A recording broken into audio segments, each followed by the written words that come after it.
Okay, we have a ton of characters that we can try to realize today.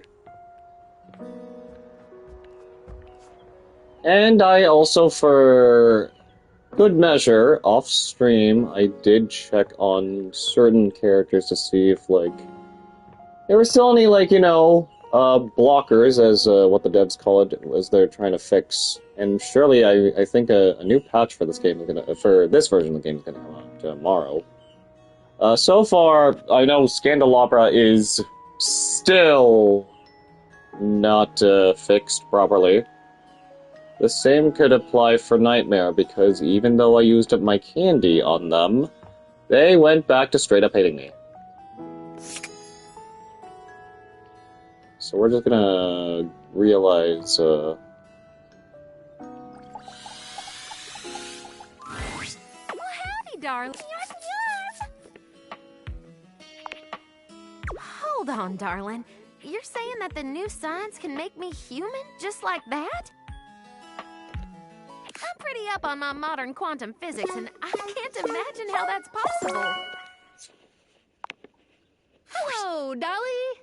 The spectral energy flows through your deviators, and what was once merely a dust bunny becomes... I'm curious what she's gonna look like.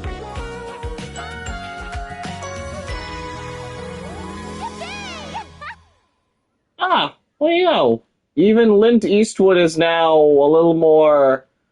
He's a lot more of a puffball, if anything. Oh, heavens to Betsy, I'm human.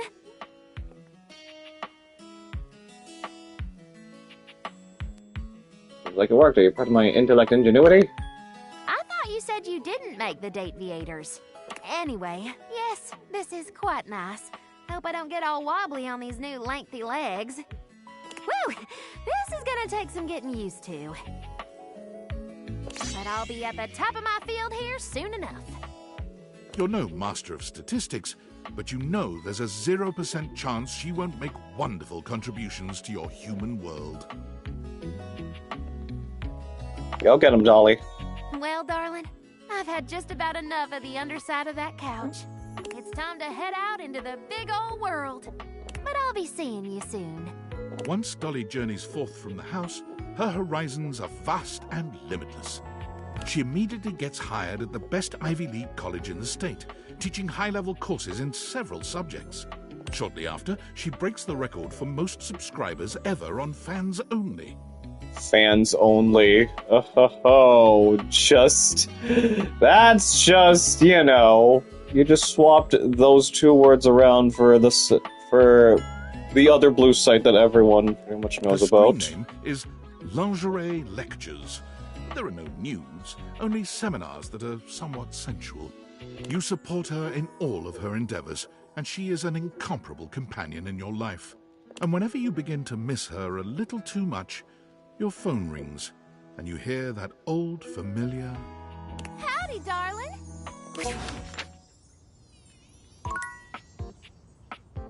Yep, there it goes. Just bunny gone. Did you see that last email David sent? The one from Augusta, Missouri?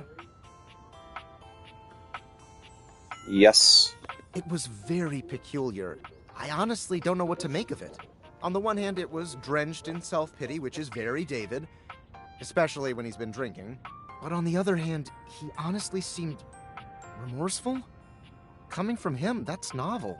Especially to display his faults and regrets so publicly. That's not reflective of the David I've come to know. That was... different. Refreshing. And did you see how he even acknowledged I was right about everything?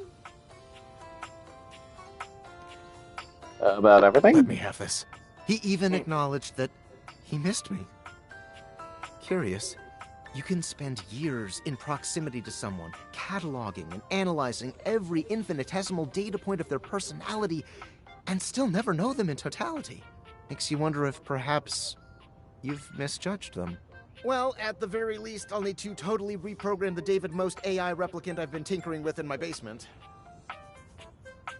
The what? I'm so sorry, I really can't say anymore. I've been messaging you from under David's desk at Valdivian, and he'll be back from the bathroom at any moment. He really needs to change the locks on this place. Bro, how do you even... what? I'm not even gonna question. Also, 82 loves. Nice, Kenny. Let's see. Next to realize is Maggie. Hey, so glad to see you again. I'm always thinking of our adventures. Hope someday we get to do it again. Oh yeah, that's what I was dealing with too last night. Jean-Lu. Oh wait, the Bathsheba. I thought you were talking about Jean-Lu, but still. Considering that you were probably struggling with her, I was dealing with crap battle nonsense with Jean-Lu last night. And I only got him to friend me. So I can pick up human cases?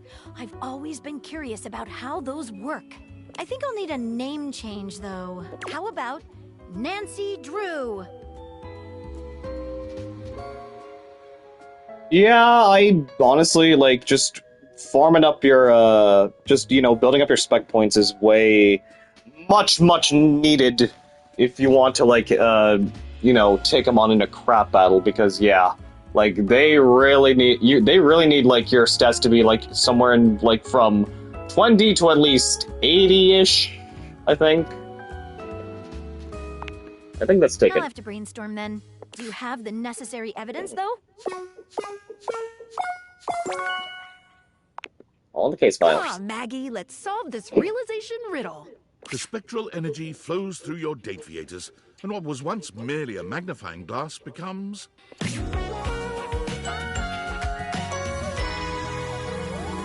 yes, yes! I love her beanie. Do you have manila envelopes? Maggie, you're a human. I am aware. I have deduced this by the simple fact of taking a breath. I would like to start making a case file immediately. For who? Everyone. Maggie began her investigative career, vowing to catch criminals with ironclad evidence. However, after her 15th crooked Wall Street banker walked free with only 6 months in prison and a 6-year trial, Maggie found there was an insurmountable gulf between guilt and justice. Damn them. After only a brief period of despondence, Maggie realized she could create her own justice in the form of stories. She turned the great looking glass of her intellect towards the creation of a new genre of fiction, magnified detective romance. My stories involve a very close look at the intricacies of investigative lovemaking. That was amazing. Oh, I'll have to send you a signed copy of the manuscripts after I'm done with my latest book tour. Maggie's new career was incredibly successful, though she kept a modest lifestyle. For the proceeds of her work always went towards fostering the next generation of investigators. Nice. Good for you, Maggie. Alright, Connie is next to be realized. Oh, my sweetest Yael. I bet it makes you happy to hear me say that. I haven't forgotten you. To become real? Like a human? A singular human? I'm curious as to how she's gonna look realized and what her epilogue is gonna be. I think I'd like that. As long as I still get to play all my different roles. Role-playing? They definitely have that in the real world. Connie, prepare to level up! The spectral energy flows through your date viators, and what was once merely a video game console becomes... Wow!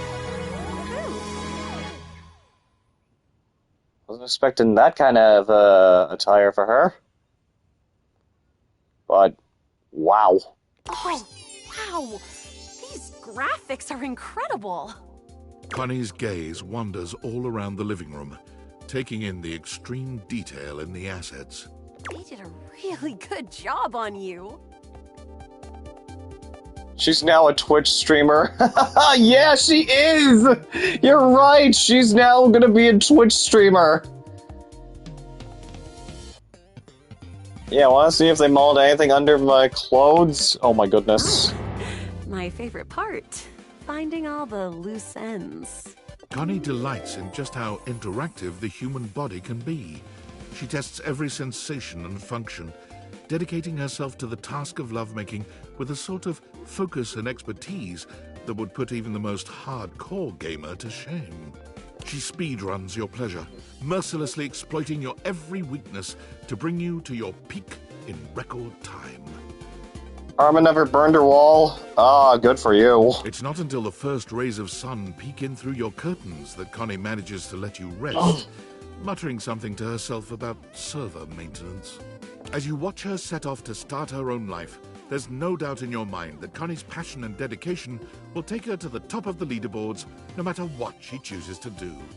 And for you, honestly, I locked the necessary specs for any of those spec checks for Arma. I think I'm going to use these versatile pipes of mine to make a living as a voice actor. Perhaps one of the most dangerous paths one of today's humans can take. In the age of AI, voice actors were a rarer breed than any before.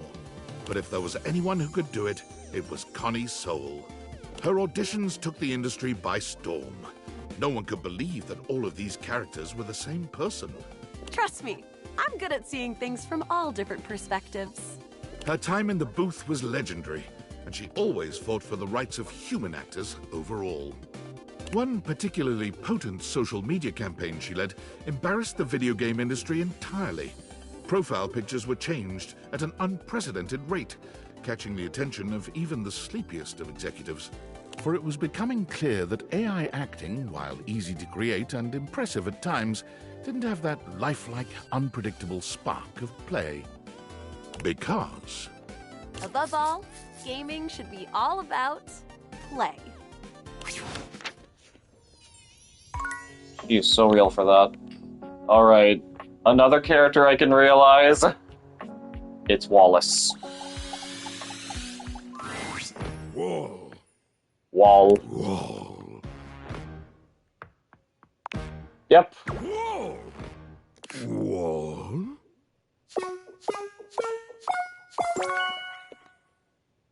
If you're asking if I have the stats, I do. All right, Wallace. We're going to make you into a human. Is there anything you wish to say before being brought to life?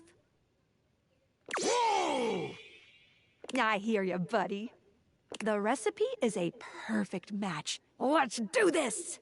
The spectral energy flows through your Dateviators, and what was once merely a wall becomes...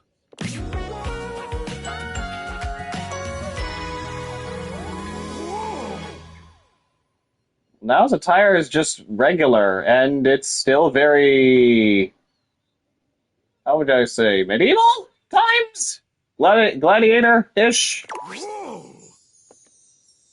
Absolutely, Wallace. Wall!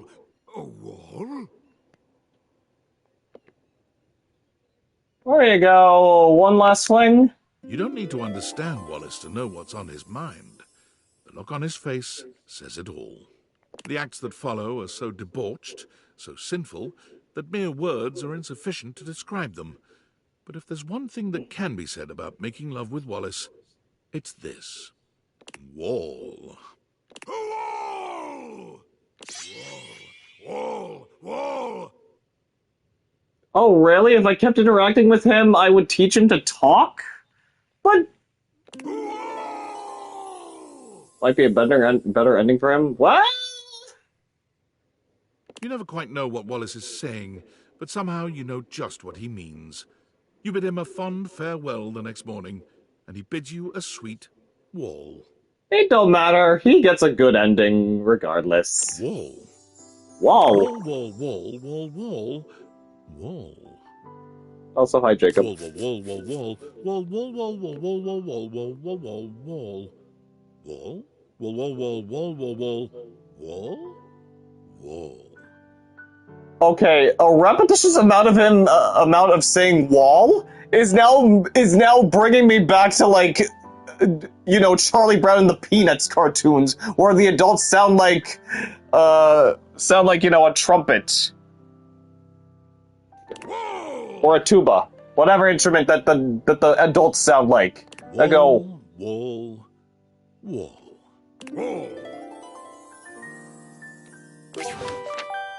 Oh, we now have another notif from Workspace. Oh, it's from Tom. Hey, champ. Got a secret mission for you. Do you like secret missions? Like cool spy stuff? Love it. Me too. I feel like a covert operative. Anyway, Valdivian higher-ups are looking for a certain missing piece of property. Says here that they are magical spectacles that reach into the consciousness of objects using thing theory. You know anything about that?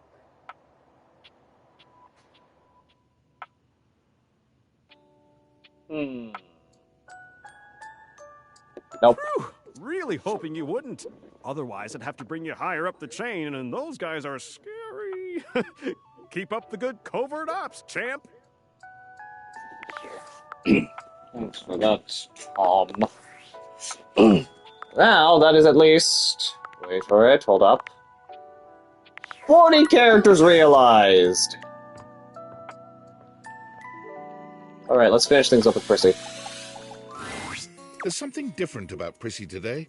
She almost seems alive, which is a strange thing to say about a plastic plant. Could it be?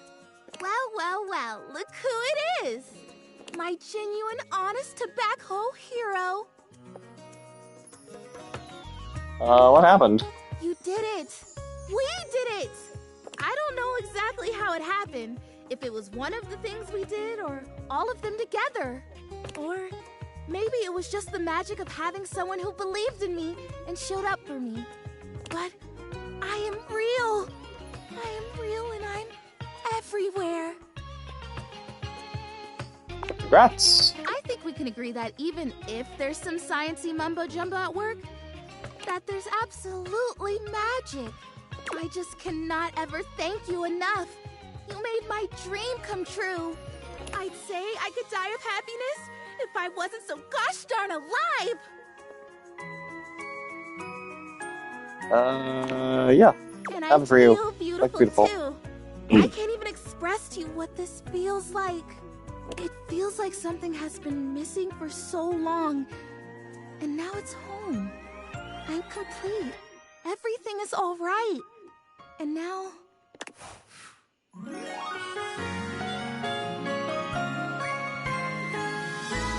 you for believing. Let's see. Okay, we got more charm, and now... we are a pizzaster! So... Captivating, fascinating, bewitching. I have love. Just when I thought my life couldn't possibly get any better, I have love. You know, it's funny. I guess part of me always thought that if I ever found love, it would be a big, splashy thing. I mean, obviously in my fantasies before, I was a real plant, but there was always something else that made it really special. Being real wouldn't have been special enough, or... like what? Oh, I don't know. Like fireworks, maybe. Or like a big party. Or maybe an orchestra playing and everyone dancing and laughing. But now I'm here, and I'm real, and I have that thing I've always wanted. And it is enough. Because I love me. It turns out to be really quiet and simple. Just the realization that I love me. I guess I always did. I just didn't know it. So you loving me isn't a great big thing. It's the right thing. It makes sense. And I wouldn't want it any other way. That's a beautiful thought. I know. Such a surprising one, too. To want something for so long and then get it, only to realize that it's totally wonderful, and you didn't really need it this whole time. Amazing. Thank you for that. You're welcome. Love? Ooh, that sounds nice. Alright, what's our animation look like? Oh! Wait, no. I love you. For real. Yeah, she really did become a real plant. Kind of, ish. Oh, nice! Now there's actual plants in the house! I love you. For real. What? This is insane! Some talk to their plants to help them grow. You talk to your plants for their scintillating company. There are perks to flowering on a wall. That's a reference to an IP, perks of a wallflower. Such a ridiculous number of item descriptions, you forget if there's been an obvious plant pun yet.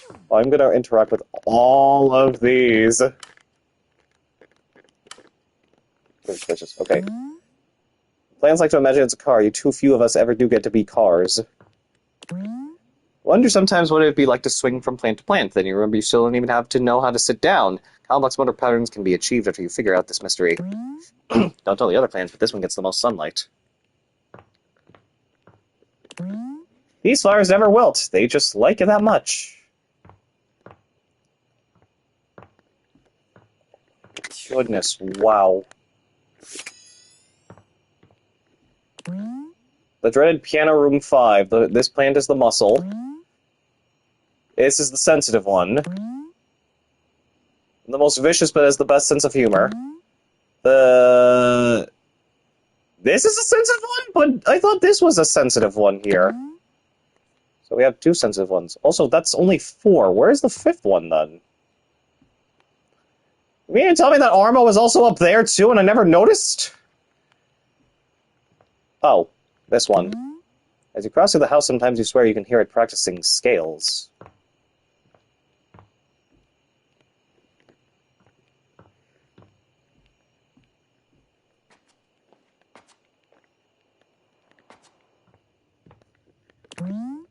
It's been given up on its dreams of becoming laundry and has learned to love itself for what it is, a shiny pair of red boots. Where else? Where else? Oh yeah, let's interact with this one. The plant stands solemnly in the foyer, at least it looks solemn. The facial expression is hard to read. And this one, never have to water this one. It lives purely on little wiggle it gives when you press on it. Oh yeah, and let's also look at, oh hey, look, even more of them. Like this one here. So succulent you want to eat it, so lovable you have qualms about doing so. The Hanging Gardens of Babylon wish they could be so portable. So high up you aren't certain if they aren't any point inside. Alright, let's look at our board here.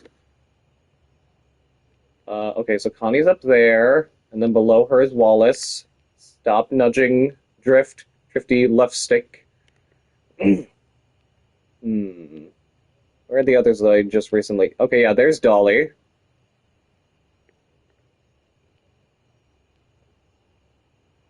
I don't remember who else. Oh yeah, I think that's it.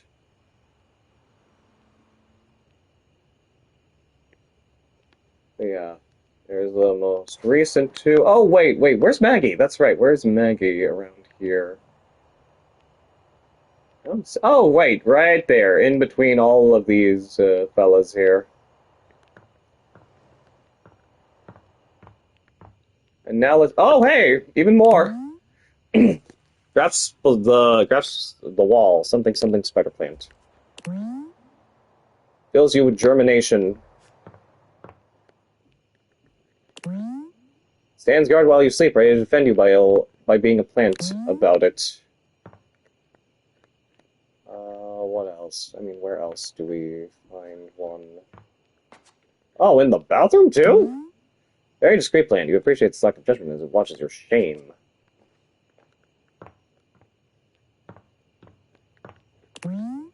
Takes a spoonful of creatine every day just to fit in. Pretty sure now there's one where Keith is supposed to be. Yep. Flowers are a reminder that somebody loves you.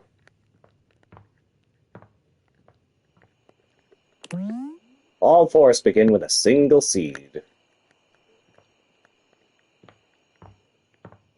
And okay, we can now on to the next day.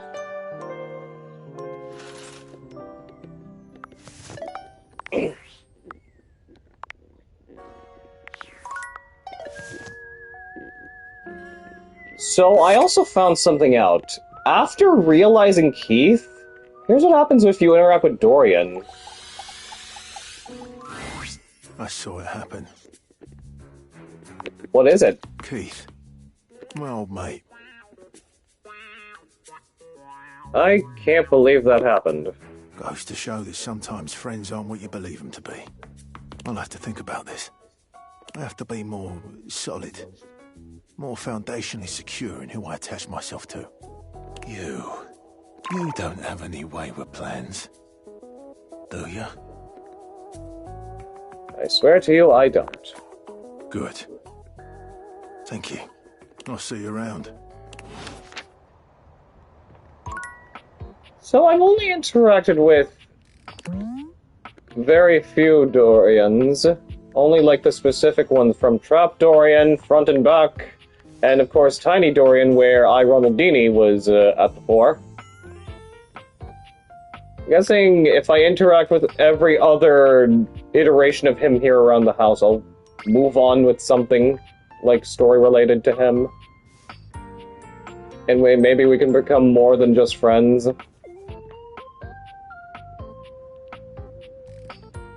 But so far, I don't think I can realize him. Oh yes, speaking of realization.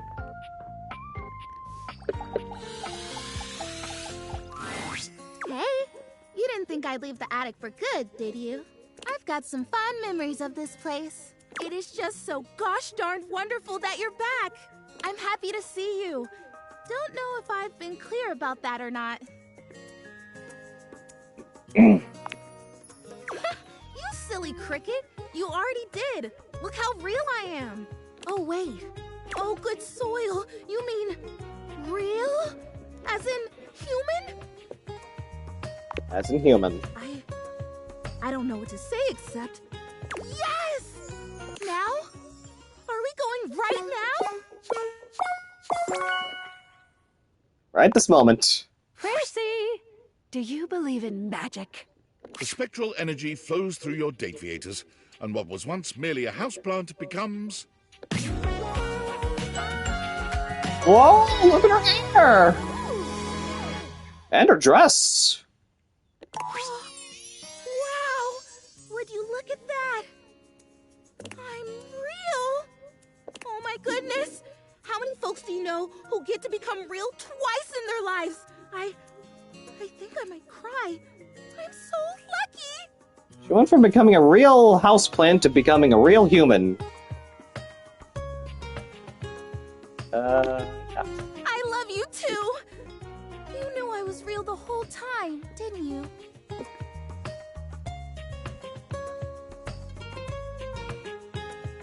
I wasn't sure at first, but I would have supported you in whatever you believe. I don't know that I'll ever find a way to truly thank you. You're gonna do Scandalabra last. Apparently, even though I've pretty much convinced him to love me and stuff, I was double checking some stuff on my own time, and he is unfortunately looped for me. But maybe I can start with a kiss. That's something that as a plant I could never have given you. But I'll probably save him for last, despite that too. Prissy steps forward, curling her arms around you as she blossoms beneath your sweet kiss. If you needed any proof of her being alive, it is here now, in the steady, quickening beat of her heart. Prissy, as long as you have known her, has been inquisitive, accepting, and joyous. She is all these things and more now, as she takes you in her arms. She is fascinated as you tell her about the other objects you have met, their personalities and their quirks. She strokes your hands and your hair as you talk to her. She smiles, she laughs, she cries when she's sad. Her face is like glass, a clear window to her heart. You find that it is a joy uncountable just to share your life with her. To share after hours of stories and gentle caresses, she finally falls asleep. She's had a big day after all, and it will not be her last. Prissy took her time leaving the house the next morning. She found she had a strong desire to say goodbye to the objects around her, and most especially to the plants she once embodied. She was almost reluctant to leave all the life that she discovered here, until you reminded her of all the great life she was about to discover out there. Chrissy tried several office jobs, working off your example, but she became deeply unenthused about each of them after only a few days. She realized that given her fascination with life, her deep connection to growing things, the happiest space for her would be outside, among it all. She got a job with the Great Nations Park Service as a guide. She learned to give tours and answer questions. She learned about different shrubs, rivers, and mountain ranges. She loved her job so much that she worked weeks at a time outside, even through the winter months, checking on the trees as they awaited spring. I understand the tax forms. It's me.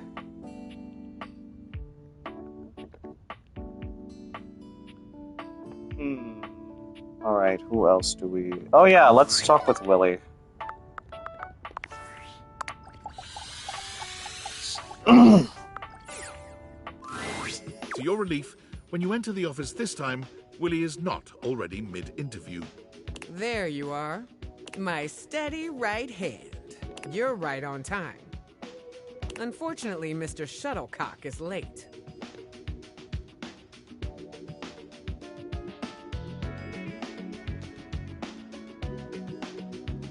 Yeah, if you're not early to an interview, you're late. Exactly. Perhaps Mr. Shuttlecock doesn't consider us worth his time. The sound of air horns shatters the very thoughts in your mind.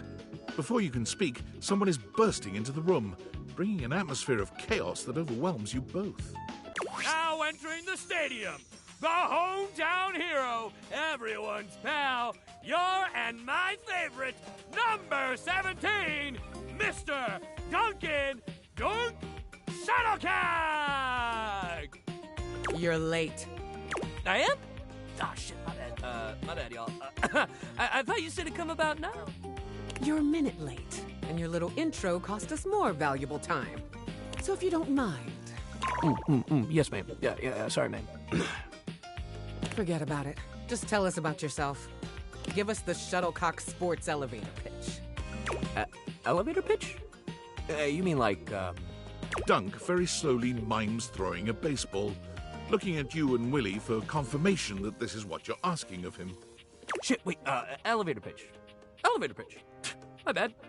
He does the same thing, but this time he begins slowly crouching down, as if you were riding in an elevator.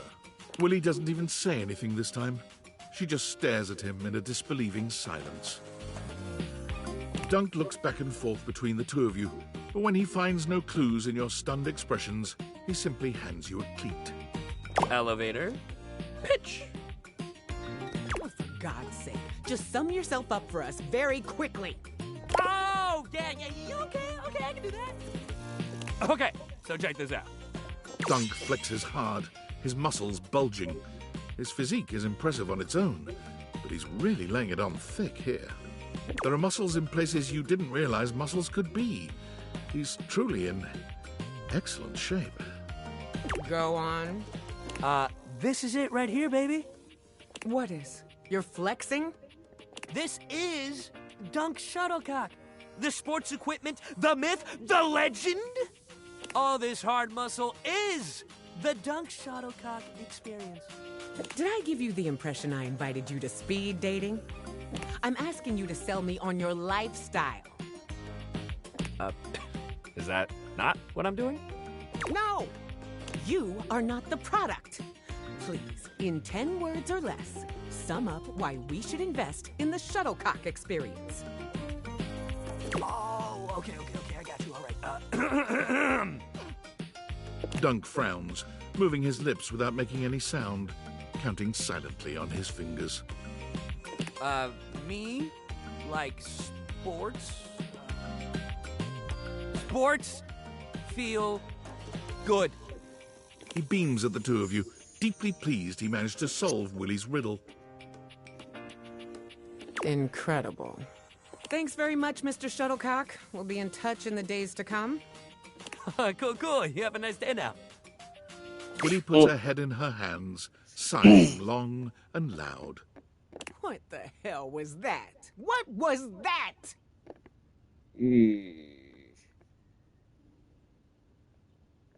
The Dunk Shuttlecock experience, I believe. Probably not a good fit.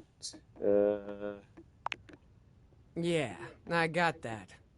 It must be real fucking nice knowing just who you are and where you're going at all times. I'd love to be wandering around just shouting, "Willy work!" and knowing that was all I needed to make it. A guy like that probably got carried through existence on the strength of his athletic ability and star athlete status. I bet he came into this world with a football in one hand and a plan to get drafted to the big leagues in the other. Our athlete's job to work hard too. Jealousy is such a bad look. It can be a curse too, though.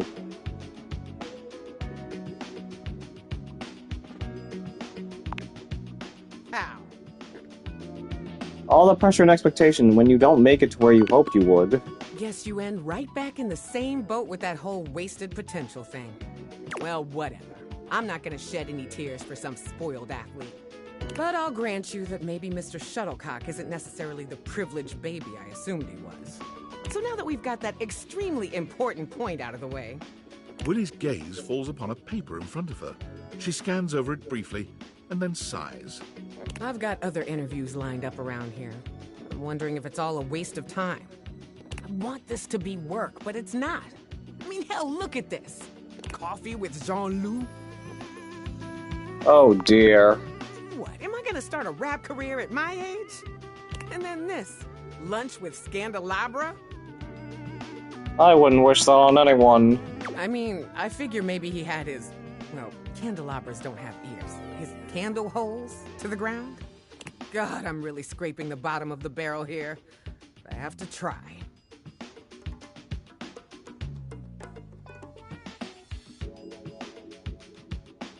You think you're pushing yourself too hard. Effort solely for the sake of feeling productive isn't actually productive or healthy. Just do what I do and embrace oblivion and bumhood.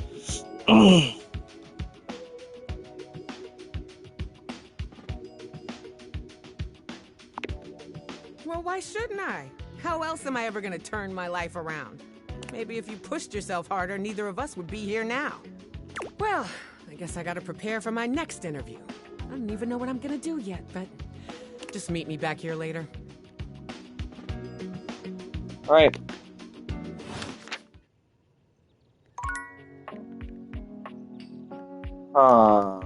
Who would I interact with next?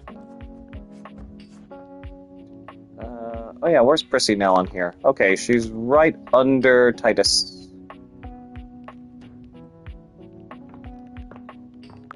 Am I actually able to realize Dasha now?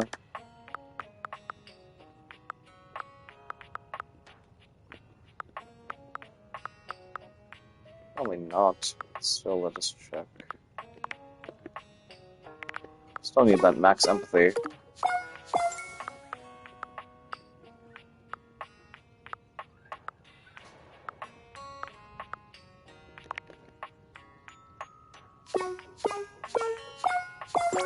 We can realize Freddy.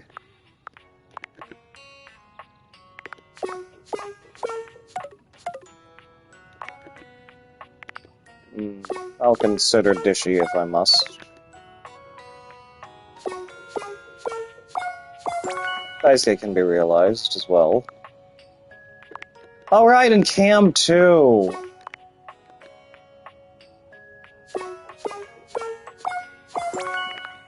Still need to get back to Amir.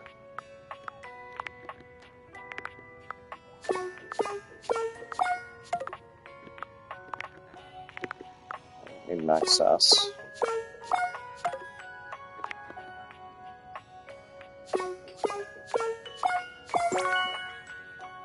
Okay, we can realize Dasha. We can realize, okay, so Dasha, Cam, I believe Kopi as well, but we need to still progress with Kopi. With all their, drinks and stuff.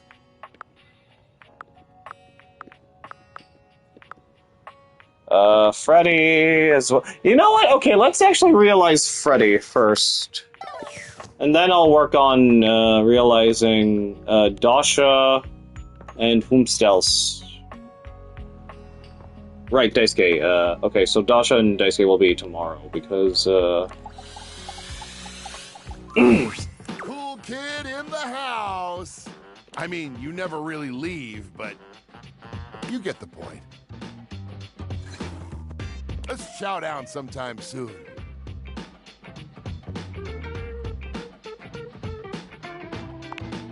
Do you mean I'm gonna be realized? Well, this is better than a Food Fetch 2-for-1 special.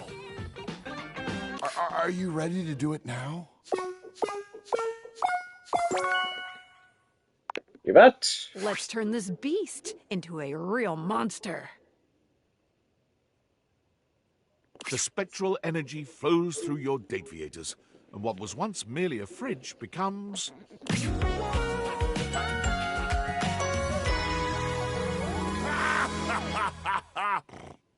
He's still a beast, but he looks very much dressed like the beast that we know from Beauty and the Beast.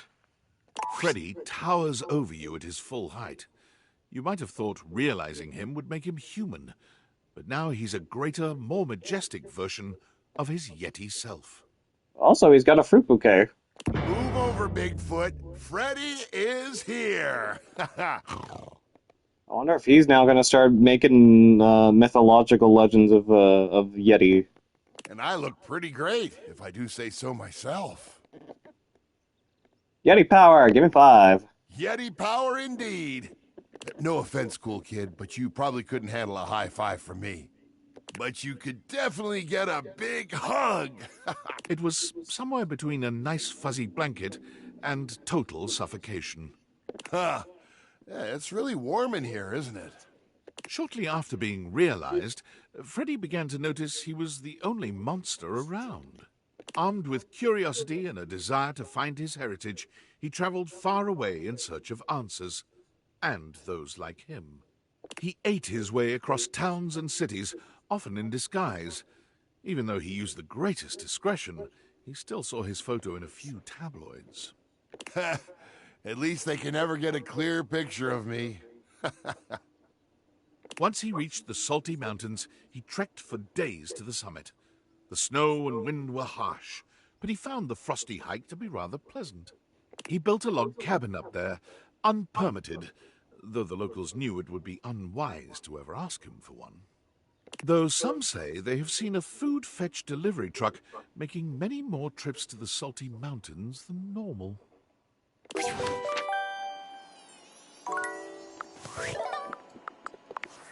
Valdivianites!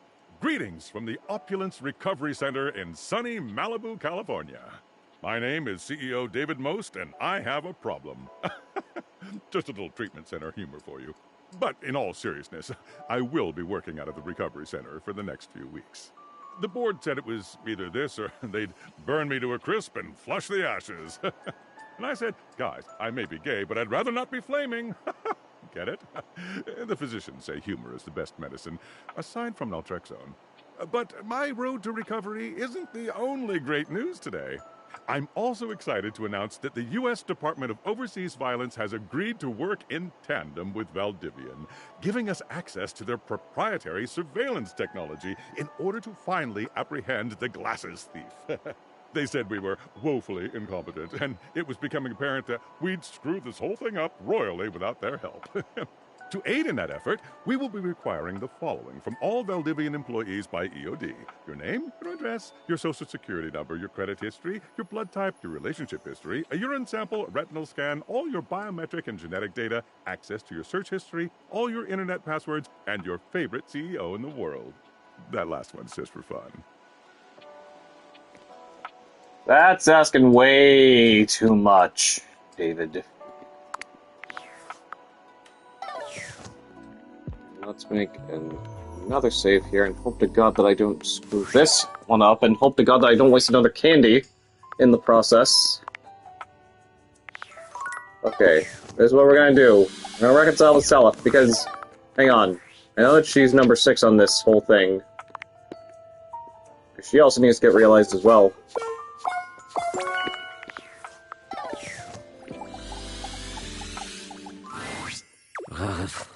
You're either going up or coming down. Just don't stick around.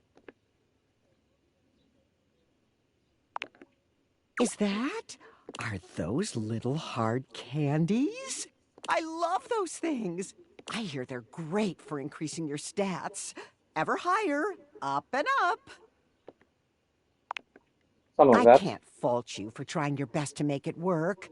Here, stand by me and we can reach the next level together.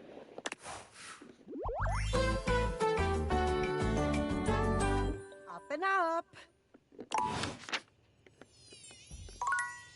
Up, up, up. Oh, so that's what she says.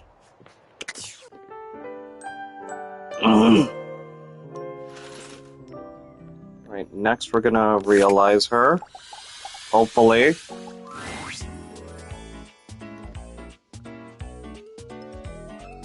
Yep.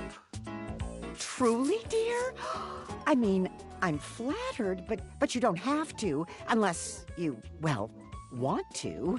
Okay, so I think... maybe because Friar Earl and Nightmare are just two different frickin' nutcases in terms of, like, getting bugged after, you know, reconciling with them. But this is what I did when I reconciled with Tina, basically. After reconciling with her, and then I interact with her in the next date, I try to realize her. I want to, but only if you want to, too. Yep, let's do it. Time to step out. The spectral energy flows through your Dateviators, and what was once merely a set of stairs becomes... Besides, I feel bad for Stella because, like, again, she could have been salvageable.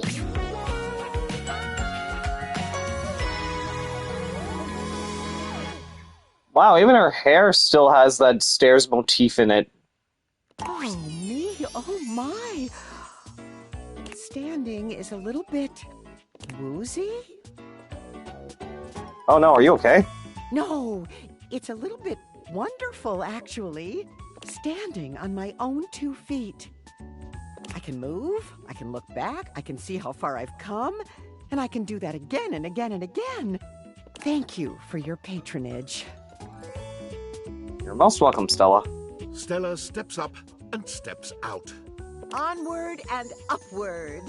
Striking right at the heart of entrepreneurship, Stella starts 3 companies simultaneously. Stella's How? Stella's stencils, Stella's steering wheels. But in the real world of brutal economic truth, there was more to being successful than showing up and working hard. Sometimes things stayed stagnant or even dipped. I'm not always leveling up. In order to cope with the feelings of despair, Stella opened a silly-looking app that you had downloaded onto her phone. Candy Crash. Oh no, not Candy Crash! And very soon topped the leaderboards over the entire world. Don't stop, don't stop! Those numbers can still be higher!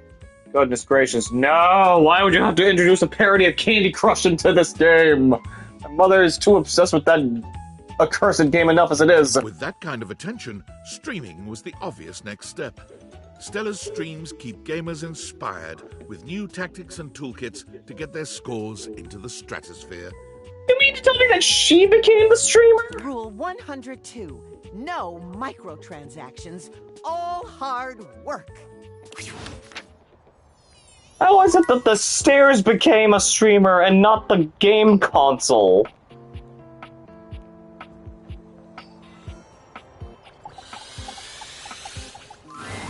Ah, there you are, my beloved. Realize? Me? Yep.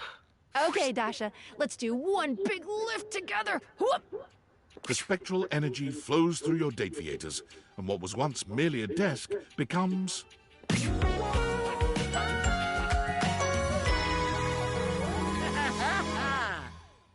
That's an interesting top there, Dasha. Surface top. Dasha's impressive muscle is all the more striking when she's given human form. There's a vitality to her now, a warmth and depth that radiate from deep within. She's the same Dasha you've come to know, but this Dasha is human. And now capable of giving you absolutely life-changing hugs. She doesn't even take a moment to inspect herself or let her transformation sink in before she's charging up to you and lifting you into her arms. I have been realized! I am human! I can hug now like never before!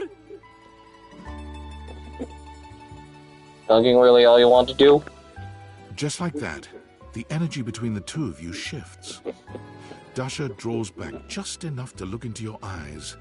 In hers, you see the promise of a love that's unlike any other.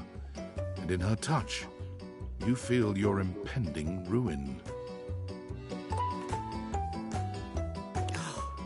There is much I want to do with you, beloved. You only have to ask. Asking now. And I am doing now. Dasha whisks you away in her strong, loving arms, and that night you are loved as you've never been. Newly human and now alone together, Dasha shows you her truest, most vulnerable self. She may have once been a desk, but here she's only a woman, soft and loving, and deserving of the world. The Dateviators certainly reflected her inner beauty, but there's a depth of connection between you now that can only be built from this kind of tender intimacy.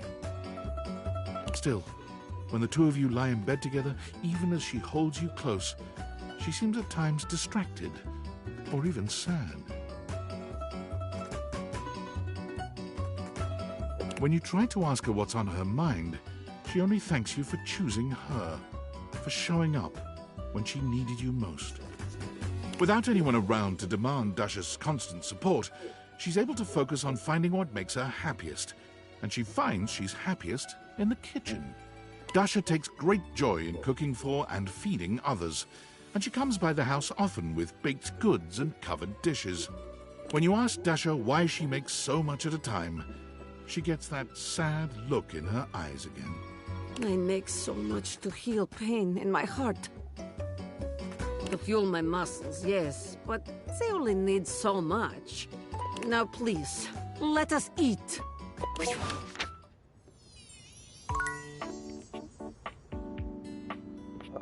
Where is she now?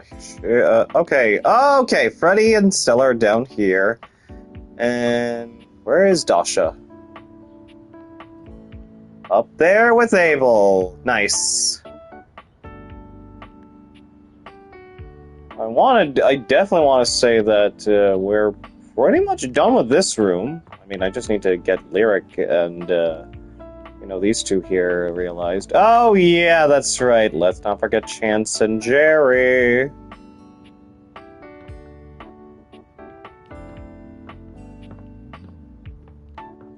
Oh, yeah, let's check in on here. Thank Sam. God you're here. I am losing my mind. I know you saw that last email. What the fuck kind of fucked up police state shit is this? Your name, your address, your social security number, your credit history, your blood test, your relationship history, a urine sample, a retinal scan, all your biometric and genetic data, access to your search history, all your internet passwords? Well, to be fair, it's not the first time I've heard someone, ask for many things. I mean, in a voice-automated message, one Nanashi Mume did that before.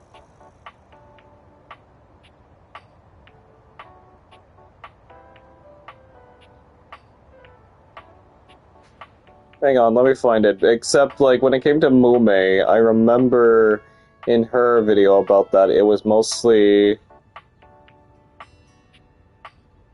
like a Mr. Call. Please leave your name, number, favorite genre of music, shoe size, social security, greatest fears, weaknesses, medical history, and where you found the audacity to contact me. I miss Mume. Let's see. Don't forget your favorite CEO. How could I fucking forget? He thought that was so cute. Shut up, God. I just don't know anymore, man. I'm making the best money I've ever made in my life. I'm building a resume that could take me anywhere after this. But is it worth it in the end? Am I gonna be able to look myself in the mirror if I stay in the middle of all this?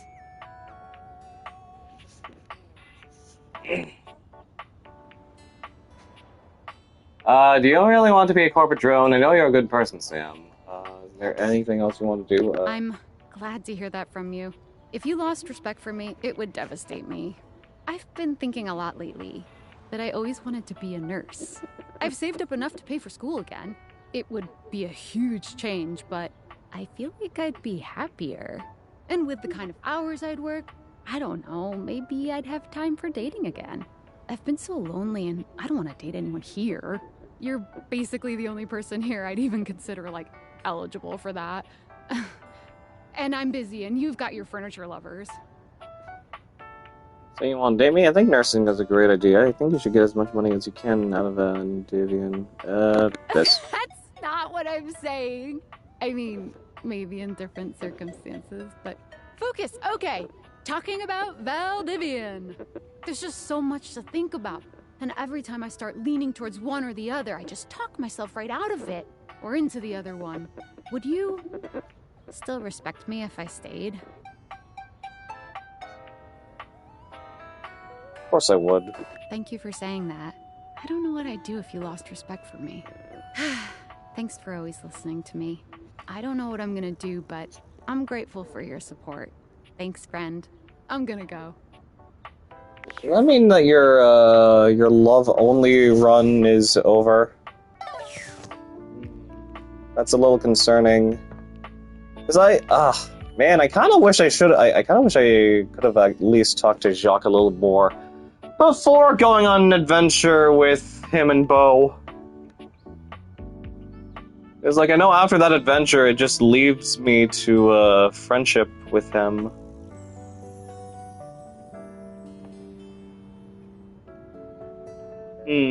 Who else do we talk to?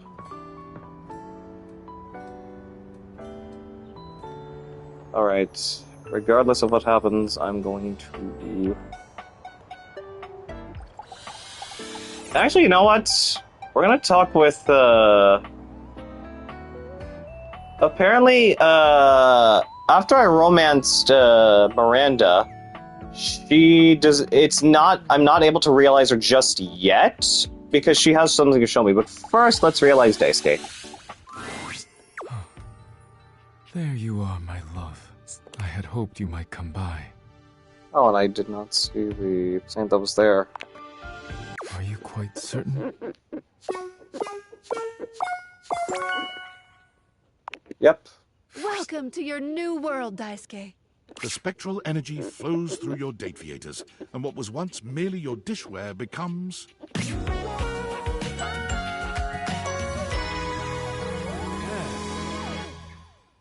Wow, he still has the utensils motif on his, yukata. What is this feeling? My hands. Daisuke holds his hands up in front of him, like a stoner who's only just realized the wonder of his own body. The power of these hands. They can create so much. Can I do anything else? He looks up at you suddenly, with a wild gleam in his eye. I must test them immediately. Daisuke might be entirely too serious in most circumstances, but you find that you appreciate his single-minded dedication to getting you off. Goodness gracious. His passion for the arts is only matched by his passion for making you feel incredible. And by the time you've finished, you're both exhausted and a new believer in all his talents. You never imagined he'd feel comfortable leaving his duties in the house, but he assures you that your love and support have empowered him to make his own way. Daisuke left your home and immediately went to what he knows, ceramics. He managed to talk his way into a job teaching ceramics at the local community college, with only a few well-chosen words, letting his smoldering good looks do the rest. Unfortunately for Daisuke and the students, it became quite clear that he was in no position to teach anyone anything about ceramics, and so he tried his hands at teaching at a sip and paint in the city. Your paintings should look like this. Why do none of your paintings look like mine? Of course, we are painting the same scene, Never mind. Let us continue. But once again, Daisuke's artistic ambitions didn't match up to his technical skill. One of his customers did, however, realize Daisuke's true potential and invited him back to the community college, this time as a live nude model. His statuesque features, arresting good looks, near supernatural ability to hold still for long periods of time, and endless patience all make him an ideal candidate for modeling. Daisuke finds he is content and fulfilled by helping others bring beauty into the world, even if it is not wrought by his own two hands.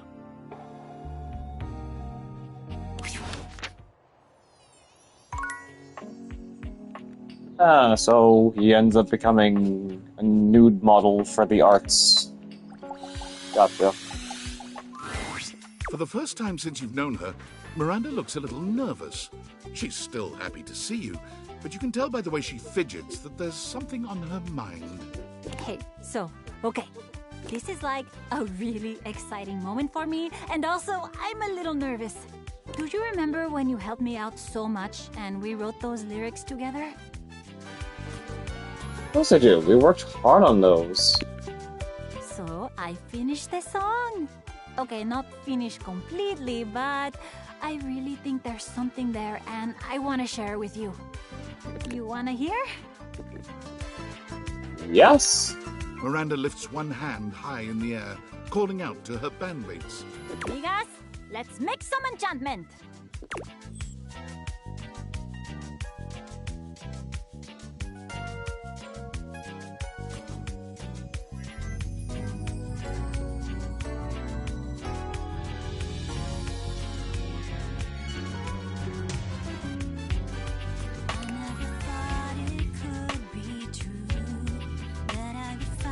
I wish I could hear what the song is like if her BGM wasn't still actively on.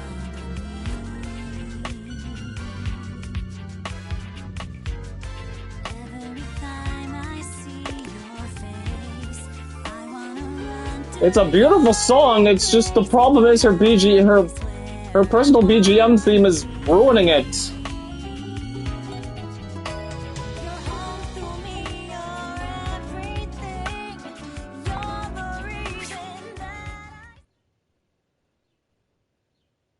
Miranda is lost in the emotion of the song for a few moments after she finishes. When she finally looks at you, there's a clear vulnerability in her eyes, no matter how hard she tries not to show it. So, opinions? Feedback? Are you struck wordless by the majesty that has just unfolded in front of your eyes? Because if you are, I would totally get that. That was amazing! I'm so happy you liked it. That makes me feel all warm and, well... Toasty? Hey, you said it, not me. Catch you later, okay?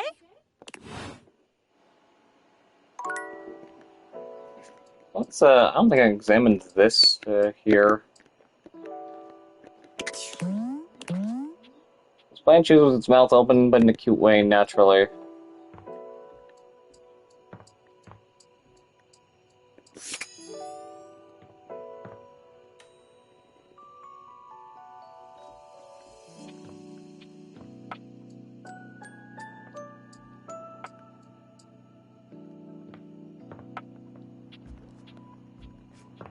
Yeah, so where is Daisuke and,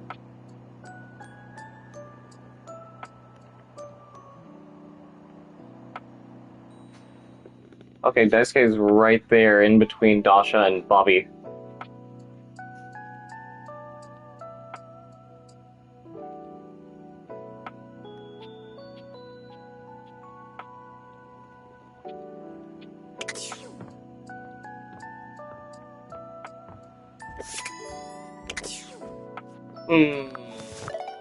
I think I know who's next. Almost 60 days back for you. Oh, dang. Alright, 45 objects have been realized. I'm actually gonna I'm gonna try to, you know, connect with Skylar. Welcome! What can I do for you in my main menu? Why isn't her theme playing? That's a weird thing. let's. There's lots I can chat about. Me? Dating object thing. My favorite subject. What do you want to know about my lore? How did date behaviors work in the first place? Vibrations. Okay, that makes sense. Moving on. Wait. I'm being overly simplistic. Have you heard of string theory? Yeah. Dateviator technology is based on thing theory. Thing theory theorizes that at large enough scales, all objects and concepts coalesce into their own one-dimensional wavelength that unifies all of that type of object throughout the universe. Intriguing. Any object that makes up any specific wavelength is connected to all other objects on that wavelength, which by virtue of being complex enough then forms a Gestalt consciousness. Humans just never had a way of speaking with those consciousnesses until now. What's Gestalt? I know I've heard that term in Nier. Becomes more than the sum of its parts. With objects, it happens as a plank of wood slowly becomes a toy boat. The wood didn't change, but its status did. And once it's more toy boat than plank of wood, it changes its wavelength. Its thingness is vibrating differently enough to find a new signal or spin. So when does each separate wavelength form? Once the object or idea becomes large enough to have its own state, it breaks off the wavelength and forms a new one. That's why tables are different than chairs, even though they might be both made from wood. Their thingness is vibrating differently enough to find a new signal or spin. I like to call the wavelengths animus, but you can use any term, really. This is how we can directly acknowledge these things' existences. Dateviators vibrate along each of these anima. That's why, when we awaken something, it wiggles a little. What did you think about that? I think that makes perfect sense. The what taken, will I believe it? Yep. Yes. Listen, I'm glad you asked me about this. You see, my inner workings are based on some very specific tech that was created by one of Valdivian's founders. I'm gonna show you my insides. You ready? Ready. Skylar points to her own Dateviators and invites you to look closely. You see there is a small space just between the lens and the earpiece. Oh? This is my suspension. It keeps these Dateviators running. It's, not doing great. Why would glasses have a suspension? Isn't that for cars? Ding ding! That's exactly the thing! It's a very special type of suspension. A suspension of disbelief. Oh. I know. I'm a sad pair of lenses here. Basically, it works super hard to make everything in this little love experiment work. But it's strained, really strained, with all these wild things going on around here. Talking to objects, bringing them to life. Objects having names and hidden lives and sexy human bodies and everything. I can barely handle it.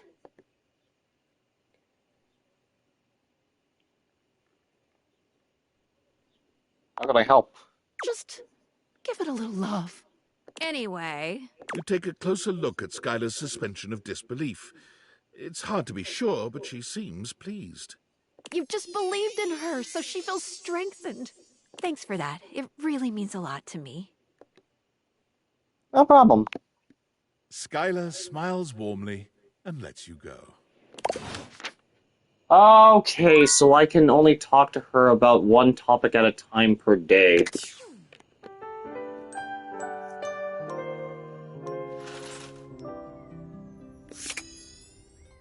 Who is next, I wonder? I forgot to meet with Willy, of course. But that's for the sake of the... Oh well.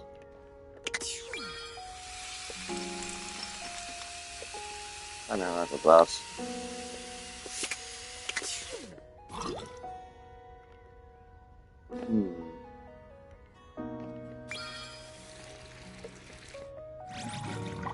I'll probably save Bathsheba for like one of the last ones then. Wait, is Fantina ready to get realized? I don't know if she is. Definitely want to get my crazy stalker out of here. Yep, she's ready.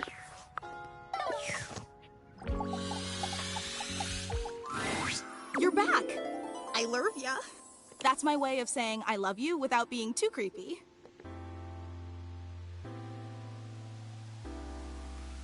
Oh, so if I have enough empathy, I can just change our relationship from, like, love to something else.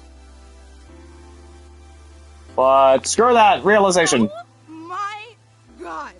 This absolutely cannot be real. This cannot be happening right now. Somebody pinch me.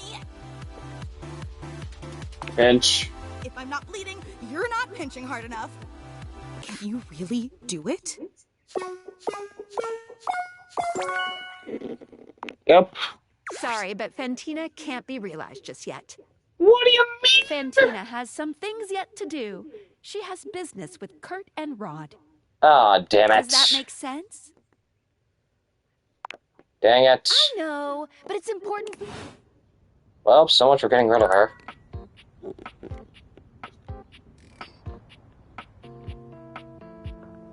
I will, however, try to talk to Dorian.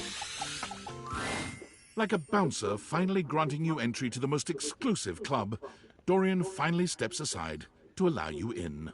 Welcome to the attic. There are an awful lot of weirdos in this particular room. Oh, wait, we can realize them, too. I'm not opposed to it. You have the requirements, I presume. Yep. Knock, knock, Dorian. Here comes a whole new form. The spectral energy flows through your Dateviators, and what was once merely a door becomes...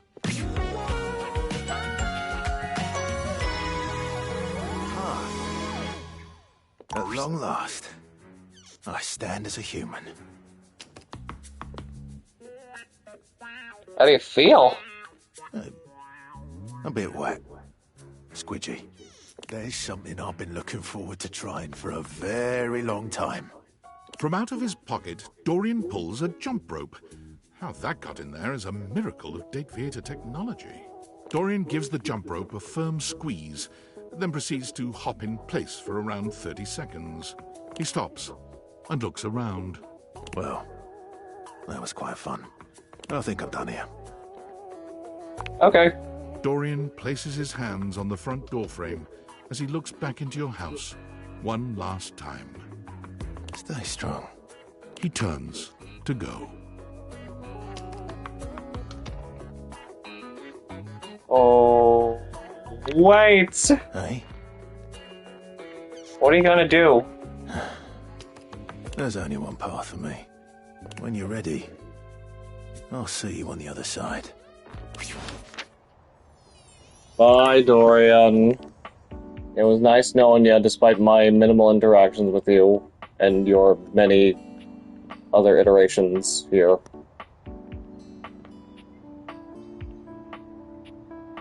Yeah, he could probably just be a bouncer.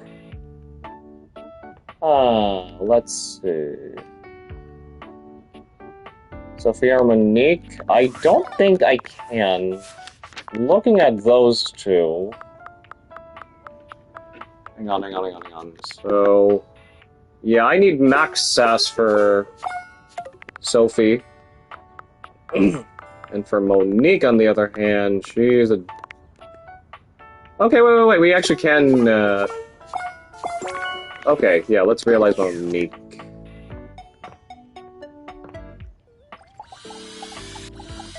Oh my god. Oh, the Greetings. left stick drifting. What can I help you with today? Do you really think I'm prepared for this? I trust you implicitly. Oh, I could totally see her becoming an You say so? accountant. I'm ready. That's well-founded. Monique, prepare to be liquid. The spectral energy flows through your Dateviators, and what was once merely your cash becomes...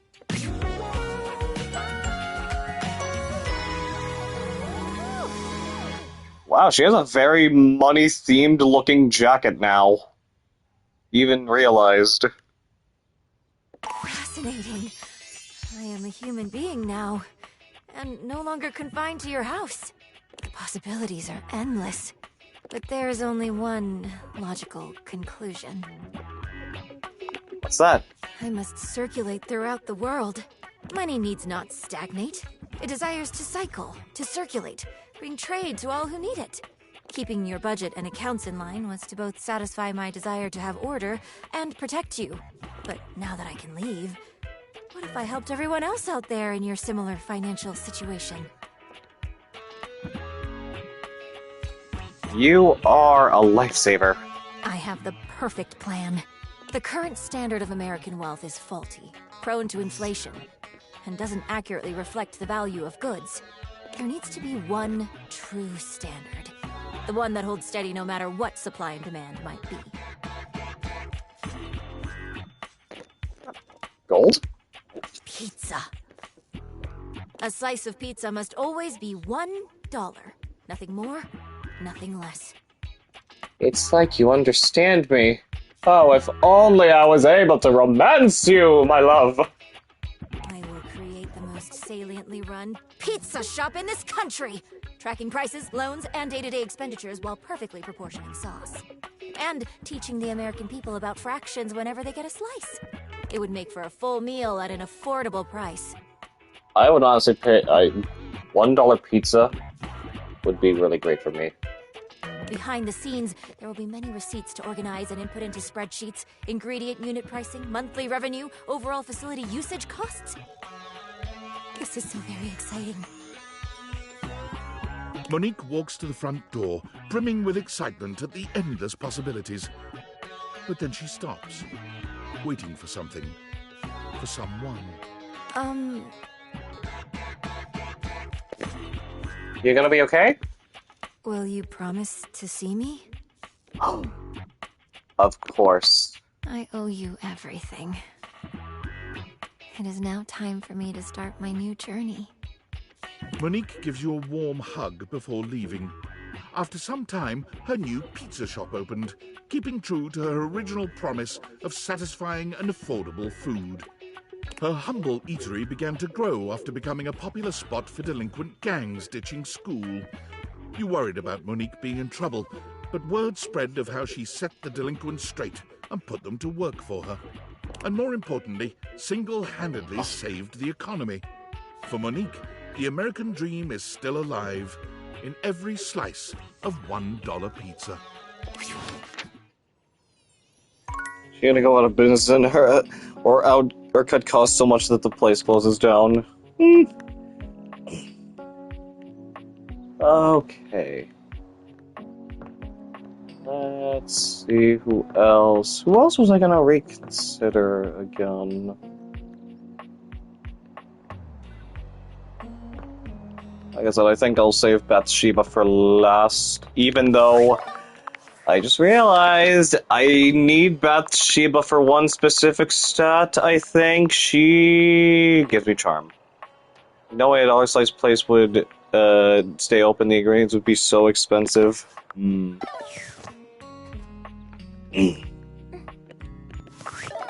How much charm do I have now?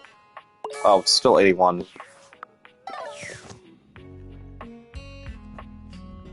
So let's look at this now. So let's see, where are Dorian and Monique on this board? Dorian's right next to Dolly, and Monique is somewhere...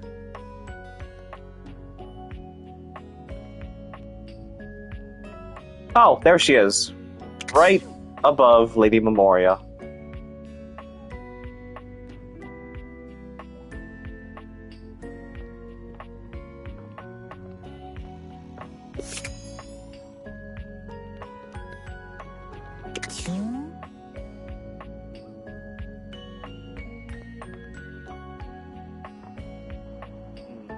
What else?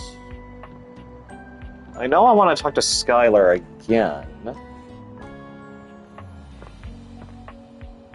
Oh yeah, okay. Let me just...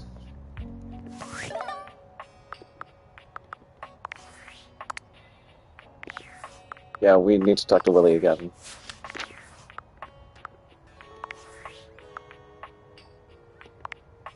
"47 objects have now been realized."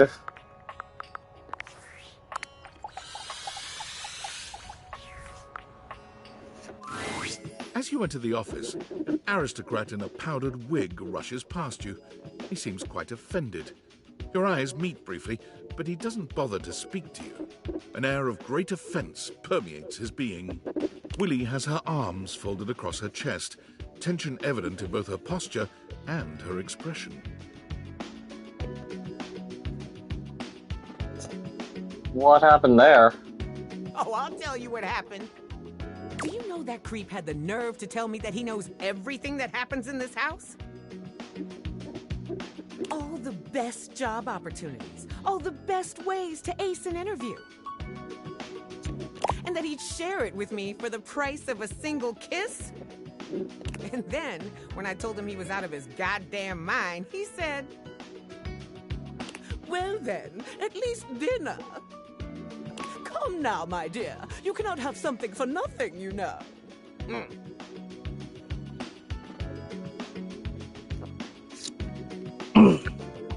Hope you slapped him. I sure did. Nice. For some reason, he didn't like it. He got his wicks in a twist after that and left.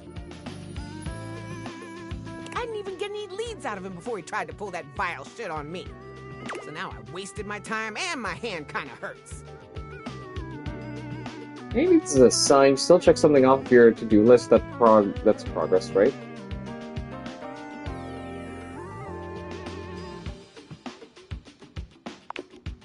I mean, in the most bare minimum technical sense, sure. But I'm not really going for technically complete. I need to actually be employed? God, whatever. Look, I'm tired of being the one doing all the work. You trained our replacement. The whole point of you being here was to help me fix this. So go on. Your turn now. You contribute something to this employment journey. What if we just had a spa day today? Maybe instead of consider electric crime, maybe we could start a business. You think we should start a business? Do you have any idea what that takes? First of all, we don't even have a business idea.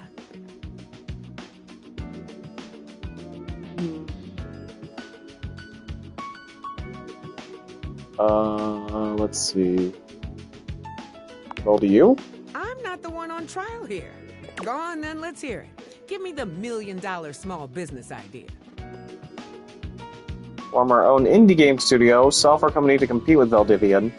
Find a few suckers, and then those guys find a few suckers, and then... Okay, no, not the Bobby strategy. Nope. Indie game studio. Willy stares at you in complete silence for a few moments, and then she bursts out laughing, doubling over as tears stream down her cheeks. You think that's gonna make you money? It takes just a little too long for Willy to compose herself, but when she does, she grows serious once again. Making games is about the riskiest proposition you can imagine.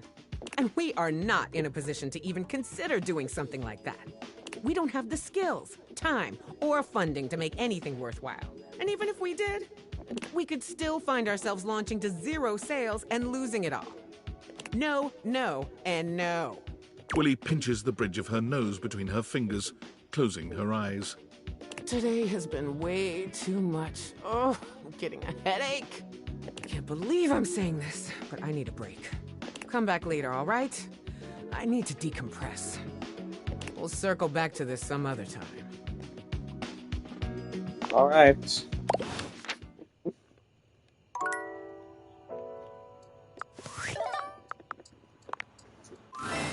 Well, hey to yourself. I have an answer for a question you might have. Why is it that the objects appear as human forms? Because they are objects. They can very well appear as cats or dogs or grasshoppers.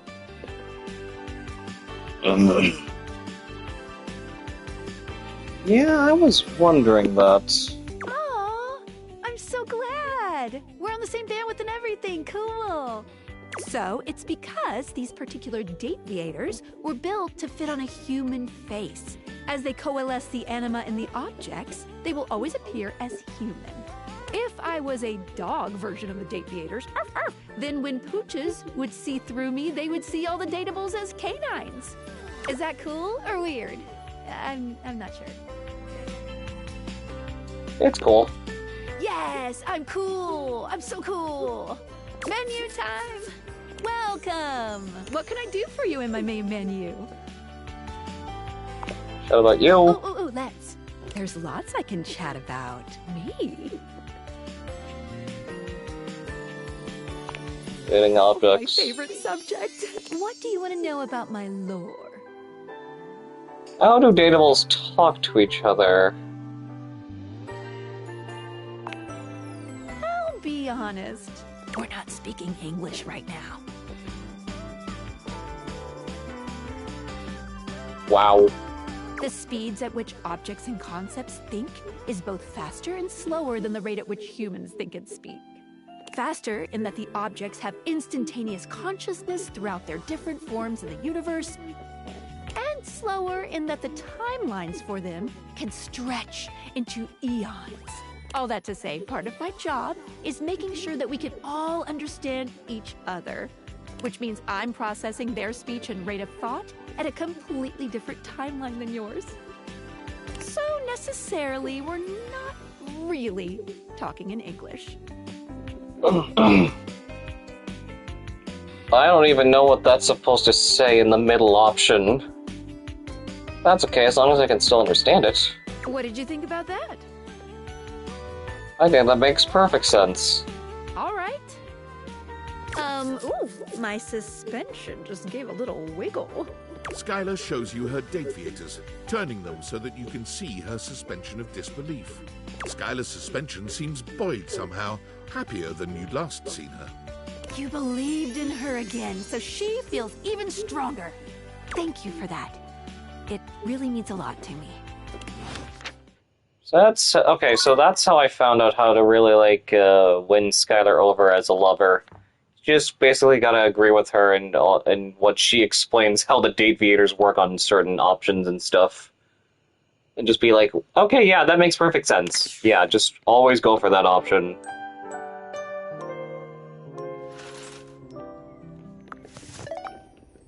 All right, let's check with Willie again because I'm very much concerned. But first and foremost.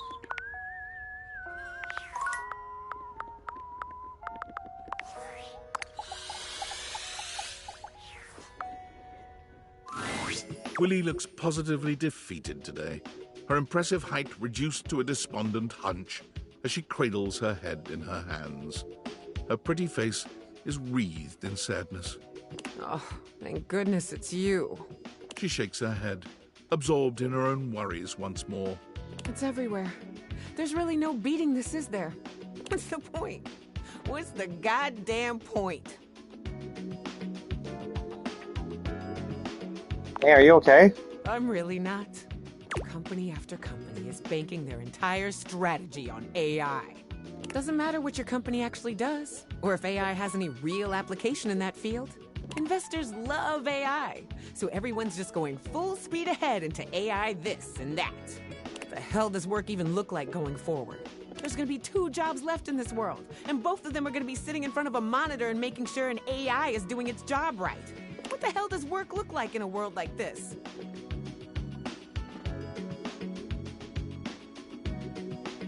We don't have to accept that. Don't we? I mean, it feels like we're the only ones who aren't. I know I'm the last one to speak on what it means to be human. But what does it even mean to be human in a workplace that's so ready to toss you out like yesterday's garbage? How does the abstract concept of work even continue to exist without humanity in the workforce? if you're replaced by AI, what happens to me?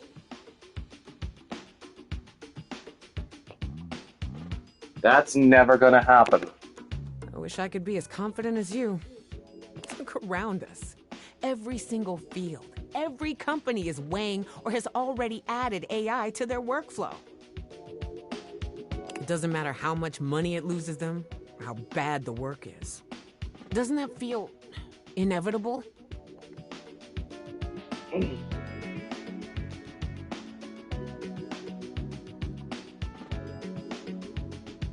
Doesn't have to be inevitable. We can still push back, or no reason to give up hope. I hope you're right.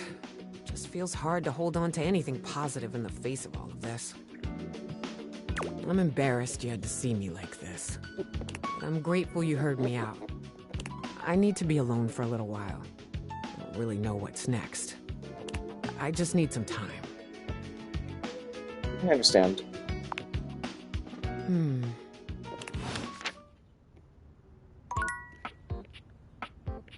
Let's see. We're gonna talk to Kurt and Rod. Oh, you lifting now? Yo, chill. I'm just kidding. You're pumping iron. We love to see it. Oh my gosh. I'm so excited that you're both here. Yeah, that's another bug in this game that I hope they also fix in the next patch. Like, the way how characters slide in, but, like, you know, some of them don't, like, disappear and stuff. Or even, like, a certain collectible. Hey, Fantina. Rod waves at Fantina, but Kurt just gives her a tight-lipped smile. Ah! You remembered my name! How could we forget? You think I'm memorable? See, I knew you liked me. Kurt, you like Fantina? Oh, I sure hope so. I just enjoy them so much. Did you know that Kurt has this amazing wave dance move? It only happens when I brush up against him. Please, don't. Oh, are you too good to dance now? Why don't you dance, Rod? Anyway, I really like it when you do it, Kurt.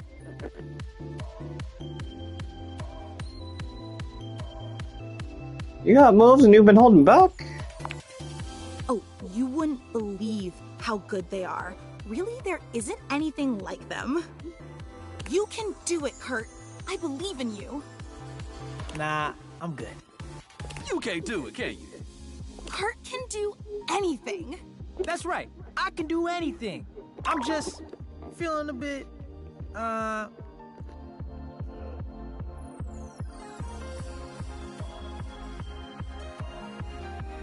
sure would love to see you dance. See? Someone else would love to see you do it. No shade detected. Is popcorn allowed in this room? Because this is gonna be entertaining. I need your backup on this one, Rod. Man, don't worry. I'll be back here. Laughing? Ha ha! You've got this, Kurt! She really believes in you. Of course I do. What's not to believe in? I know greatness when I see it. You think I'm great? Bro, you so dense. That's all she been saying. You want to see me bust out the move? I'll bust out the move. Oh my gosh. But under one condition. What's that? It's just you and me, Fantina. You mean? That's right. A private dance session with just you. What better way to pay back someone who's always believed in me? Oh. I'm so excited! I'll call you over when I'm ready. I can't wait! Oh, that about? It's easier this way. With her, no matter how bad I do, she'll think it's the best thing ever. Yep. She can be a bit obsessive. With me, she couldn't care less about you. She's got good taste. Man, hush up and get this over with. I don't want to hear her scream with excitement anymore. Fine. I'll see you around. I've got a fan to knock over.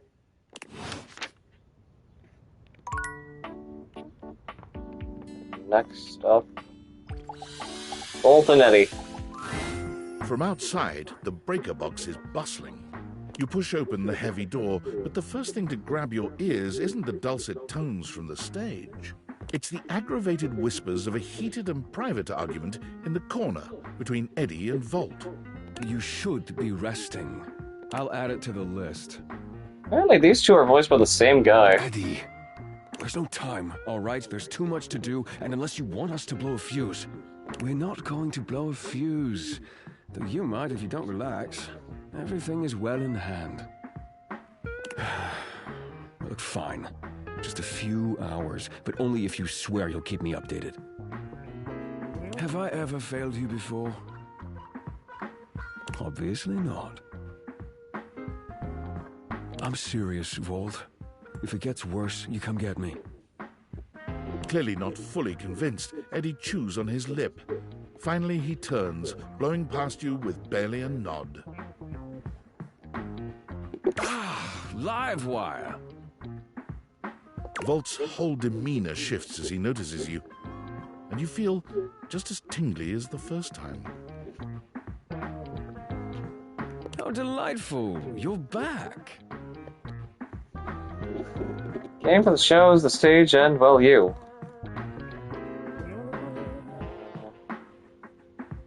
Hope I didn't interrupt anything important.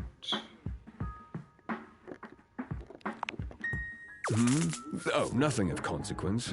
Administrative responsibilities, you know. I wouldn't want to bore you with the details. Volt's eyes shoot to the lights, and immediately back to you. Can I set you up with a table? The show doesn't start until later, though I imagine we can find something to fill the time.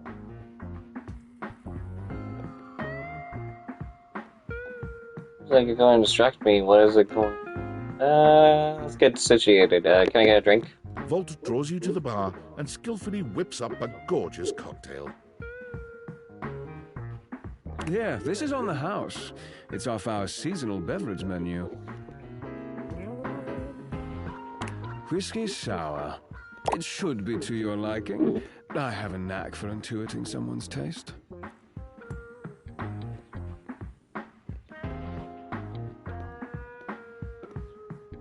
Delicious. I aim to please.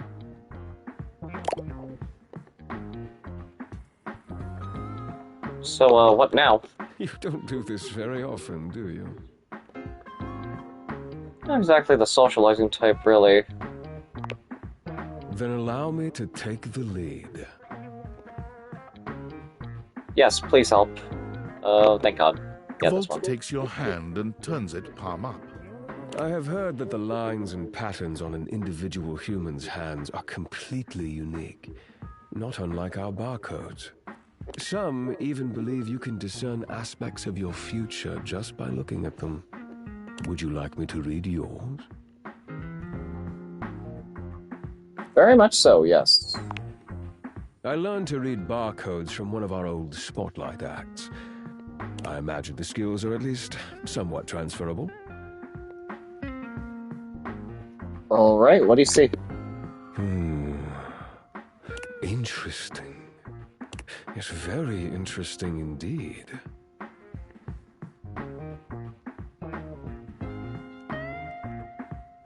Oh no, it's bad, isn't it? According to this line right here, you've recently met your destiny. Tall, handsome, dangerously irresistible. Ringing any bells?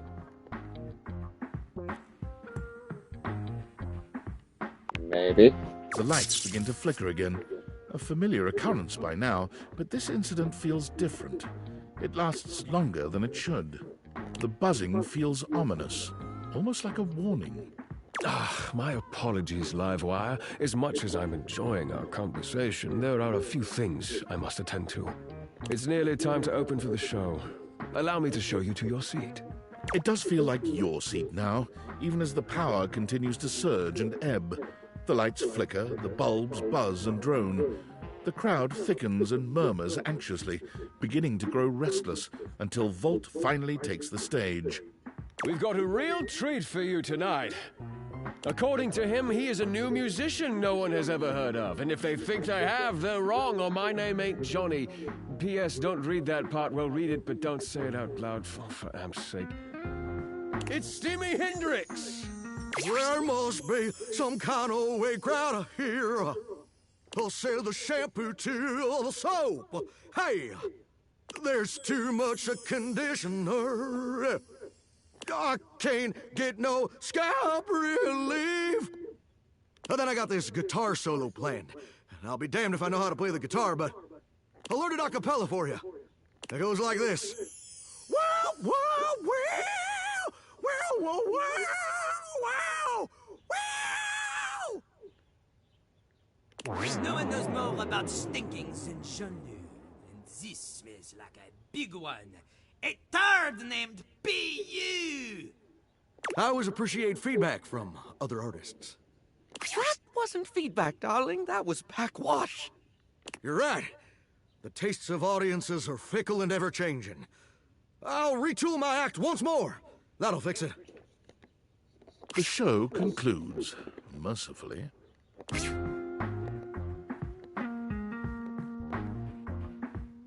Wait for Volt. And you wait, but Volt does not come.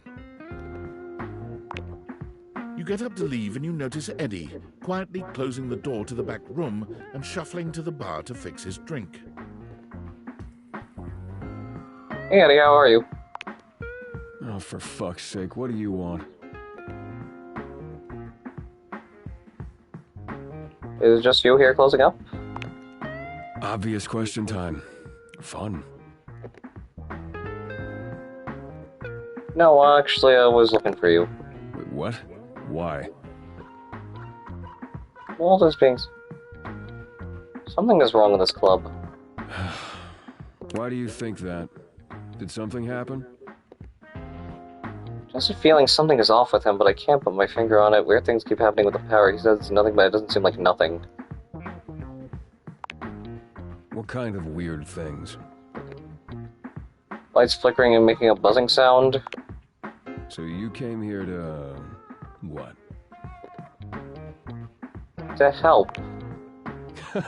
Right. Well, good luck with that.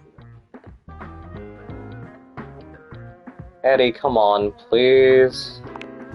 What the hell do you expect me to do about it? Volt's the one who runs the power here. If there's a problem, let him handle it. He could handle it, he would have. He's in over his head. Huh. Yeah, you're smarter than you look. You actually care about this, don't you?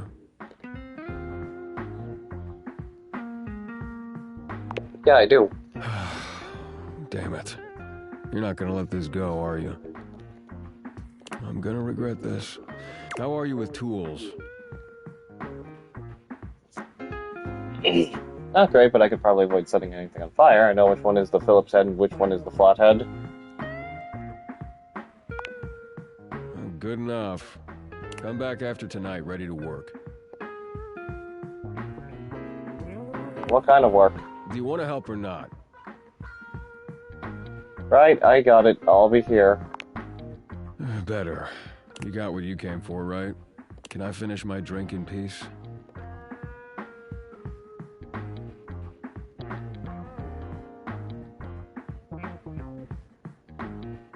Enjoy. Thank you.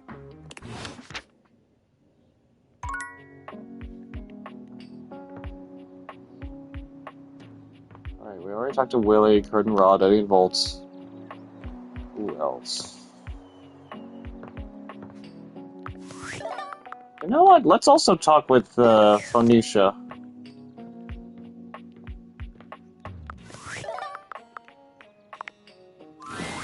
Phoenicia is full on sweating, hopping from foot to foot, and fanning herself frantically with her hands. Alert, alert! Ooh, I hope you like your data extra crispy because we're headed for a full-scale meltdown in here.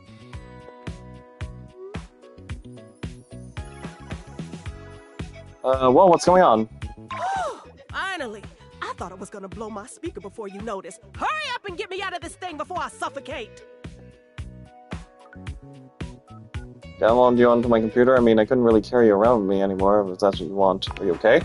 Oh, sure! I'm great! I love shorting out. I mean, who doesn't like spontaneously combusting? I hear burnt pockets are really in this season. Alright then. No, I'm not okay! What part of alert, device overheating, sub shutdown in progress did you not understand? Take this damn case off before you burn the whole house down! Okay, what do you want me to do? Oh, yeesh. You really need it spelled out for you, don't you?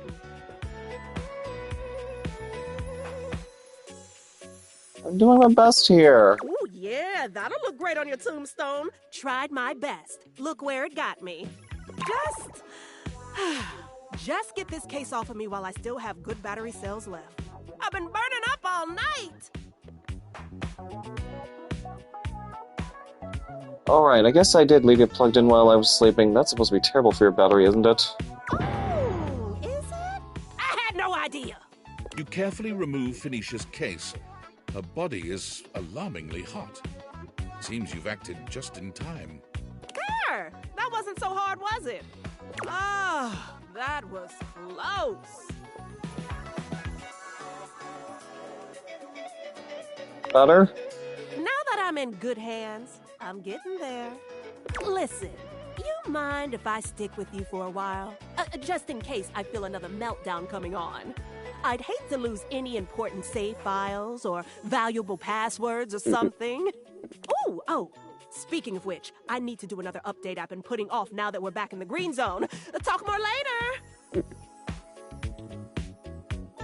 Oh, you got it, darling. Oh, you bad.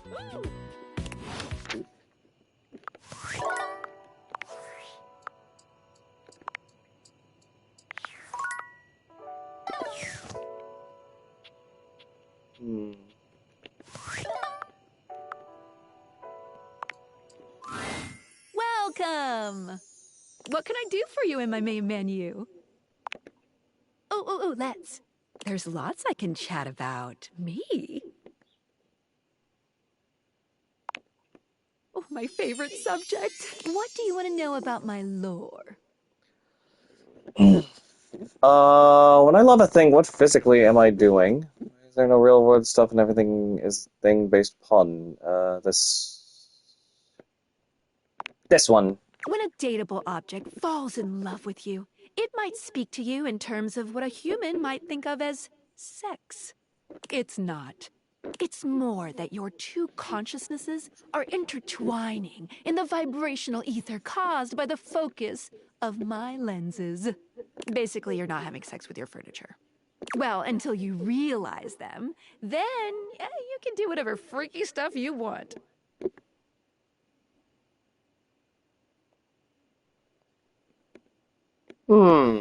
Alright. What did you think about that? Perfect sense. Nice, thank you. Oh, my suspension. What's that she's saying?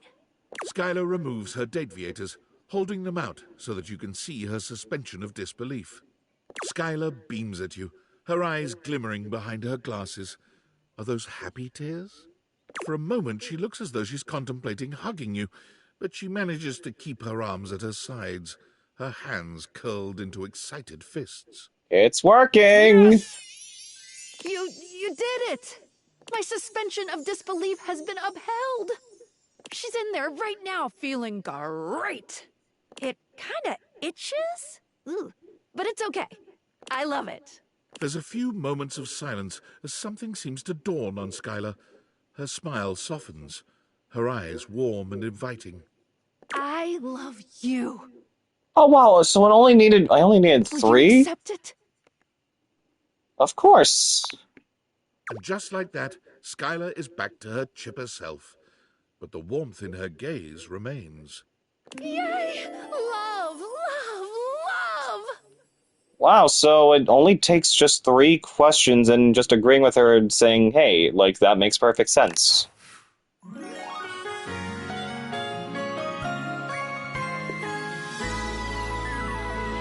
love you.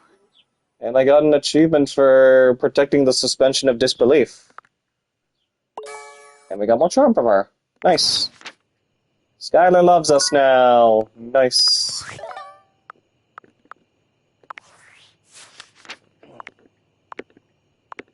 Oops.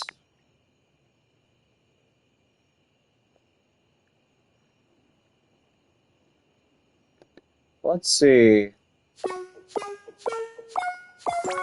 I remember correctly, though, she can't be realized just yet. Like, I have to maybe just finish off, like, the rest of the characters, like, finish dating everyone else and all that, and then I can maybe realize her.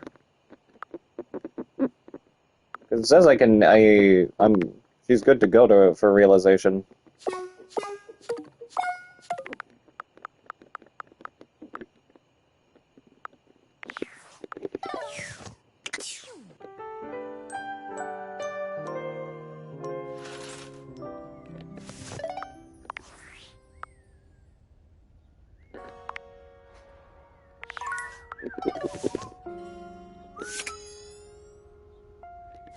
Alright, let's check in on Willy. When you enter your office, Willy seems more clear-headed than when you'd last spoken. She seems happy. Hey, Willy. Oh, hey, there you are. I was just getting ready to ping you. It's like you read my mind. I still don't have a job yet, or a plan. Why do you seem so happy? Well, I've been thinking. I mean, sure, you trained my replacement and we got fired. But maybe this was supposed to happen. If the future is that uncertain, if me and all my potential can just come in and get kneecapped by some insane, unforeseen development like AI all over the place, maybe it's time to stop worrying about what I could be, what I could have done. And just worry about who Willy is now. What makes me happy. I mean, doesn't pay my bills, that's for sure, but... Then again, that's kind of your problem, isn't it? And what could be more corporate than making the bills somebody else's responsibility, huh? In a way, I'm actually sort of killing it at this whole corporate job thing when you really think about it.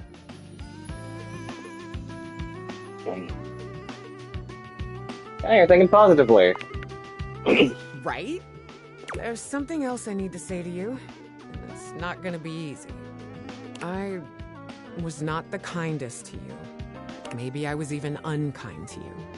I get that you didn't know you were training the AI that took our jobs. It could have happened to anyone. It just felt easier to be mad at you when I was really just mad at myself for once again doing nothing with my life. But you kept coming back and you kept backing me up. And that really means a lot. So maybe we're both unemployed. But being unemployed leaves you a lot of time to get back to the things that interest you. The things that really matter in life. That is true, even though I've never been employed in my life. Willy looks at you from beneath her long lashes, a coy smile playing on her lips. You and I make a good team, don't we? We're just so synergetic. What are you saying? We're just in such perfect alignment. Huh? Look, this isn't some love confession, but I'm into you, all right? Frankly, I don't know how you ignored the sexual tension flying between us every time we spoke. I did it because I'm a consummate professional, but I don't know how the hell you managed. It was hard, very hard. Oh yeah?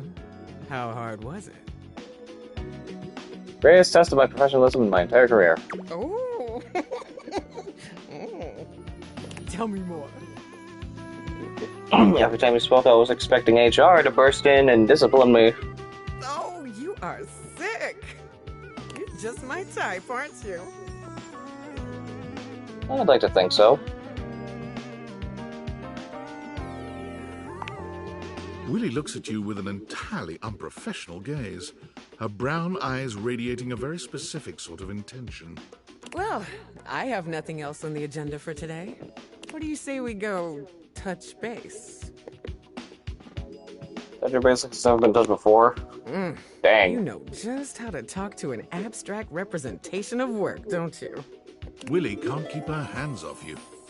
By the time the two of you are done, you have definitely ramped up your efforts on this project. But more than that, you have synergized. You haven't felt this on the same page with a team member, well, ever. Let's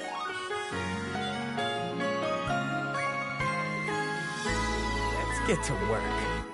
Oh, and I just realized she's also 5'7". I believe I got more sass from her.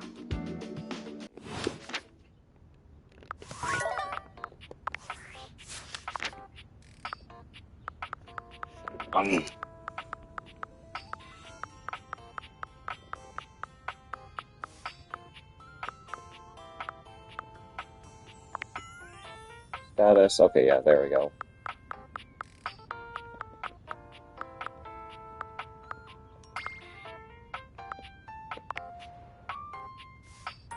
Yep, she was sass. So that is at least 49 romanced, 38 befriended, and 5 hate me to the point where I don't think they will be able to. And, well, actually, that's soon to be 6 if I avoid Nightmare for as long as I can. Right, let's visit Curtain-Rod again. Psst. Come here. Rod waves you over, his voice low. What's going on? We gotta be quiet. Kurt is sleeping. Oh, I don't want to disturb him. No, wait. He's talking in his sleep. Yo. You silly. He's been going on like this for an hour. You know that textile looks great on you. Nothing but lame pickup lines and giggles. It's pretty hilarious if you ask me. Wait, what do you mean you like Rod more? I'm cool. I'm like, really cool. Wait, come back! Wait! Don't go!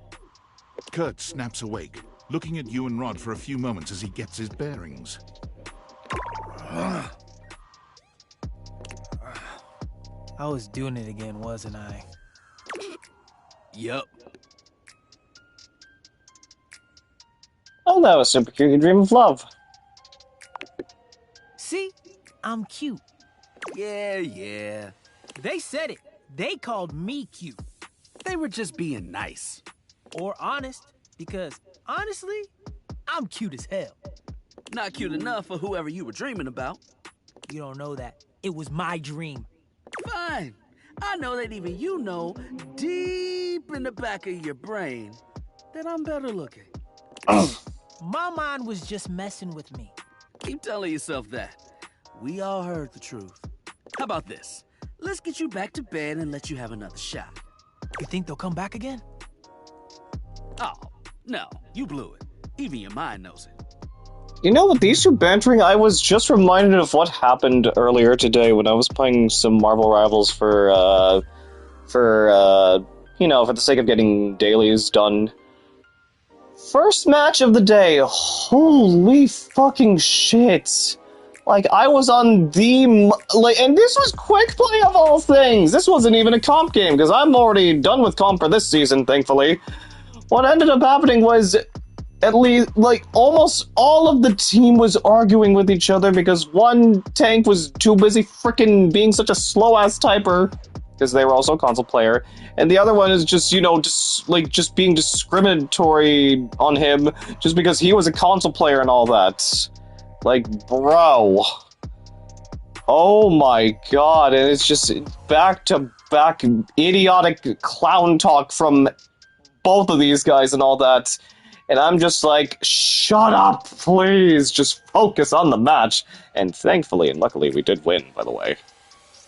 Oh, man. If only I had, recorded or said, maybe, screenshotted some of these stupid comments these guys were saying. Oh, my god. Dream a new dream. One where you've got game. But honestly, that's just best to be left forgotten. And I'm just hoping that, me reporting both of them in the process just worked out in my favor. Party hard. Let's let Kurt get some shut-eye, and hope he's smoother next time. Don't listen to me if I start talking in my sleep. No promises.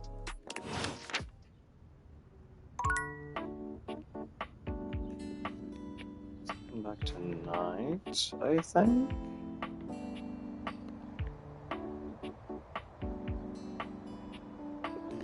Oh wait, can we also... I think... Are we able to now realize Aaron?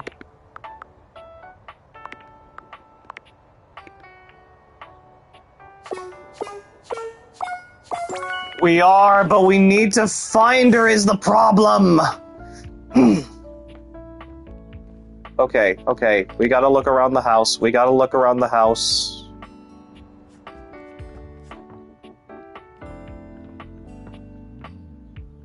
Aaron, where are you? Oh, there's even... There's newfangled plants that don't require sunlight.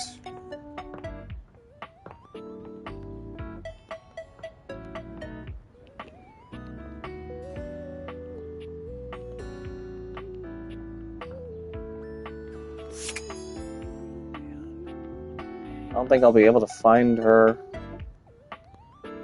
The chances of her, like, just being around here... Okay, obviously not here, because there's no vents.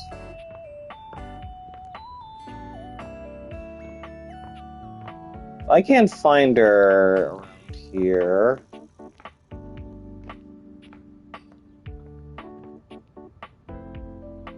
This whole time I didn't even notice this vent around here, of all places. What the hell? This is the one vent that I never even... How did I forever remain oblivious to that vent? Oh, there she is! There she is!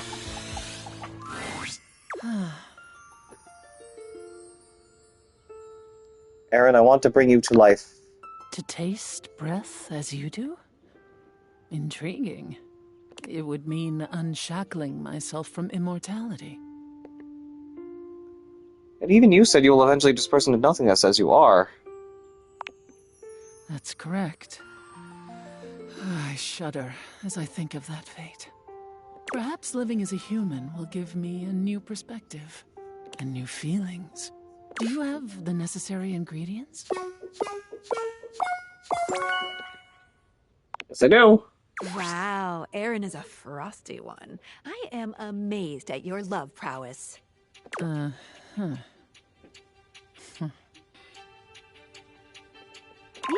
hi to you too.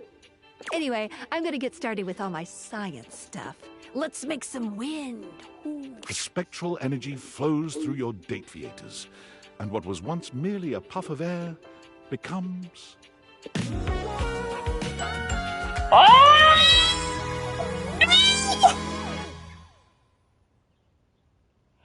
Aaron, I hope you don't get me banned on the internet, please! Gorgeous, and still retaining that phosphorescent appeal, it's Aaron, now reborn as a human.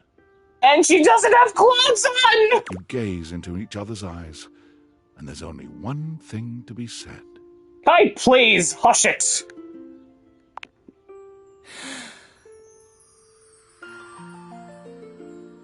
I feel amazing.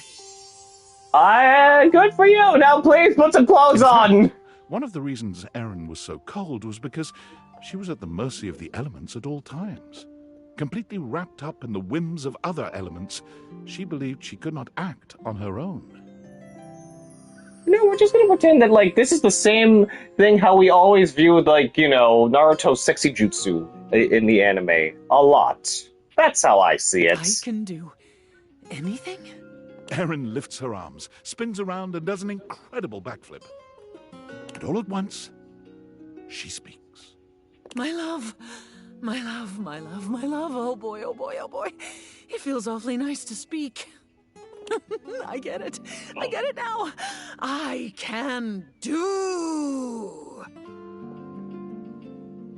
Me? Goodness, yes. My stars, yes. I want to see what this body can do. Well, considering that you don't have any clothes Erin on. is a spirited one, and she is eager to explore all that her new body can do. Breath play becomes her favorite, and the two of you gasp for air with incredible satisfaction. Erin speaks to you, to the air, to the couch, to the people she sees on the streets.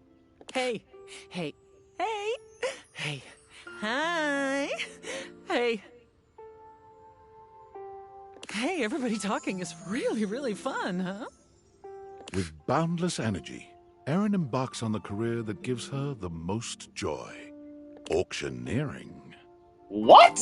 We've got lot 405, lot 405, staying alive with 405. Bidding starts at 3. Do I hear a 3-pointer? Do I hear yes? All in the way. Do 4. 4. Do I hear 4? Do I hear 5? 5. Anyone for a 5?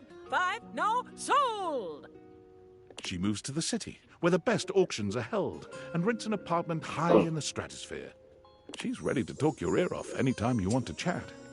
As a lover, her energy is unstoppable, and she is always ready for action. For her, she is truly happy, for the first time in her limitless existence. Wow. I truly was not expecting that. Nope, I was not. Okay, so where is she? Okay, she's in between Zoe, Winnie, and Harper. Damn. Isn't that like, what, 50 now realized? I believe so.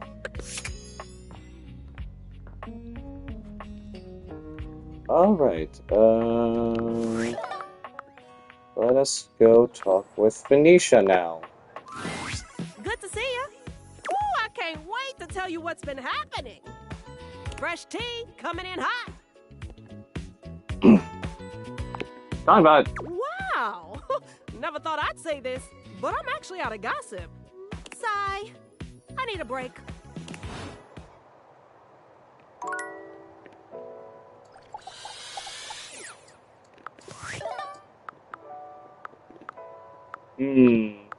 Okay, I'll try to talk to her the first thing in the morning tomorrow.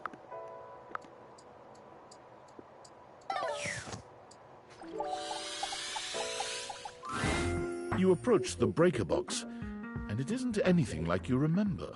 It looks almost lifeless. Oh, I should have saved first. There's no boisterous crowd, and the sign buzzing dully in the window reads closed. The door hangs ajar, like a slack mouth. You push through, though, and find Eddie at the end of the bar, nursing his usual cocktail. Huh, you actually showed up. I guess that means I lose.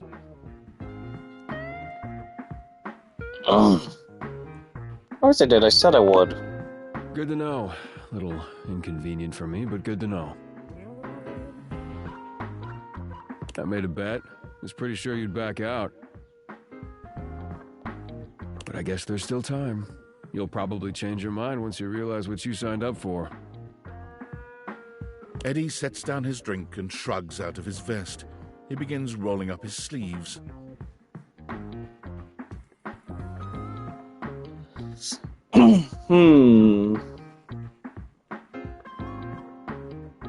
I told you, I want to help.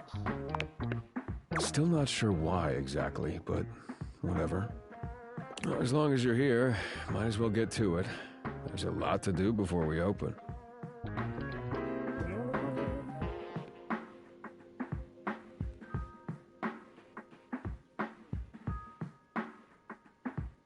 Where's Volta? I was hoping he'd be here too. Why is the club closed anyway? It's weird seeing it empty here.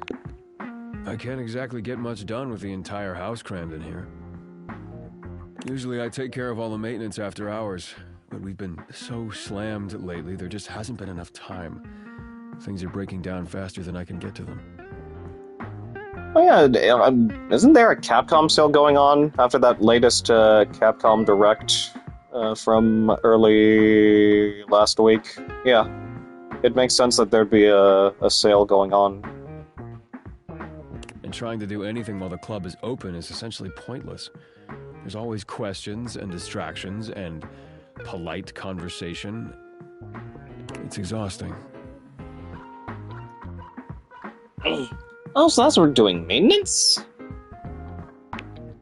All things need maintenance. Nothing, no matter how well made, can function indefinitely. Eventually, we all wear down one way or another. And if something isn't given proper maintenance, we break down even faster. All of them for like 60, 80, you do 4 remaster. Huh. Are you saying Volt is wearing down? In the sense that we're all wearing down from the second we're produced. But no, that's not what's causing the power fluctuations. Now, come on, we're starting with the wiring backstage. Oh, grab that tool bag.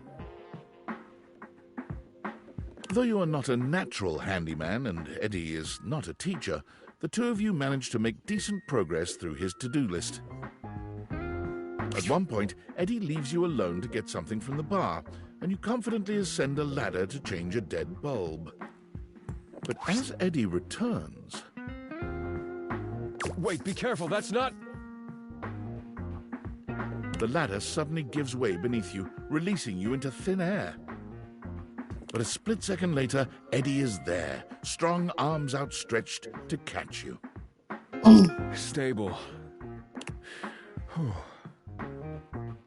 You all right? The customary ice in Eddie's eyes, just for a moment, has melted. Using Volt is 75% off, but 4 is 50% because they all cost the same. I still need to get the Separate Ways DLC for RE4 Remake, because I've been meaning to go back to that. I just haven't been able to get around to, you know, getting the DLC for that, or for Alan Wake 2, because I've been wanting to get the DLC for Alan Wake 2 and try to go back to that game. Yeah, I think so. As Eddie releases you, his face contorts back into its customary gruff expression. That was unbelievably careless. What were you trying to do exactly?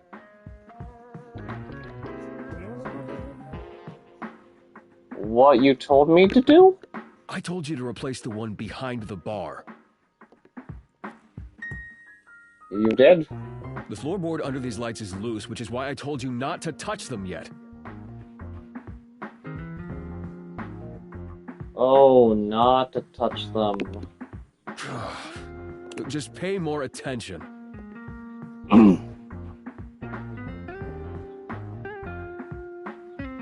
I will. You sure you're not hurt?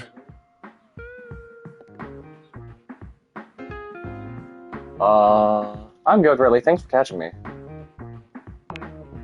You're welcome. Let's not make a habit of it.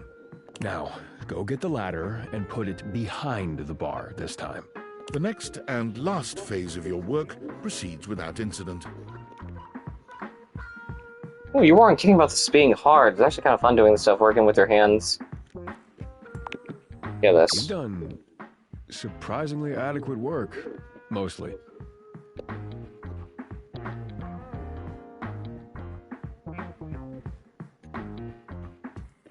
But I only dropped the tools 3 times, so I had a pretty good teacher. Yeah, this. No, you had an excellent teacher.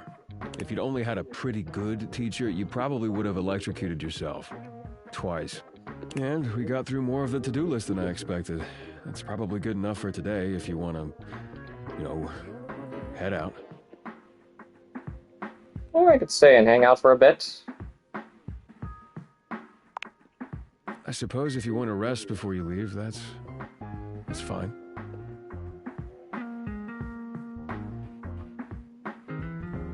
Did we fix everything yet? Not everything. These things take time.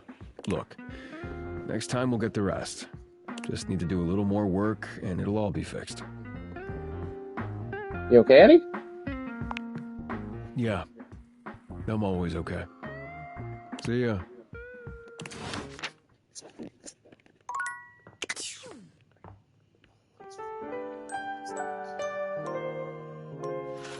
Okay, thank goodness for that.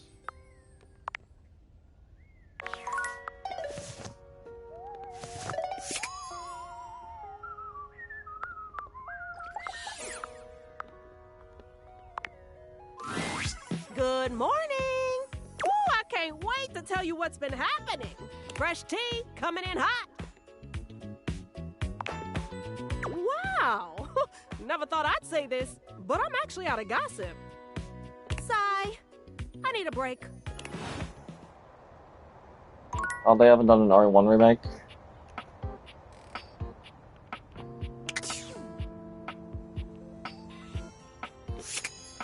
Yeah, I clicked on the app! Yeah! This!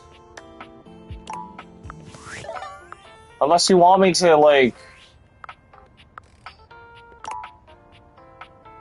try it at night next time? Okay, then.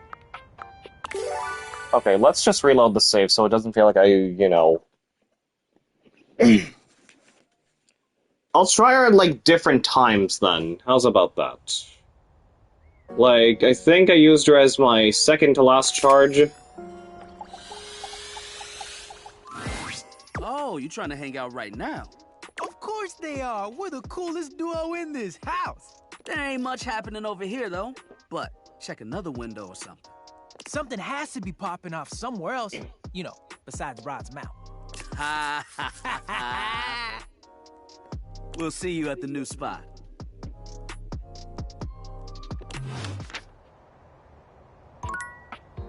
New spot? In the living room?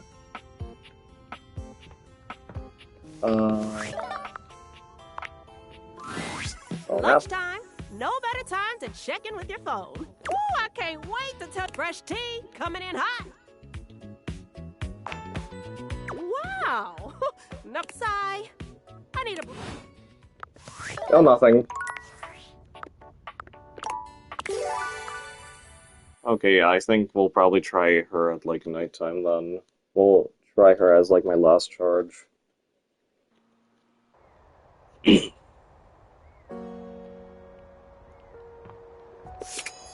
else was I willing to, like, talk to as well? We pretty much already... Like, who do I have left? Let's see.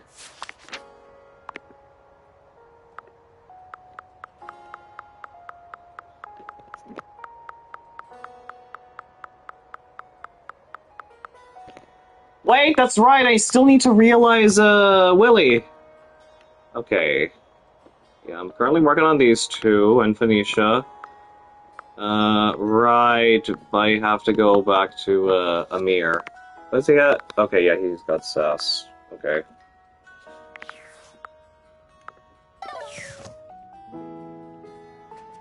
It might just be like, oh, she's been on all day, so she's heating up. Oh. Just the amount of times.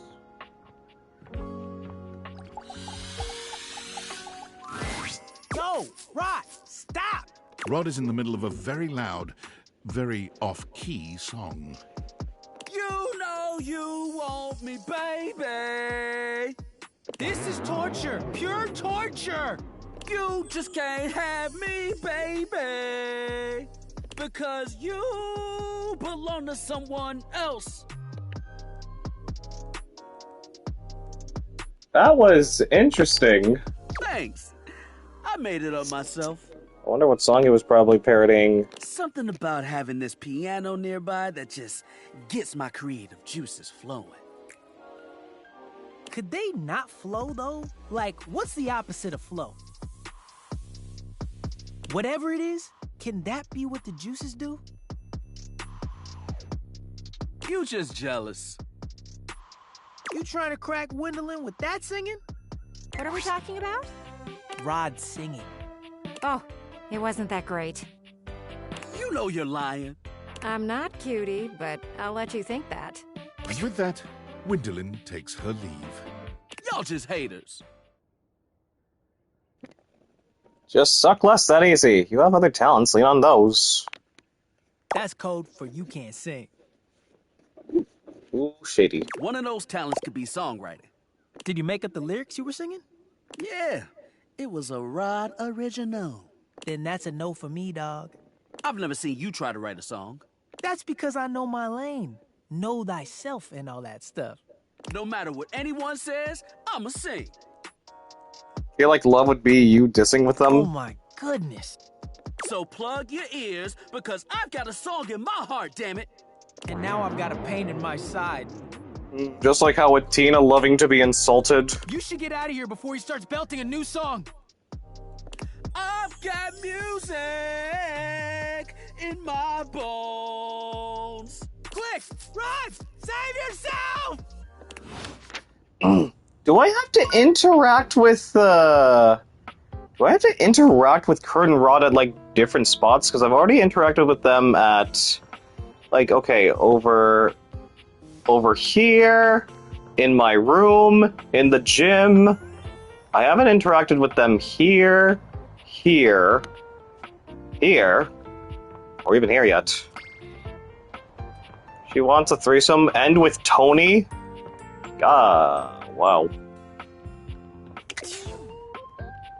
I think next time I'll try to interact with them in the... Who else am I willing to want to, Oh yeah, that's right, you know what? And she gets nasty. I bet you're not as nasty as a Rebel, then. Alright, let's see.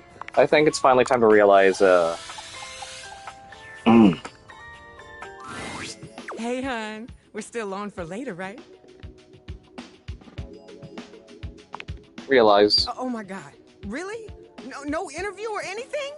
Realization? Just like that?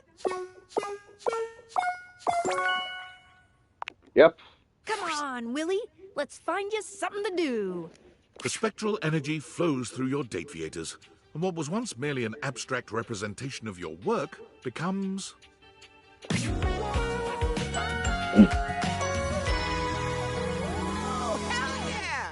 Oh, I like her outfits.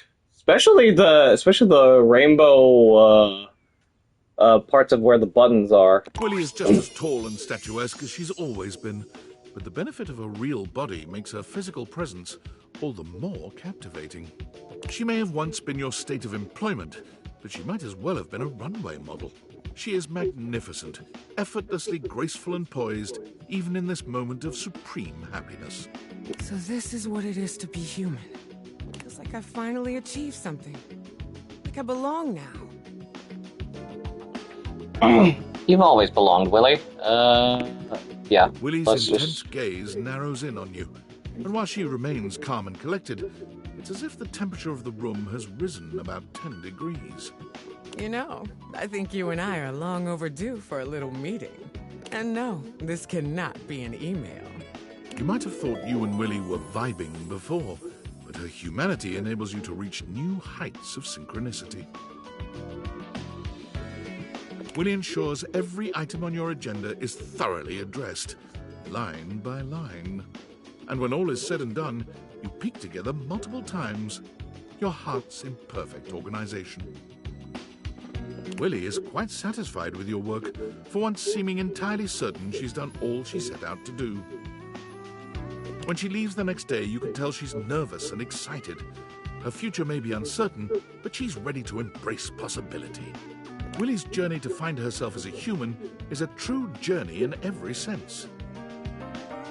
She travels the world, trying out various careers and sampling the local cuisine everywhere she goes. You're not really certain how she's funding this journey, to be frank. When you ask, Willie only tells you not to worry about it, and that Valdivian is making good on what they owe. Willie eventually ends up right back where she started, at Valdivian. She's hired as a high-level consultant to repair the extensive damage caused by handing over policy decisions to Val 9000. She works remotely, so she frequently sends you photos of herself at the beach with a laptop and a drink in hand. Could I get another one of these coconut things? Thanks, honey. What? I'm obviously not talking to you, Milton. God, just get that report to me by EOD Monday. I'd hate to have to escalate this. She may have taken her time getting there, but you're happy to see just how fulfilled Willie is, now that she's truly found her place in life. And speaking of... Valdivianites! CEO David Most quickly checking in before checking out. That's right, team. I finally finished my mandatory recovery program. They said they'd never seen anyone more sober in their entire lives. So chalk up one more thing I'm the most of. Get it? Because of my name, CEO David Most. And it looks like I'm arriving back not a moment too soon. As I understand it, there has been some employee pushback regarding our recent surveillance initiative. I've heard feedback calling it horrifically invasive and definitely illegal. I just want you all to know that your privacy is our utmost priority, and our legal team assures me you can't press charges, so you should rest easy. Sure, some of this may be unorthodox, but it's nothing that I wouldn't voluntarily share myself. For instance, regarding the relationship history question, you may be surprised to know that I've only ever had one relationship. His name was Franklin, and we were deeply in love, but he betrayed me, broke my heart, and what happened after that is none of your or the government's business. See? If I can do it, you can do it. So don't be shy. Grab those plastic cups and get us those urine samples ASAP. Well, now we know what the actual name of Tinfoil Hat is. And I don't have to keep calling him Nigel anymore, and maybe Kaida doesn't have to keep calling him Haida. Even though he'll probably still keep calling him Haida.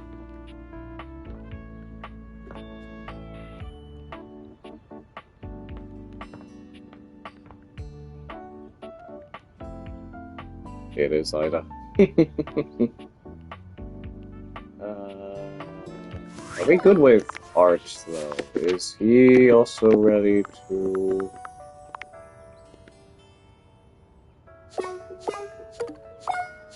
We need more empathy.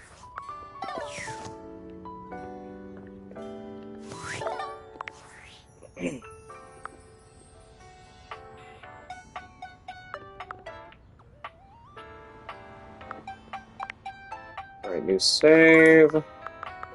What about here? Hey there. Ooh, I can't wait to tell you what's been happening. Fresh tea coming in hot. Okay, nope. Oh, misclicked? Happens to me all. Okay, yeah, I think I really will try at night.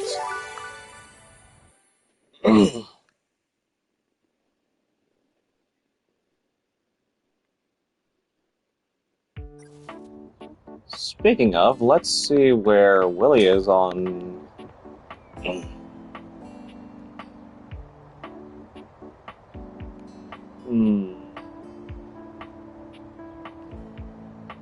Willie is located... Oh! Right there with, right next to Keys. Nice.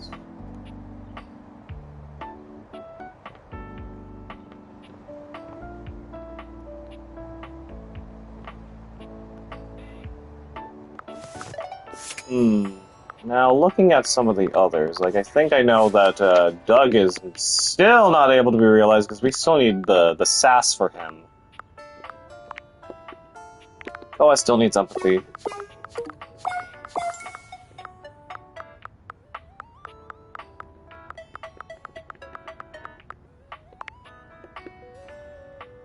No, wait!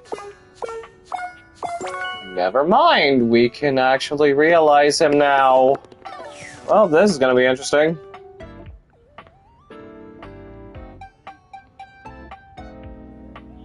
Let's hope to God that the frickin' drift does not do anything here.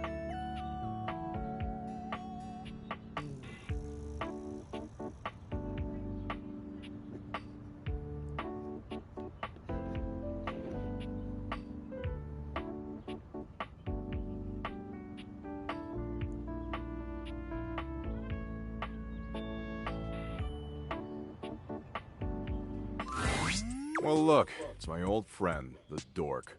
Want a bone? Legit? Wow, that kind of changes my outlook on everything.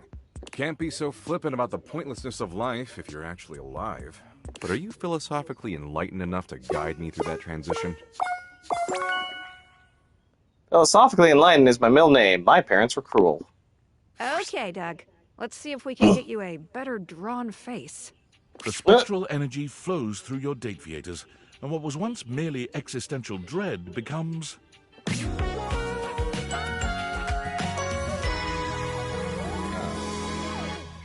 There's nothing different about him!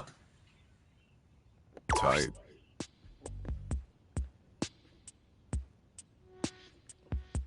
Doug, you're human, I think. He's human, all right, but somehow just as Doug as he ever was.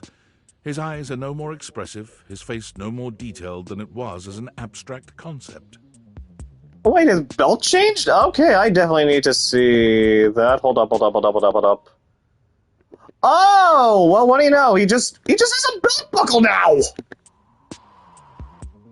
The most Doug thing of all, perhaps. It's entirely impossible to know what's running through his mind. He says nothing. He does. The only thing that's different about him when he became realized is that he just now has a belt buckle on him. In fact, Doug stands perfectly motionless for 6 entire minutes. Huh. So that's dopamine. Sweet. You know, actually being alive has given me a newfound perspective. And as much as I love watching gnarly car wrecks and getting into flame wars with incels, I think I want to make the world a better place until it hurls itself unwillingly into the hungry black hole of the sun. I want to cherish every precious fleeting moment. It's time for me to show the world the power of the yo-yo. Doug pulls a small plastic yo-yo out of his back pocket and holds it up. I won't stand in your way, because I don't want to get concussed. You couldn't even if you wanted to, baby.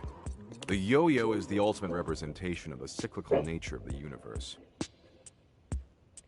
Wait, okay, I think if I remember correctly, that's not even a buckle, yeah. Now you're right, yeah, it's just the realization button? Oh. Life, death, rebirth, all moving towards a final entropic state of persistent rest. And it's got flashing lights. Apparently, the yo-yo that Doug had kept in the back pockets of his ripped jeans all this time had been put to good use over the millennia, because he was an absolutely stellar performer. His act traveled the world and distracted humans from their eventual demise for fleeting moments. That is, until his flashing yo-yo came to a stop at the end of his act, and he said his trademark phrase. You're gonna fucking die, bitches! We've got 50 realized datables. 50. 50 realized datables at last. Oh, the house is starting to feel a little empty. But the outside world is already starting to feel a whole lot brighter with everyone running around out there. No, that notif. Oh, wait a minute. I have a notif from Skylar now. I can't believe it. Invasive personal questions? Privacy-eroding surveillance? Fluid sample collecting? This is the most inappropriate, unethical, intrusive corporate malfeasance I've ever seen, and I spent 6 months at our competitor, Diabolicorp. I realize David's under Diabolicorp? duress, but he's finally gone too far. Agreed. To think I almost fell for him again.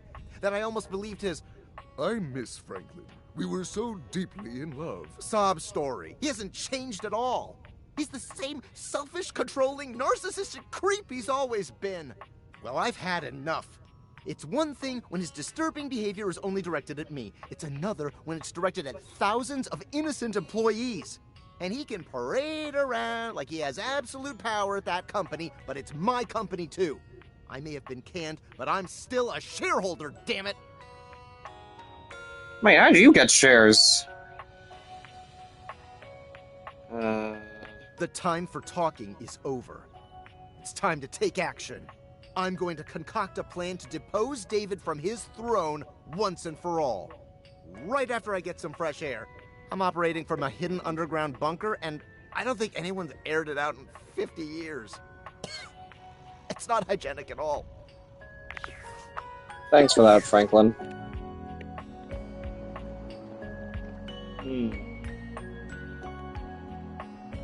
Oh yeah, that's right. Let's also now go to Eddie and Volt. Actually, let's... Where's the light here? Not even a light switch here? There's a light bulb. Oh, right here. Yeah, that works. You find the breaker box closed, looking almost abandoned. There is still a loneliness about it, though.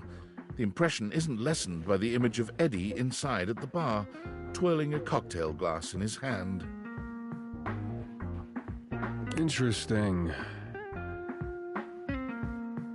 I thought for sure after yesterday you'd change your mind. But here you are. Again. Everything hurts and I slept forever, but I don't know. I had a lot of fun learning to do stuff. Really? I find that hard to believe.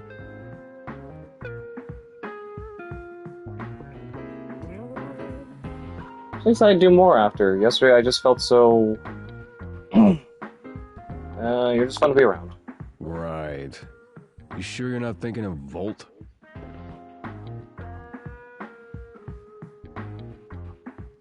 Volt is fun too, but you're so yourself. I think that's better. I wouldn't be so sure about that. Eddie remains a semi-patient, semi-competent teacher, and you help as best you can. You notice he does not leave you alone this time. He won't admit it, but you can feel that he is concerned for your safety. There's a tiny bit of warmth peeking through that cold exterior. Almost done. Hand me the pliers. Whew. It's getting late. I can finish up this set myself. Why don't you go get some rest? You get satisfaction of saying I left early? No way.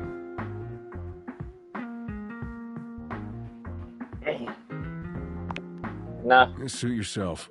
It's fun to watch Eddie work. There's a real satisfaction in seeing just how dedicated he is, how skilled his hands are.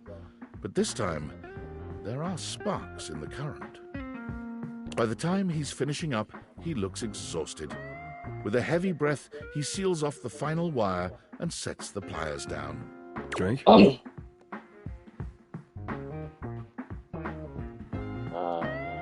Yep. Like for real? I never joke about drinks. Do you want a drink or not? Unless you've got something else you have to do. Yes, please. Calm down. It's just a drink. Are you gonna make it? I'll make it. With not a wasted movement, Eddie puts together whiskey, egg white, lemon, and sugar into a shaker. Try this. Whiskey sour. Well? I really wish they could have at least made the drinks a little different, but then again, I think that falls to, Bev.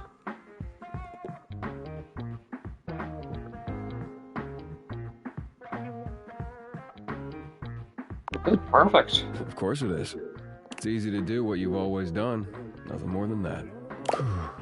You've done a decent job the last couple of days. More than decent, actually. Thanks to you, I'm finally caught up on all the big power drains around here.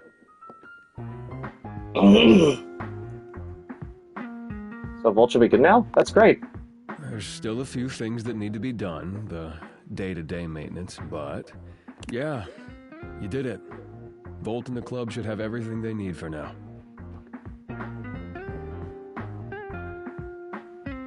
What about you? And what about me? You came here to help Volt, and you did. So now you can get back to whatever it is you do when you're not invading my space. Can I still come by and help? The day-to-day stuff sounds fun. What? Why would you want to do that? What did I say? Maybe I'm just a glutton for punishment. Why is it so hard for you to believe I actually like spending time with you? I guess because no one has before. But hey, it's your time. If you want to waste it here, I can't stop you. Something about Eddie's tone. This is more than the usual tired standoffishness. You notice a small tremor in his hand. He shoves his hand into his pocket and looks away. Well, at least now you can get back to the crowd and the shows and whatever with Volt. Oh, I hadn't thought about that. I guess so, yeah.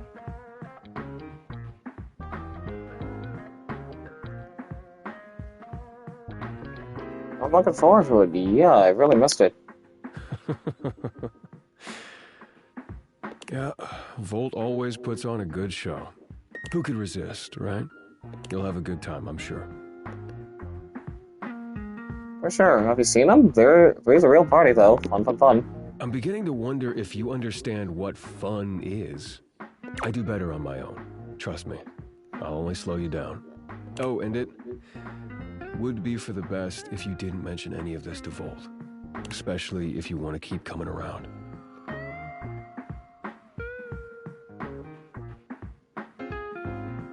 Why is that? Volt can be protective when it comes to this place, to what we do. It's a point of pride for him. If he found out you'd been helping, and that's why the power suddenly stabilized, it would probably hurt him. A lot. So for now, let's just keep it between us, okay? There's gotta be more to it than that. What does that mean? You feel guilty about falling behind with this stuff, don't you? Fine, whatever. Yes, okay? If he knew what was really going on, he'd probably be pretty upset with me, too. I don't want that either. I can't tell if you two are friends or if you hate each other. You really care about him. Our relationship is complicated. He was there for me during a really dark time. He took care of me. I owe it to him to do the same. Can you help me do that or not? You don't like lying, but I don't want to hurt anyone either, okay? Just between us.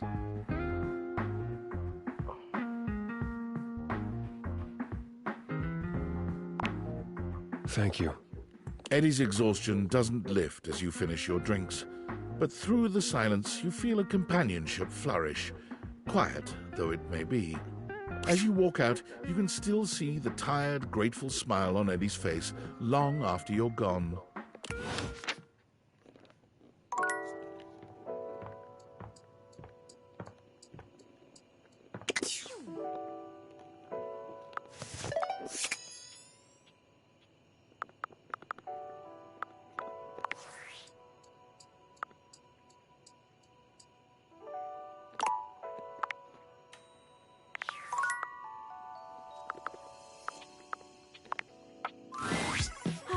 Almost bedtime. Let's get a little more screen time in. Ooh, I can't wait to tell you fresh tea coming in hot. Wow. Never thought I'd say sigh. Still nothing from her. Well, good thing I did save before that, because now I'm curious what that note from Skylar is about.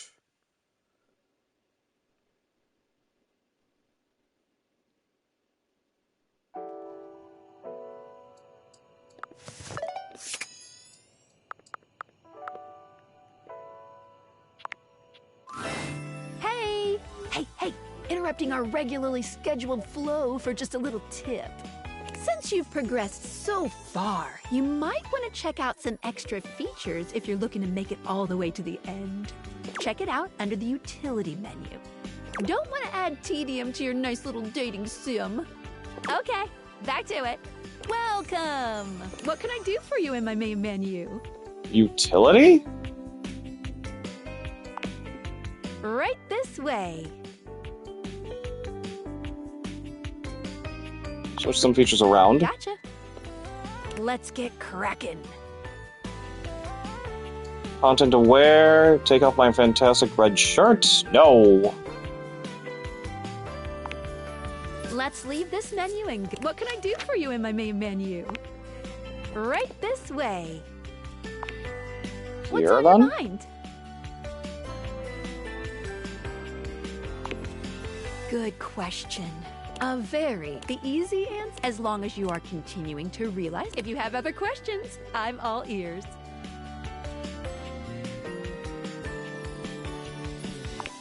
You can leave the house at any time, but be forewarned. Doing that starts the end of your story. A point of no return. Unless, of course, you reload a save. Wink, wink. I know when I'm ready to leave the house, in your opinion. If you want the barest minimum of a good ending, I would shoot to get 100 specs points in any one attribute. Once you have that, you'll get some pretty good results. Any other questions about what you should be doing?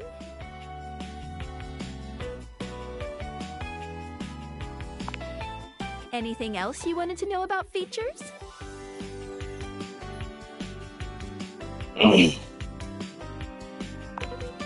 Cool. What can I do for you in my main menu?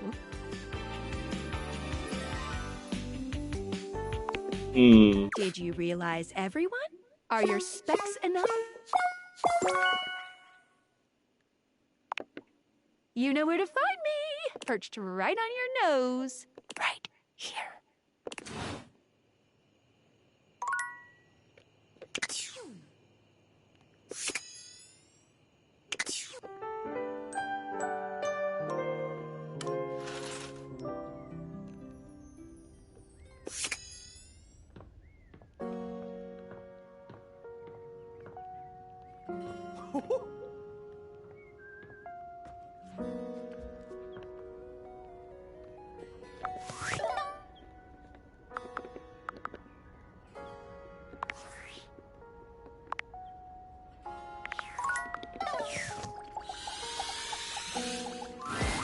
Oh, you showed up just in time. Kurt, I don't think there's good material today.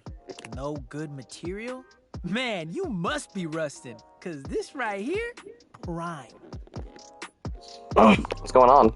Kurt steps to the side, inviting you to look through the window. You can't really make out much. What am I looking at? That fool out there with the boombox over his head, down the street. He's been out there for how long now? Hours, playing the same song. They ain't never gonna answer. Old dude ran out of pebbles a while ago. Wait, is he out of batteries too?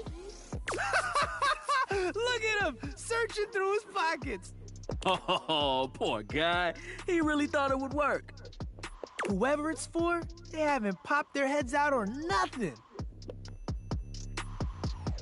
The 80s called, they want their technology back. And the 90s want that joke back. At least they're trying to be funny. You're up here just serving commentary. Oh, he ain't got no batteries. You just mad I got the gift. What gift? Of observational comedy. Who told you that lie? You act like you don't laugh at my jokes. That's what friends do. Laugh at each other's jokes? Nah. Lie! Oh, is he? He's walking away. Good try, my dude! Good try! Hope we can make it work with whoever it was. I think he should just move on. Take a tip from me. When someone wants you, you shouldn't have to chase him down. He's better off without whoever he was trying to get. Unless he's not. You right. Yo, I'm tired. Looking at that guy made me tired. All right, let's just hang. Thanks for swinging by. We'll see you.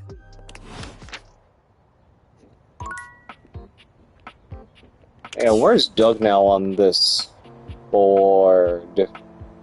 Right there, above Freddy.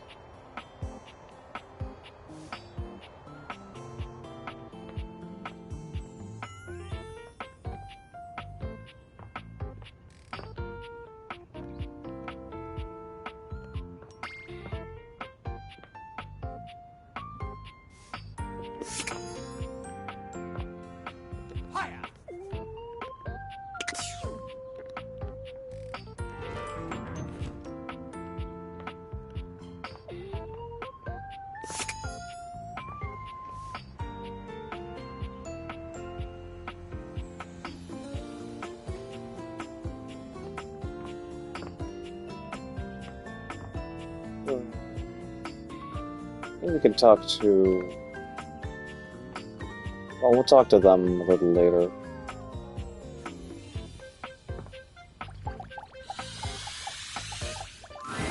The breaker box is back to its brightly lit and well-populated glory, with its inimitable host standing ready at the door to greet you. Livewire! You look ravishing as usual. Do we have the pleasure of your company for another evening? Be honest, you enjoyed yourself so much last time you just couldn't stay away. Am I right?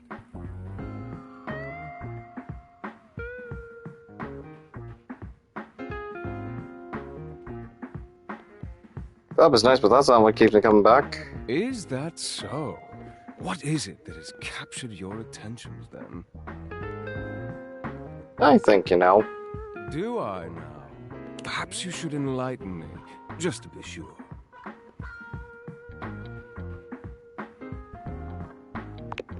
Yeah, Volt chuckles. The spark is undeniable and mutual, I assure you. I was rather hoping you would come by today. What do you say we enjoy it a little more closely together, hmm? Care to dance?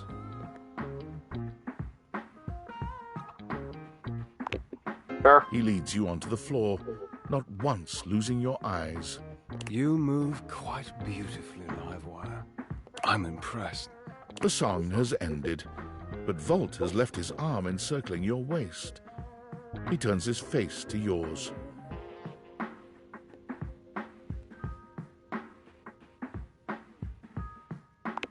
Sure. And plants a kiss on your lips that takes your breath away. Time seems to stop while the two of you are connected.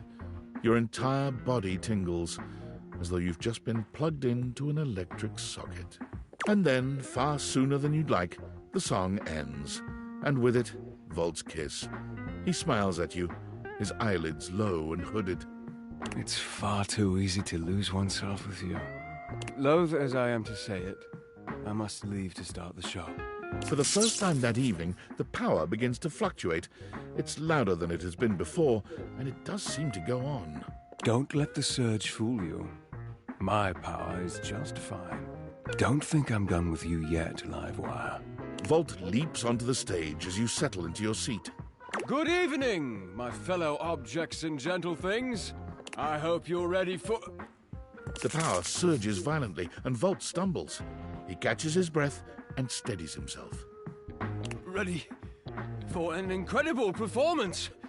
Tonight we have... The system buzzes, cracking and flaring. Volt drops to a knee and clutches his belly. The surge rages until the very room seems to shake, when suddenly...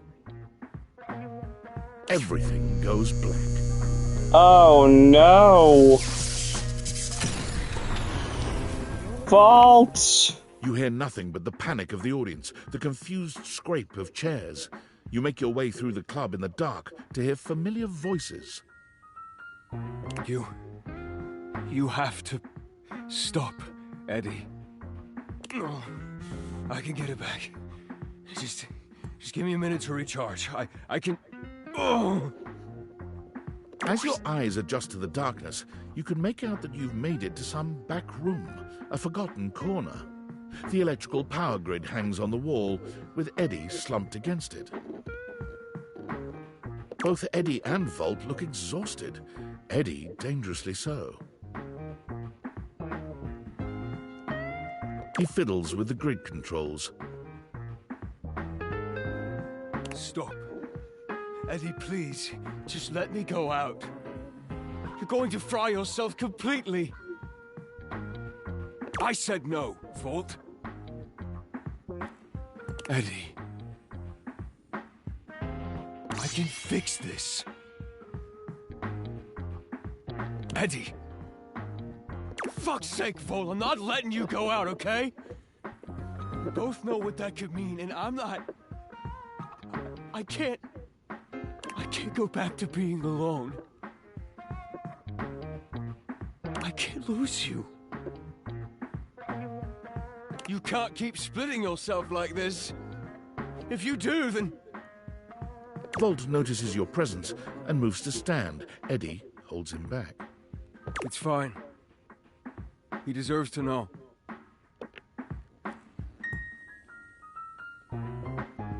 What's going on? What happened between you guys? I'm failing. The power is failing and I can't stop it.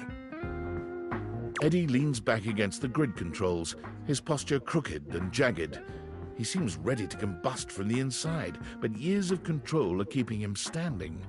For now.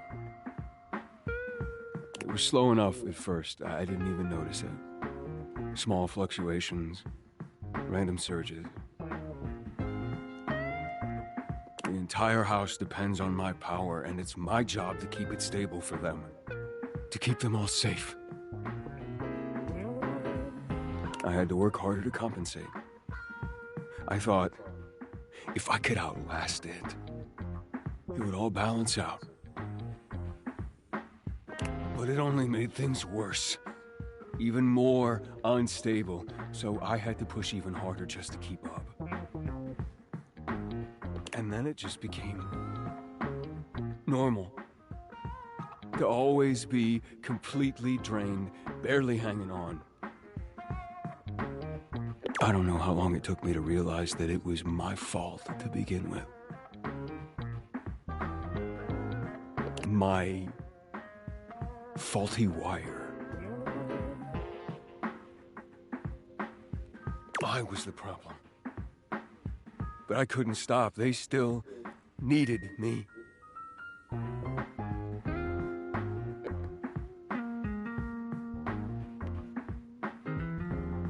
What about what you needed? Exactly. They needed me, and I needed help. So, I gave it to myself. I split myself. So there was more of me to go around. I made Volt. He was my fix.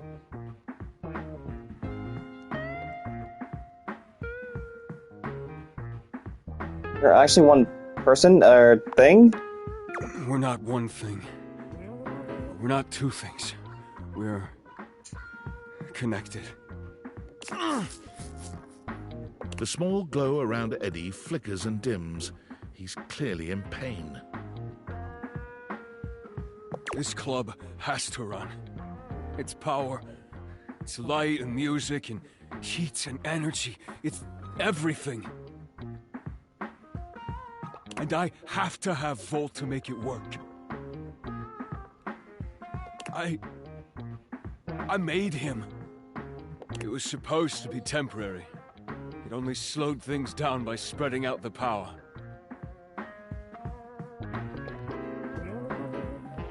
But then, even that became too much.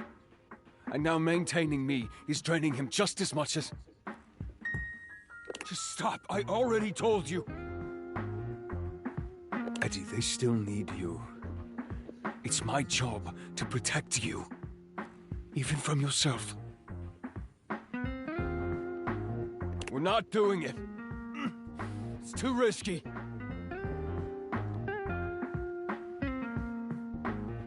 What is it? What do you need? The faulty wire. Volt, don't! You have to fix the wire and reset the system. If you do that, Volt could disappear. I don't know if I can bring him back. Please. You can't. Volt is a part of you, then you'll never lose him. Change is scary, but it can lead to something good.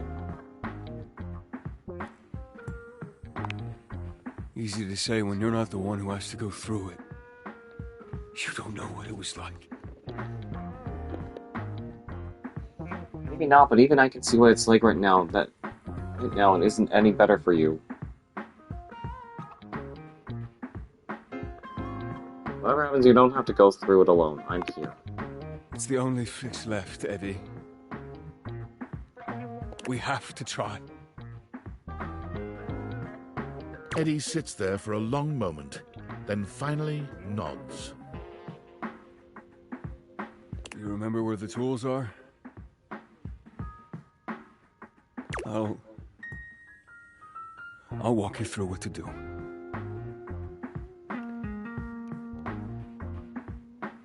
You ready? Wait. Fuck. Are we sure we have to do this? Quite. It's time, Eddie. Fine. Fine. All right, just... Before that, I just wanted to thank you for being here, I guess. Whatever, just do it before I change my mind.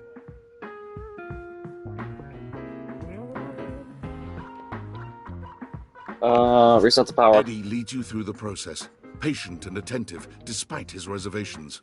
When you've finished, he gives you the nod to do the rest. The dim light around Eddie and Vault blinks out completely, leaving you in total darkness. For a few moments, everything is quiet and dark. And then, a rustle. The lights turn on. Hello? Over here. Eddie is sitting at the bar, looking haggard but with a light in his eyes that you've never seen before. Whoa. Oh. Hey there, Livewire. Livewire? Only Vault calls me that. Huh. I guess that's true. Funny. So did their personalities fuse? Into Ed, like, did Vault get absorbed into Eddie? Felt really natural to say. I feel good. I'm pretty tired, but after a reset, that's normal. I don't know. I just feel stable. I'd almost forgotten what this felt like. Where's Vault? Eddie, isn't there something you wanted to talk about first? Fine. You were right. I was holding on so tight to the way I thought things had to be. I didn't realize all that did was trap both of us in a situation that wasn't working. And honestly, I'm not sure I would have ever been able to see it if it wasn't for you. What he means is he's quite taken with you. Vault? We both are, but I'm sure you already knew that. Look at you. Wait, taken with me as in... As in, do we really have to spell it out? Only if you're about to... the feeling is very mutual. But really? I mean, if you're interested, we wouldn't mind you, sticking around. If you feel like it, or whatever. We would be delighted to have you. I'm in. Alright, well, if you're gonna stick around, might as well be useful. Come on. You remember where the tools are? Let's go. I'll send over some drinks.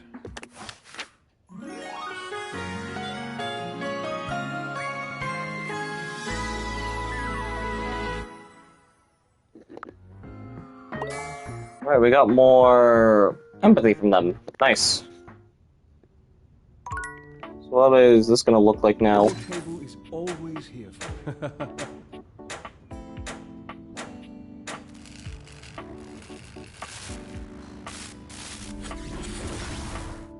I see.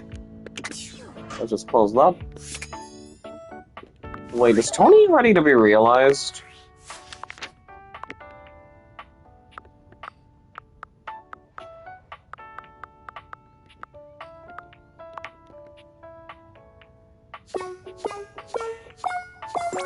Yes, and I'm pretty sure so is Textbox-chan.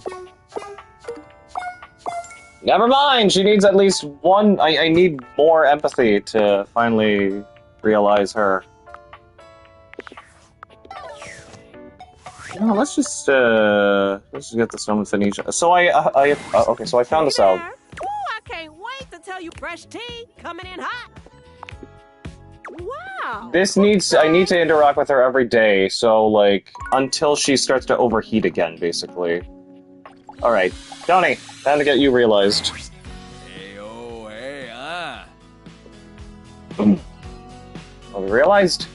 Whoa. You saying you're gonna realize me? Like for realsies? Yep. Yo, Tony! Let's get Bomney! The spectral energy flows through your Dateviators, and what was once merely a toolbox becomes...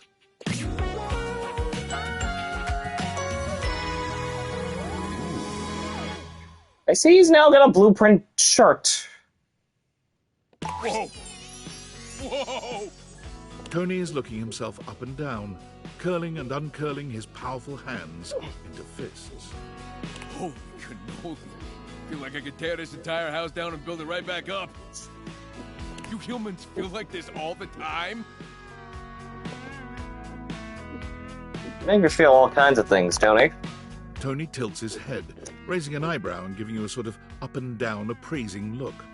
It's clear he likes what he sees. Oh yeah? Well, I'm about to make you feel even more things. Time to see what this body can really do, huh?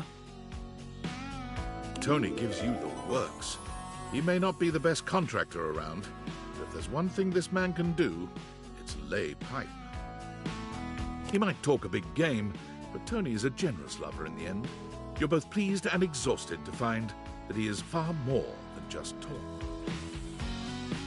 When he leaves the next day, he's loath to let you go, but he promises you that any time your pipes are leaking or you need some drywall patched, he will be there for you. Tony has no trouble getting hired onto a construction job right off the bat. But a few workplace safety incidents later, Tony announces he's retiring from construction, going out on top and taking his love workshops on the road. Tony's workshops prove strangely successful. When Tony invites you to attend one, however, you notice that his audience is mostly made up of housewives who just enjoy listening to him speak. All right, so those 5 principles of successful relationships are what? Come on, ladies. I ain't talking just to hear myself talk. All right, I can remind you again. Tony rides the success of his workshops to a self-help special on a large streaming platform. That in turn leads to a wildly popular reality series called Fix It Tone. Tony's show helps no one, but it is marvelously entertaining. And whenever you see his face on your TV, you can't help but smile. I also just realized something. So I looked it up. I looked up a guide for Phoenicia, and apparently at some point, Freddy would be required because she needs to cool off. But Freddy's not here anymore, and I don't know how that's going to affect her story.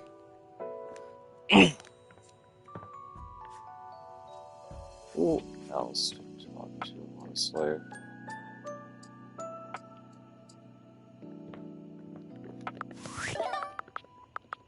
Should I... You know what? Maybe just for the hell of it. Talk with you, of all people. You've reached Reggie Rejection's special phone app. Thanks for setting up autopay. How can I help you spread some lovely rejection this fine day?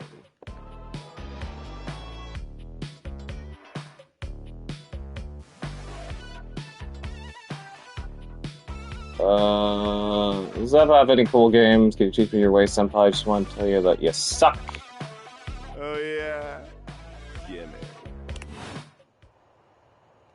Alright, whatever. Alright, so where's Tony on here? There he is, in between Titus, Bev, and Tina. Right there. Oh, how convenient. Saying that, I was told that Tina has a thing for Tony. And that if you try to romance her, she wanted a threesome between you, him, and her. I'm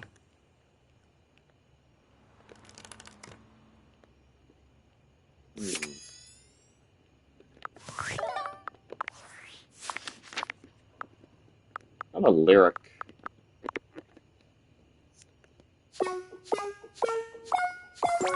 Okay, we can also realize lyric at least.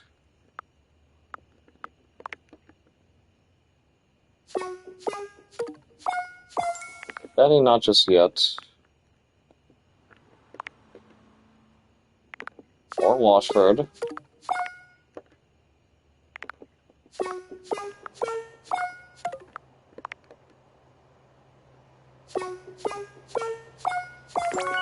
Dunk, yep.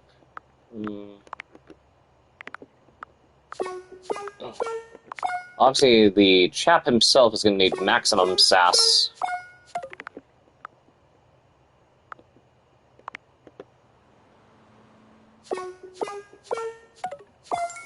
Gonna need a little more time for Jacques.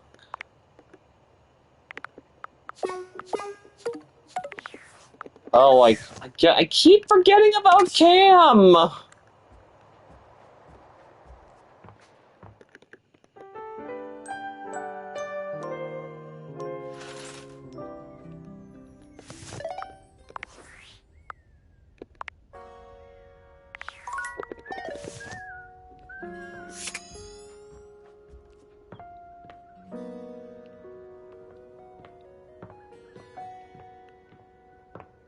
Actually, if I'm gonna...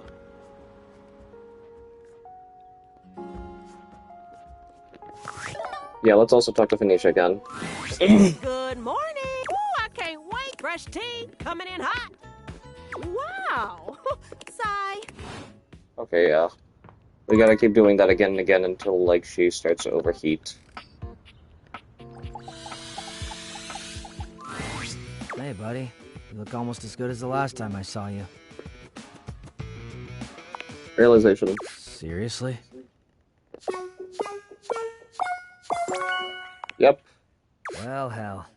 What are we doing standing around talking about it? Let's boogie. Cam! Let's see if this will get you excited. The spectral energy flows through your Dateviators, and what was once merely a trash can becomes...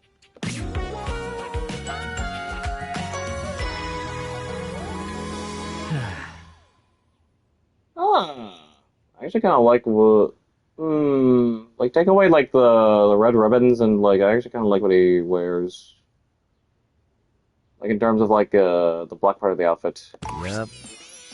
Before you stands Cam, in all his human glory. Mm-hmm. He casually examines his feet, his legs, and his strong hands. His chiseled jawline flashes in the light, and his deep, penetrating eyes radiate intrigue. He may have been a garbage can, but he's become a true work of art.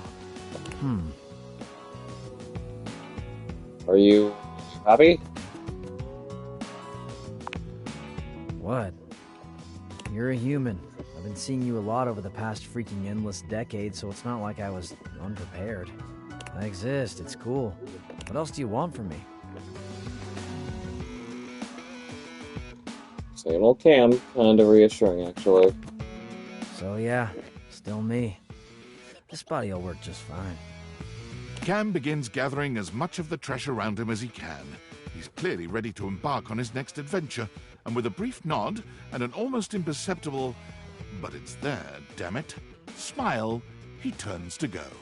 Cam strikes out on his own, and unlike so many of us upon entering the wider world, he has not one doubt about his purpose, his passion, and his final destination. Welcome to my kingdom, Chuckles. Cam has found himself as the undisputed monarch of the biggest dump in the county. There is trash of all sizes and varieties, from the basic household load to industrial waste and commercial-grade refuse, to be handled only by the truly expert. Cam did not apply for this job. He simply strode in the chain-link gate and took over, to the evident relief of the entire then-present staff. When asked what his salary requirements were, Cam scoffed. I told him I didn't need some stupid paper check. There's plenty of money out there for someone who knows where to look. Cam winked and turned arms akimbo into the methane-orange sunset over the chemical waste quadrant. For a man, formerly a can, to find his place is truly a thing of beauty.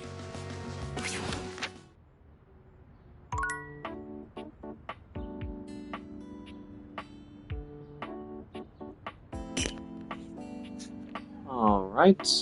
I think I'm gonna go visit Curtain Rod up in...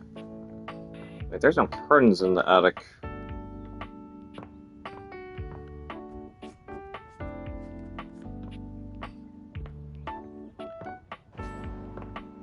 Talk to him here. What you're saying simply doesn't exist. Yes, it does. You know it does. I know it doesn't. You ain't got no romance in your heart. I'm full of romance. I'm just realistic.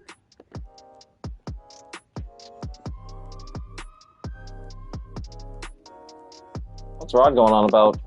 Go on. Say it out loud. Now that I'm on the spot, I don't want to. Because you know it ain't real. Fine. You gotta be the determining factor, okay? Of course.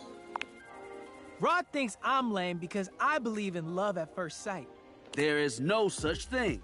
Just because you've never experienced it doesn't mean it ain't real. Kurt is feeling nostalgic for these shutters that used to be next door. We had a connection. They didn't even know you existed. You should have seen the way they waved at me.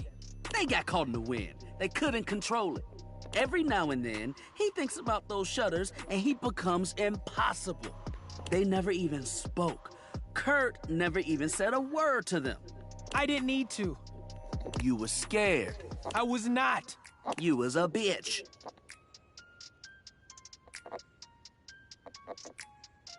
I think that is super sweet. Finally, a romantic.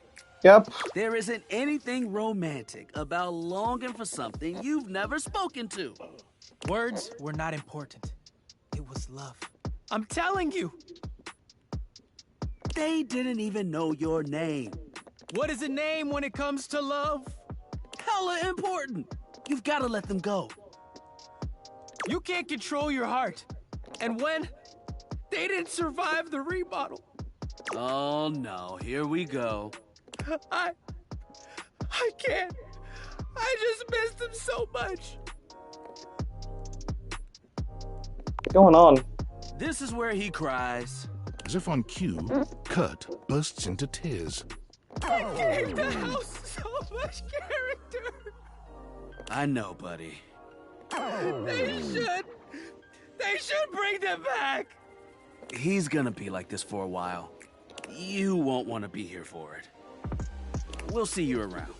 They were so cute. It's okay, Kurt. It's okay. Kind of hilarious, kind of seeing Kurt all, all dramatic about this.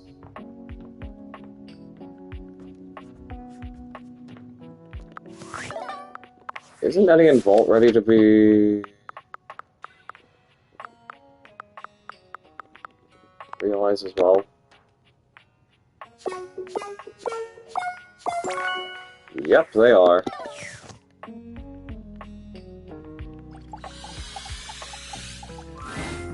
Livewire! You look electrifying as usual. Do we have the pleasure of your company for another visit? Blink twice if you want me to throw you out so you don't have to sit through another bad act.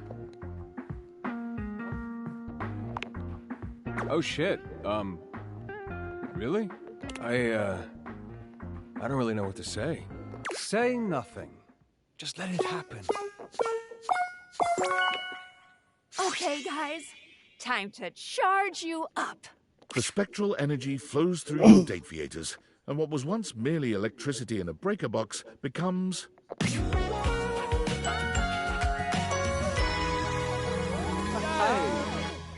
That's a great looking jacket there, Volt. There's a flash of light and a crackle of electricity that makes your skin tingle. And then there's no more Eddie and Volt. Now there's only Eddie, but Volt's presence is impossible to miss. It's evident in the twinkle in Eddie's dark eyes. That's not what the narrator's reading. This is completely different text. Eddie may no longer be electricity, but there's a vitality to him. A glow and a spark even Volt could never have matched. Well, on the other hand, seems grounded by his new body. He's just as charismatic as ever, with his vulnerability in the depths of his gaze that reminds you of Eddie. Why is it... Humanity truly seems to suit him, to revive him in a way you never anticipated. My. Now, isn't this something? Why was that the wrong... Why was it... I am so confused. So many new sensations. It's all rather... I'm so confused on the text box there for what the narrator was reading. It was not matching what the narrator was reading. Electrifying. And saying. Someone finally found a sense of humor. Don't. I already hate myself for even saying it. Oh yes, you can clearly tell by the way you're smiling. Realization must have scrambled my circuits, or whatever it is humans have in place of circuits. Whatever, shut up. Look at him, practically vibrating with excitement. You've given us such a gift, Livewire. Thank you. Vibrating with excitement. You know what? Yeah, kinda. I wasn't really sure how this would go. How it would feel to be, I believe the word you're looking for, dear Eddie, is free. Is that what this is?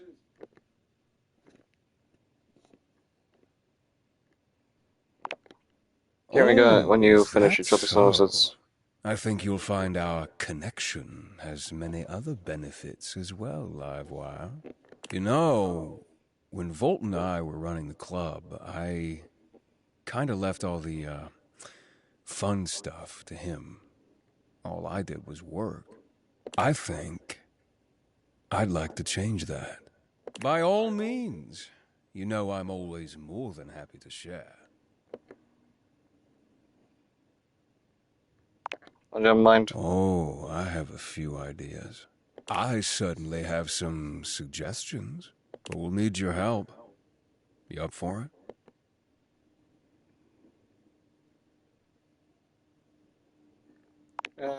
Sexy stuff. Yeah. Full wattage, sexy stuff. How adventurous!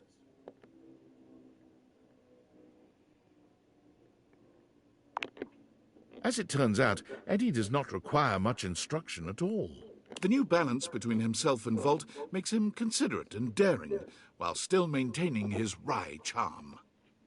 Volt, as eager to please as ever, is able to enjoy handing over control, now that he's confident that Eddie no longer needs him running the show solo.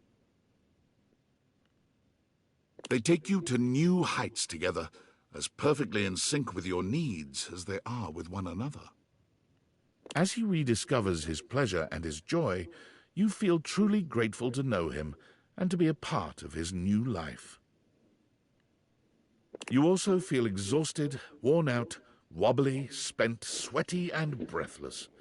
But those things will pass with a little rest. It takes some time for Eddie and Volt to find their place in the human world. They try their hand at several jobs, but nothing seems to fulfill both of their needs. Construction work leaves Volt bored and understimulated, but working as an MC in a cabaret show drives Eddie to frequent exasperated outbursts and longing for isolation. The two of them wondered over what they might do, determined to find a path in their new lives that reflected the perfect balance they had with one another. It wasn't until they came upon a dilapidated old diner for sale that they were struck by a solution, as shocking and intense as a thunderbolt. Between the endless list of necessary repairs and the uphill struggle to turn a profit at restaurants in this day and age, no buyers were willing to take on such a project. But Eddie and Volt could see its potential immediately. They bought it on the spot. The repairs filled Eddie's days and his soul, while Volt took care of staffing and marketing for their grand opening, which was, naturally, a roaring success. But looking around at all their hard work, neither could help but feel disappointed. As it turned out, the fantasy of running a diner was far more exciting than the reality of it. What they both truly craved was the challenge of getting it started in the first place. It was then that Volt had his own brilliant idea: sell the place and find the next big adventure. Volt's charisma and passion made him a natural realtor. The diner sold in one day, well over asking price, giving them plenty of cash to invest in another property Eddie had his eye on. Finally, they knew they'd found their place. High Voltage Realty was born about a week later. Eddie restored old and unloved properties, and Volt sold them with his inimitable flair and pizzazz. Whenever they get a new listing, Eddie and Volt invite you over. You were so indispensable with the breaker box, after all. Your opinion continues to mean the world to them both.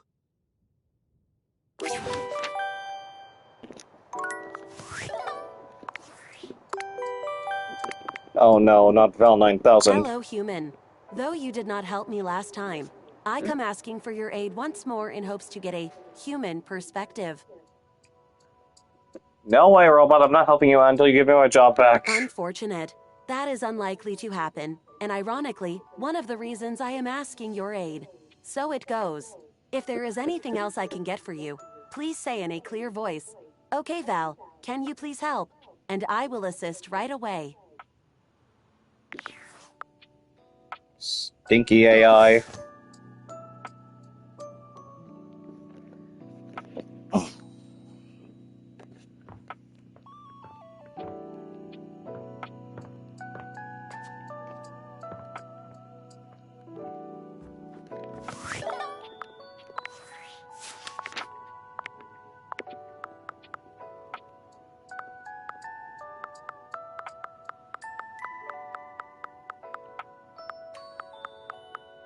Oh yeah, what does Drysdale require?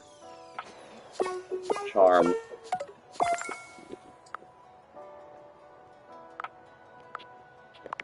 Hey, why is it like just showing Eddie here? Yeah, why is just Eddie here? Where's Volt?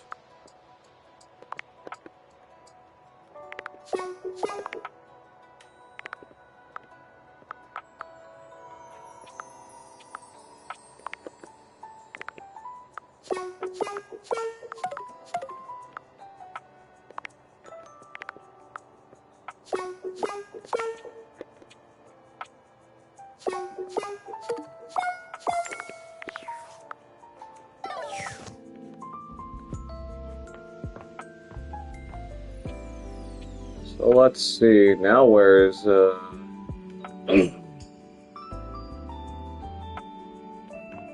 Cam and who else am I looking for? Yeah, Eddie and Volt. Okay, Eddie and Volt are down here. Where's Cam? Up there, next to Connie.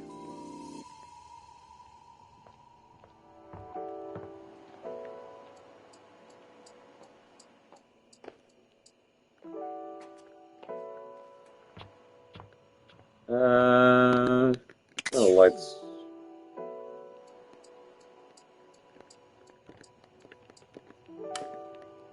Actually, wait, that's right. I did technically want to interact with Amir again. What stat does Amir give again? Sass, okay.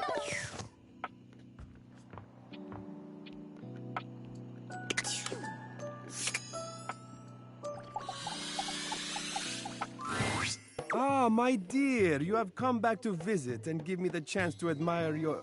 Amir's smile falters, his effusive praise coming to a grinding halt. Oh, my tragedy mars your beauty. It has nothing to do with your gorgeous proportions, your stunning features. It is green, a color that cannot belong in the white statuary of your teeth. Did you have broccoli recently?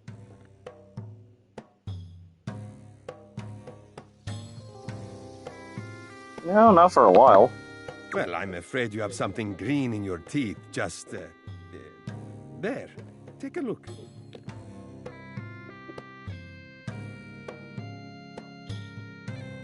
Going, I don't ever have any guests. Yes, indeed. You know, I think it might be best to, check in with me before any of those encounters in the future. And... perhaps you should consider flossing more often. I'm sure Barry would be happy to lend you a hand with it, actually. He's rather obnoxiously reliable with personal routine.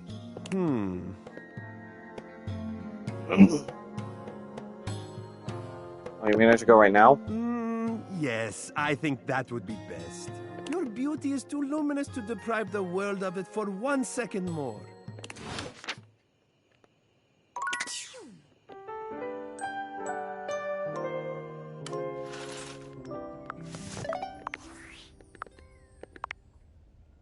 $53 realized.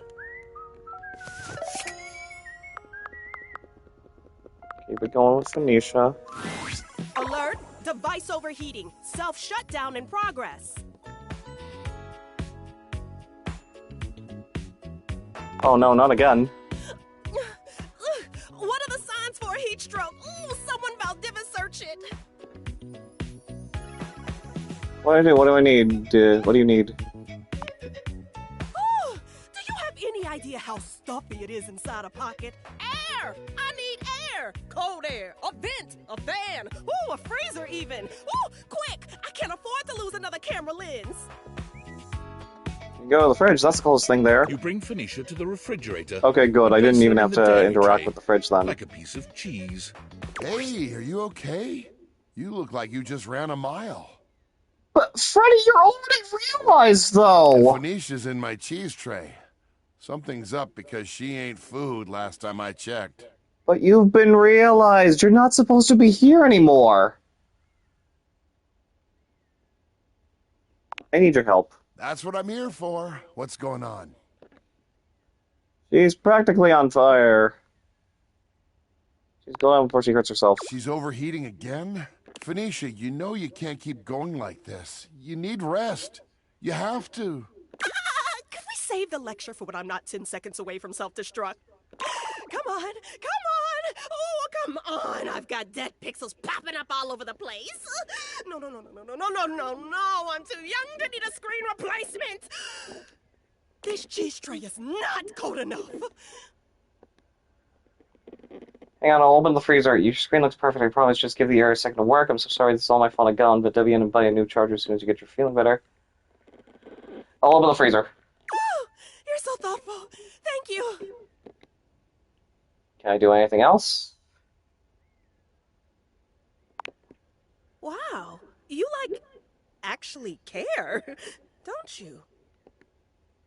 Of course I do. You're important.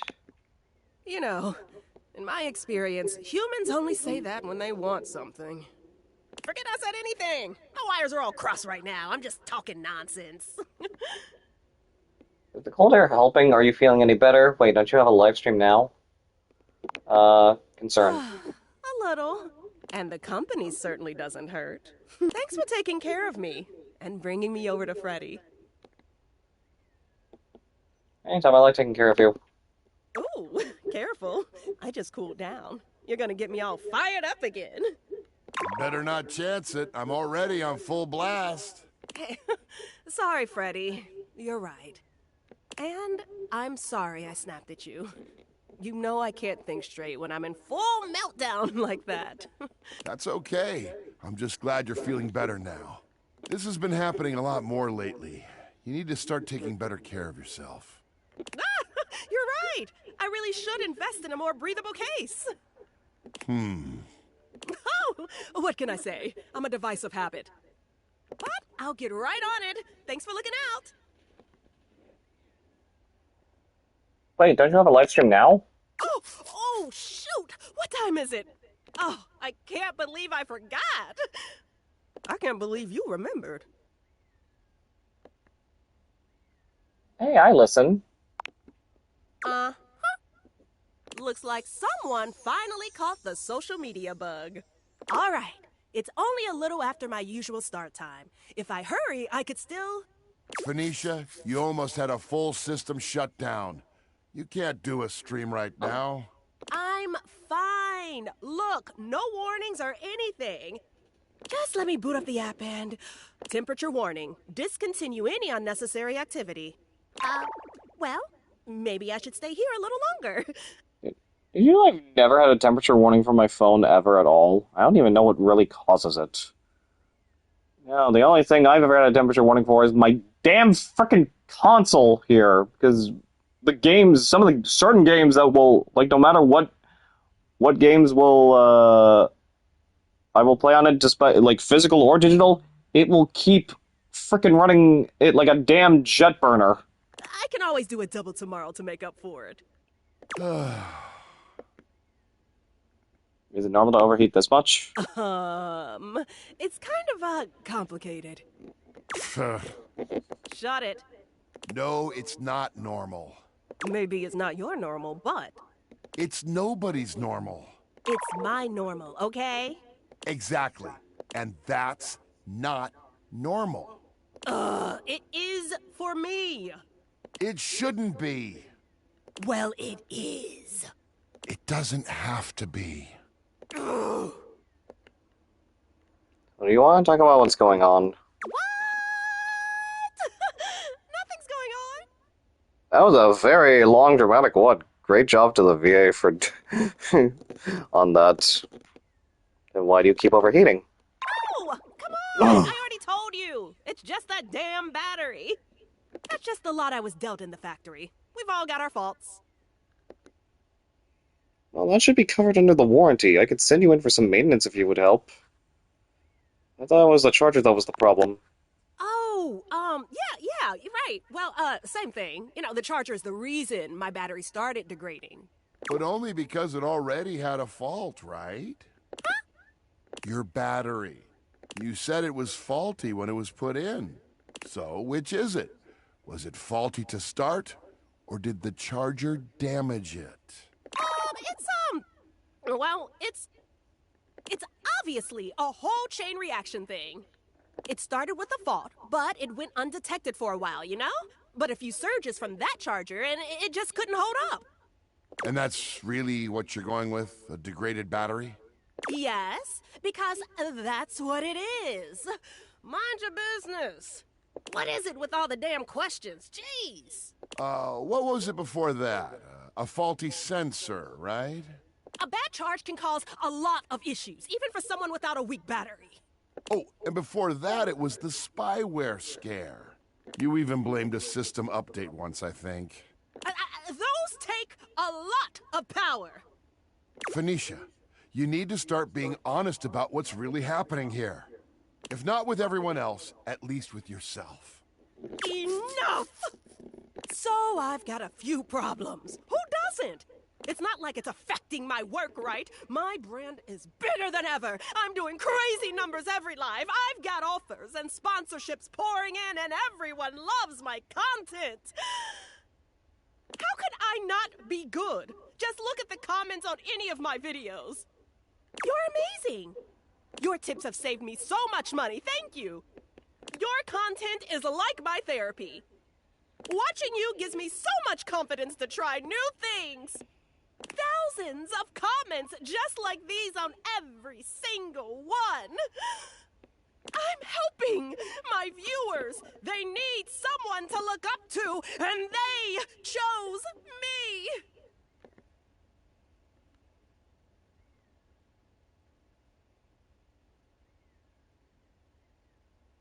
Are you? Because it sounds like you're miserable. What part of wildly successful is giving misery to you,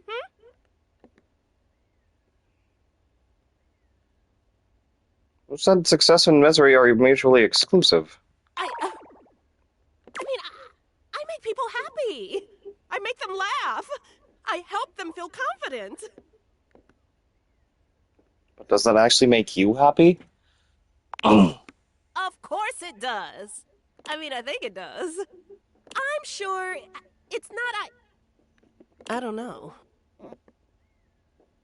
And what do you do for yourself? I do tons for myself. I'm the queen of self-care. Like what? I do spa treatments. You know I'm all about my screen care routine. Online shopping. I gotta have the latest accessories and outfits. You do it because you like it or because you think you have to for your audience? Okay, well, I have tons of hobbies that I enjoy just for myself. Name one. I do art. I actually just finished a set of new home screen backgrounds, and they look fantastic. Thank you very much. Which you also put up as prints for sale in your shop. Got me there, I guess. I do photography. I'm always looking out for great shots. I even started a photography club.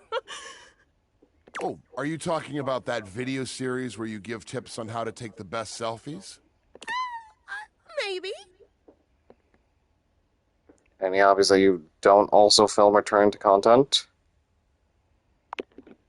Realization slowly dawns on Phoenicia. Oh, my gigs. I don't do anything for myself, do I? I'm a total fraud. Do you have any idea how much time I've spent telling others how important self-care is? You care a lot about your fans, right? Of course I do. Do you think I put in all this effort just for myself? So close to the point. Okay, what advice would you give someone struggling with burnout? Well, the only way to really deal with burnout is to rest.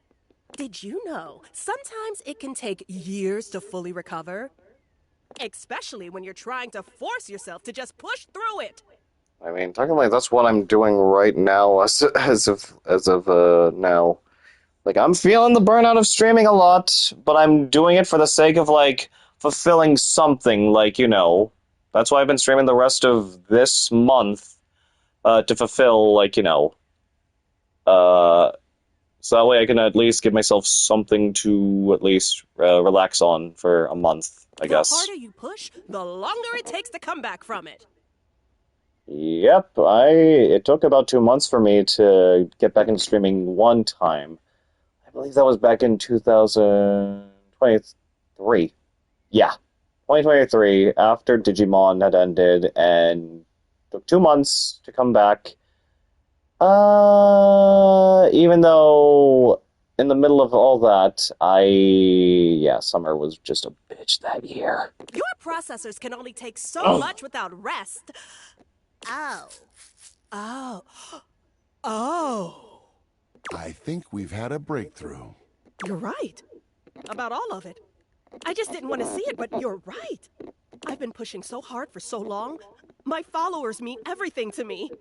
So yeah, her, like, overheating herself is in relation to, like, you know, someone, like, suffering from burnout. But it can't be my everything, can it?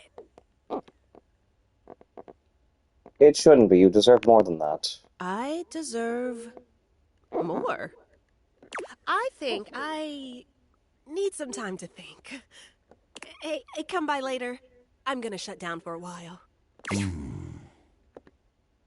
See you, Freddy. See ya. Even though you're technically not supposed to be here anymore.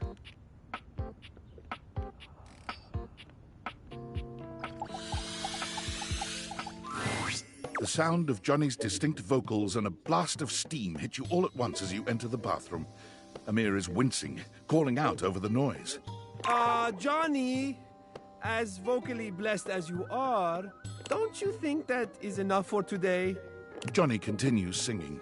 You can't tell if he's just not heard Amir or if he's ignoring him.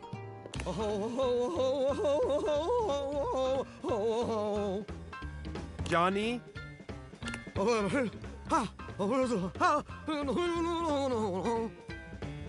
Johnny! This is for you, Grandpa!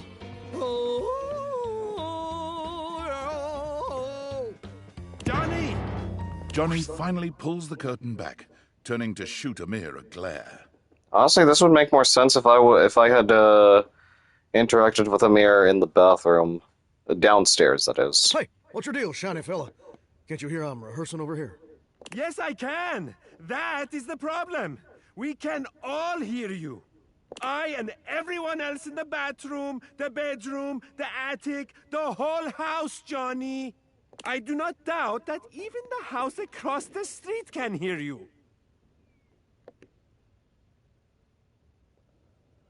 Should I come back later?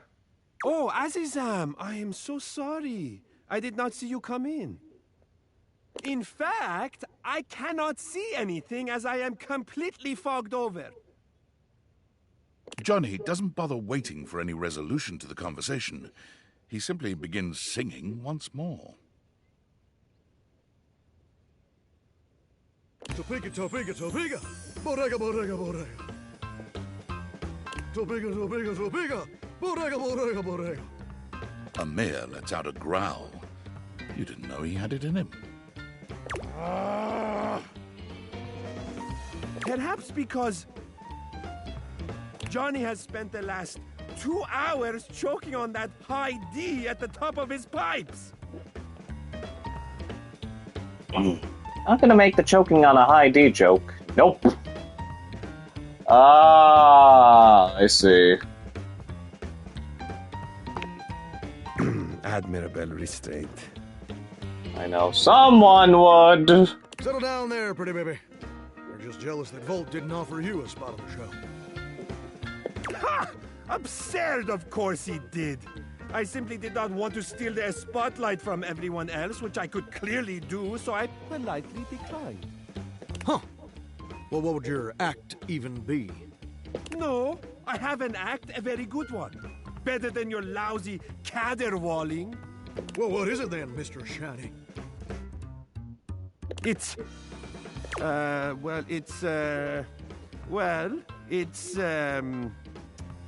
do, A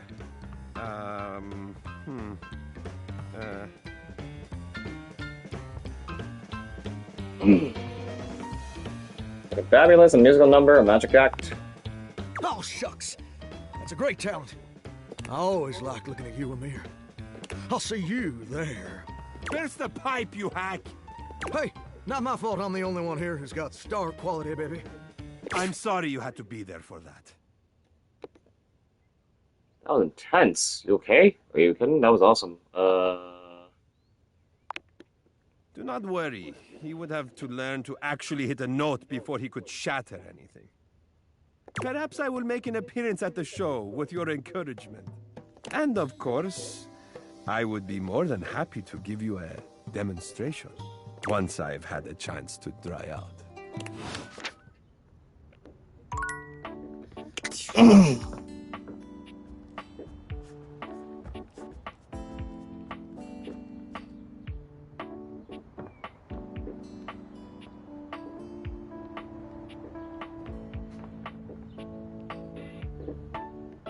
Definitely need to, because if I remember, Cabrizio will give me empathy.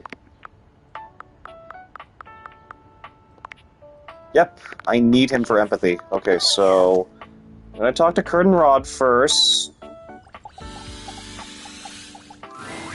Buongiorno, amici. I hear we are discussing passion. To discuss passion, it is, well, my passion. Never mind, I guess we're talking to Cabrizio first. I must tell you, truly though, you two are as yet unschooled in the arts and sciences of this noble sensation.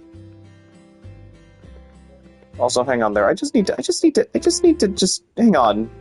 I need to reanalyze what I was just, because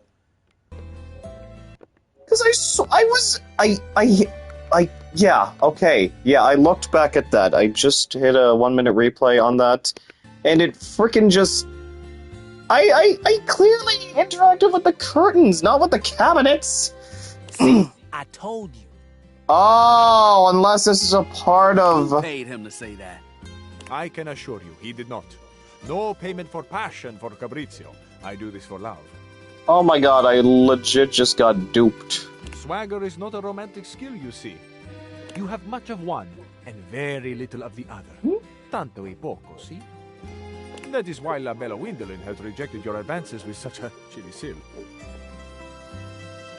Ron has a thing for Windolin? I had a thing for her once. And this was coming from the guy that was, like, arguing with Kurt about being a romantic and stuff. Don't let him downplay it. Fool was head over heels. Ah, see, I remember this. Your heels were very much over your head, amico. Shh, keep it down, yo. No, così, but you should be proud. Shout your passion from the rooftops. We declare our love boldly. Except for when you fumble the ball as badly as Rod did. I didn't fumble anything. Cabrizio, do you remember Rod's line to her? Ah, naturally. Even if we failed, we should be proud. And you failed quite wonderfully, amico. All right, settle down.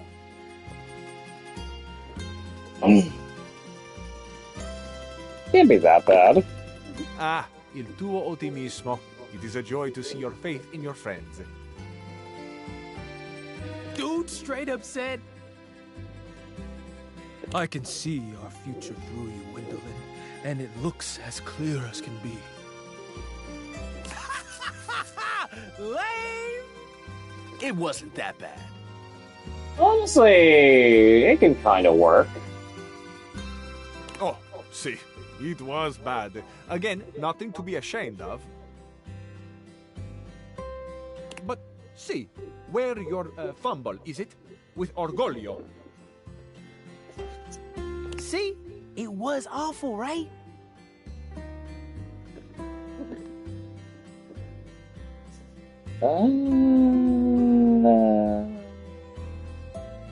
This. Amici, it breaks my hinges to hear that this is what you expect from a lover. As much as I extol our dear Rod to have a pride in himself, he is not without room for improvement. And you, mi capolavoro, surely you know you deserve more. I knew you had taste. You know a solid pickup line when you hear it. It was a bad line, categorically. You both just don't know skill when you see it. I think it's funny how y'all both have to dig into the past to make fun of me, when Kurt does ridiculous stuff on the daily. Nice try, buddy. Ah, yes. An excellent point being made. Kurt, you too are very silly. Un piccolo sciocco, as my mama used to say. How did this get turned around on me? I can't help if Fabrizio agrees with me. You are both piccoli sciocchi. Perhaps it is why you are such fast friends. Ha! See? Both of us. Perhaps, one day, working together, you two may approach the romantic prowess that I possess. You've got swagger? You might say it is ingrained in me. Ooh, I need to learn from you. Yeah, that confidence was pretty boss. I am, amazingly, when taken in the light of all my other gifts, also a generous teacher. Come to me should you ever wish to practice the nuanced alchemy of passion. Let's do this! We'll catch up to you later, human. I don't want to miss anything Fabrizio has to say. Lezione Okay, uno. have fun. You two are quick and dexterous with the shade, as you say. But in romance, we must master the compliment. Ooh, this is the good stuff. Alright. It's I wanted to interact with Fabrizio next. Amore, buongiorno. Aye, we just literally saw each other after I thought that I was bamboozled into, you know. I have been pacing the floor, imploring the gods for the moment when you would come to me again. The sight of you still strikes breath from my lungs. I am suspended in the glow of your beauty. I bet you say that to everyone. Yeah. Not at all. How could I express such passion more than once? To express it now has both exhausted and exhilarated me. You are the only one, amore. It is bringing my heart such a warm feeling to see you. I am so excited you have arrived in time for our date. Even though it took a while. That I am. Wonderful, amore. Your excitement honors me.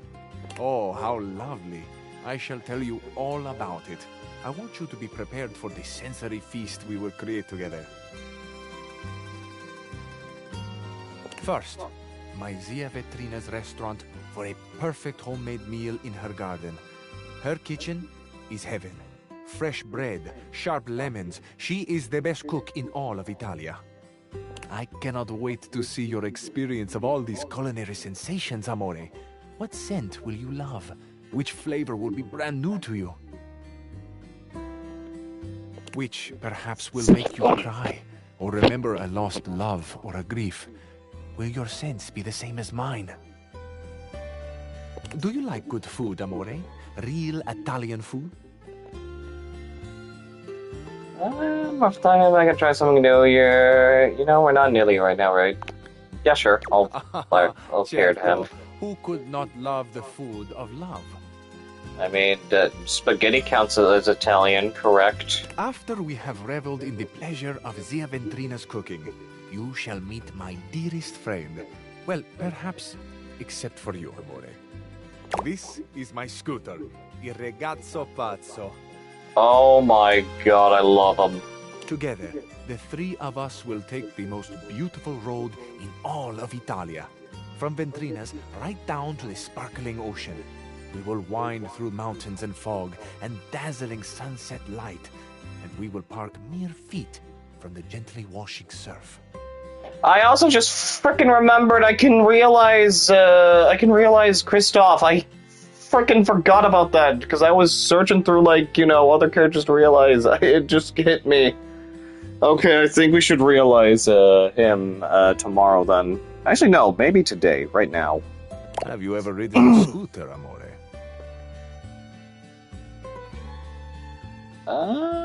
I haven't, and I'm totally in. Do you mean this ride with me? The most beautiful ride on the most beautiful road in the most beautiful country in the world. This will be your first? First motorcycle ride, yes. Bump the brakes, Casanova. You may be for many things, okay. And you mine, Amore. It is without question that the first time I have beheld the beauty that so illuminates the world, in body and in spirit. On this beach, a very special beach, behind a little outcropping of sea rocks, is a tiny bar. At this tiny bar, there are 3 stools and 2 tables for 2. I have reserved one of them for us, Amore, the one that bathes in the light of the setting sun and washes itself in a warm, salt breeze. To this table, our Paradiso, will be brought a bottle of the best limoncello you have ever tasted. Have you ever tried that sweet, tangy gift that is Italian limoncello?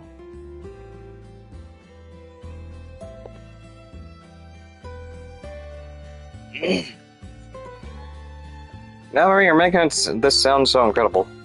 It is. It truly is. So, with a humble flourish, I finish.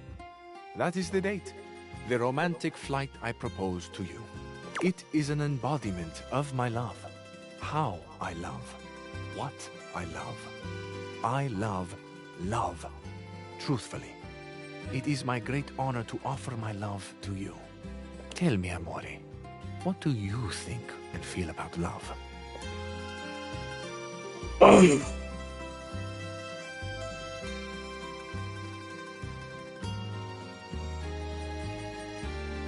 Love how you look on Il Ragazzo Passo. That could be the hot thrumming of the little engine between my doors. But that isn't what you mean truly, is it? Aye, Amore, of course the heat we feel is the attraction budding between us. It is the candle on the red and white tablecloth that is growing, flaring. It becomes a bonfire that reflects in the wine and in your sparkling eyes. And Amore, my eyes behold you through the roaring candle, and mi piace quello che vedono. In Bella Italia, that means I like what they see.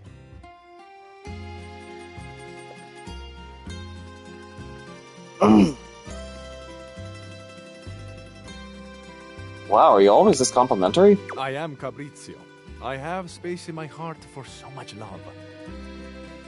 But I am also Fabrizio. I am proud. I am honest. I hold in me only that which is pure and wholesome, and I give that back out as well. I am complimentary when it is earned and when it is truthful.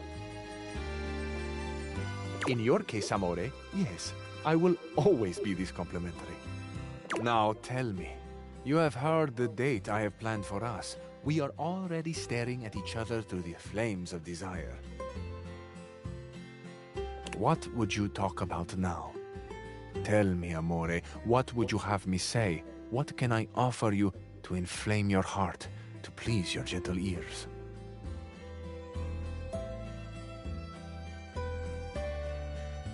Oh.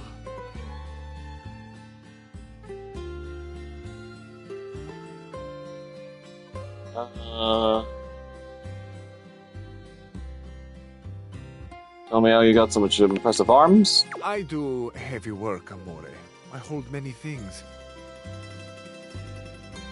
It is to my great honor that they are all things you have given me to hold, without question and without complaint.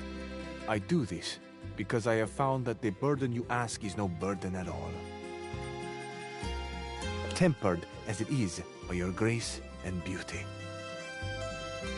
In fact, as such an experienced holder of things, I should quite like to try these arms at holding you.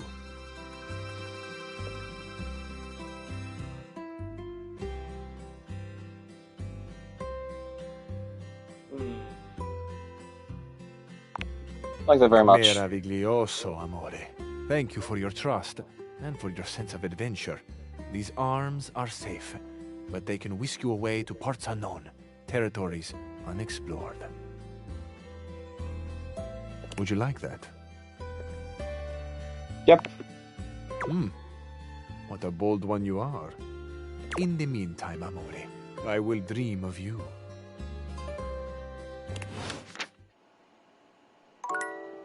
Alright, we can now realize Kristoff. First, let's just look at this again for one last time.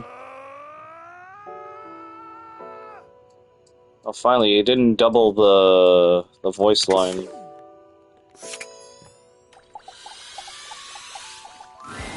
You're back. Always good to see a friend. Have you the weaponry for such an expedition?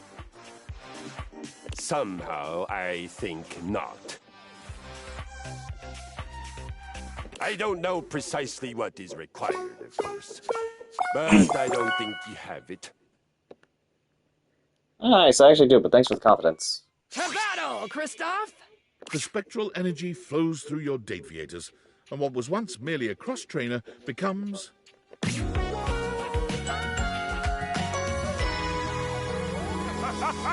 Yes! Yeah, of course I knew he'd be a Viking. Here, Odin. The power that flows through me. I can just imagine the sensation of doing a workout with these. Kristoff flexes his gigantic biceps. Or these. He lovingly strokes his massive quadriceps. Oh, sweet Valhalla, can you even imagine? His exploratory hands have discovered his own glutes, and the light in his eyes is positively predatory. What is there for me to conquer? What is there out there that would even pose a challenge to a machine as impregnable as this? Can't think of anything. Have fun! Kristoff realized quite quickly that the world of mere physical contest represented an inadequate challenge for his needs. He walked onto the local professional football team to great acclaim, and retired 3 games later, breaking all team records. He amassed a total of 7 broken ribs, 1 dislocated shoulder, 3 spilled liters of blood, and 14 broken or fully ejected teeth. As all of these injuries were visited on other players, the league was quietly relieved to see him go. He decided to move into the business world. He became a stockbroker, working locally and internationally. Whatever you can imagine of an extreme stockbroker's lifestyle, double it, triple it, and add just a soupçon of evil. There was much conquering to be done, and Kristoff was voracious. In spite of all this, though, he was perhaps best known for his contributions to fashion. Soon after his realization, he began to feel quite homesick for his Viking armor of leather and lamella. He contacted a local seamstress, and together they designed what would become known as the Brynja, a business suit designed to closely mimic the aesthetics and the functionality of a suit of armor. The Brynja became de rigueur, required wearing for anyone who fancied themselves a tycoon or even a teeny-coon in business. Kristoff conquered the fashion world almost by accident, while he was busy doing what he did best, conquering. Good for him. Where is he on the realization board? If we look over to... You know, something... I thought he'd probably be somewhere next to Wallace. But nope, he's next to Luke.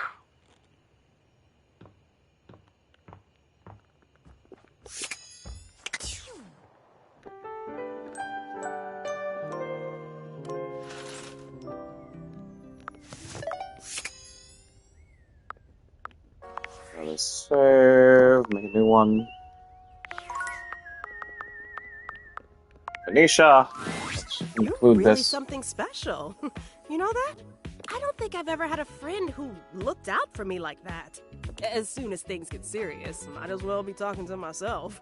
They never really listen, and they sure as hell don't put in effort when there's nothing in it for them. But what you said before really meant a lot.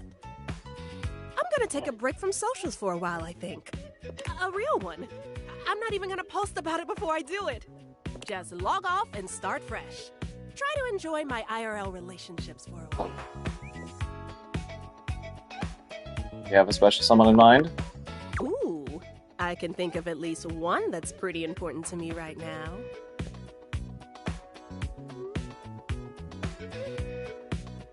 Does that include me? Honey, you're the whole damn list. How do you do that? Do what? The way you look at me. It just makes me feel so special, important. You're used to that, aren't you? Venetia, the world's most famous playbook star. Like I said, I'm just a big fan. No, it's more than that.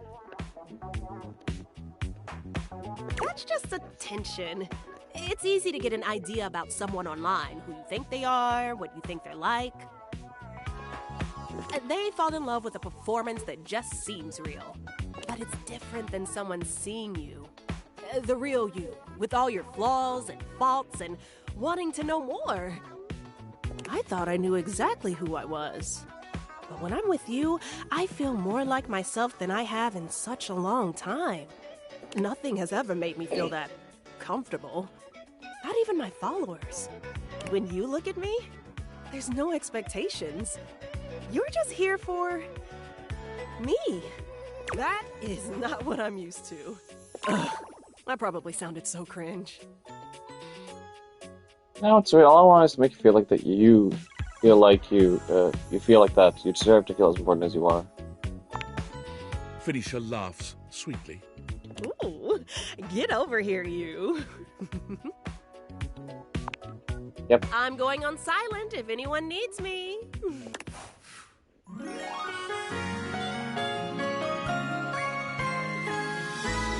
me anytime. We got more charm.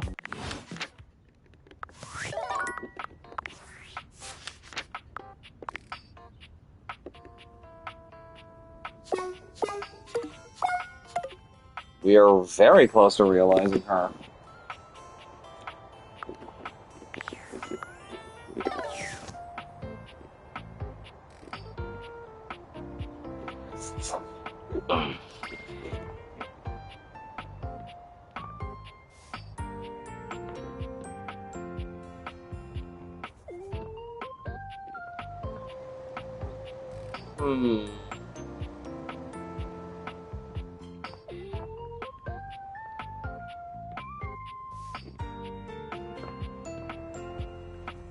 I haven't interacted with the curtains in the laundry room just yet. Before that, let's talk with Fabrizio. Buongiorno. It is so wonderful to see you again. Tell me, come stai? How are you? Yeah, that's so wonderful. Eccellente. I was just thinking that today is a beautiful day to smile. And then, here you are. I cannot help but smile to see you. I am truly aligned with the will of the gods, it seems.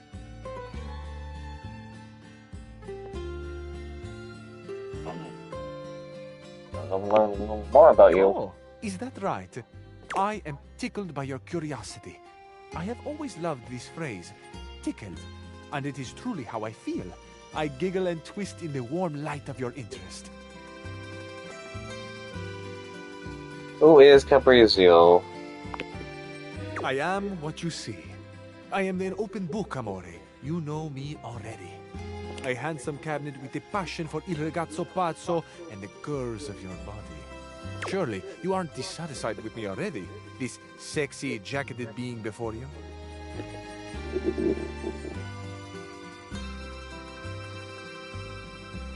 No, your sexiness is fantastic. Of course it is. I would say I have worked very hard to cultivate a certain appearance. And it would be true, so I will say it. Amore, did you imagine I was about to lie and say that this was all natural? No, no. We are all our own masterpieces, I believe. Truth or dare? Truth. Do you like me? Yes. Moon and stars, my heart is a great fish, leaping from the icy water to taste the sun. Archiore non si comanda. You can't rule the heart. It is a popular saying in the romantic comedies. I find it especially true right now. The heart wants what it wants, no? Mine's only wants you. Your hearts want me, amore. I can well believe it. My heart has been singing your name like a gondoliere. Are you sure it's not just your eyes? Can it not be both?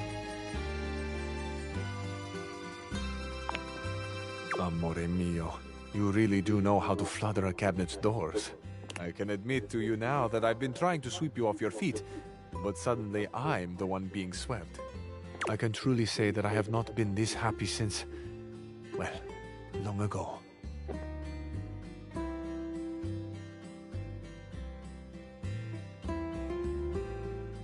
You want to talk about it? You really wish to listen? As you know, this is not a subject I discuss often. In fact, when given the chance, I will talk about almost anything else. But there is something about you. There is something about this moment that tells me it might be time. I might be all right. I might be safe to feel this again. Do you know what I find most enchanting about romantic movies? No, what? The characters go through so much. There's always the misunderstandings, the mistakes. Sometimes there is cruelty too. But no matter what, in the end, l'amore vince. Love triumphs. It is no surprise that I find it romantic, but for me also, it is a comfort. No matter what the storms, the love is there, and it will be there when the clouds clear away. It is a truth of the cosmos.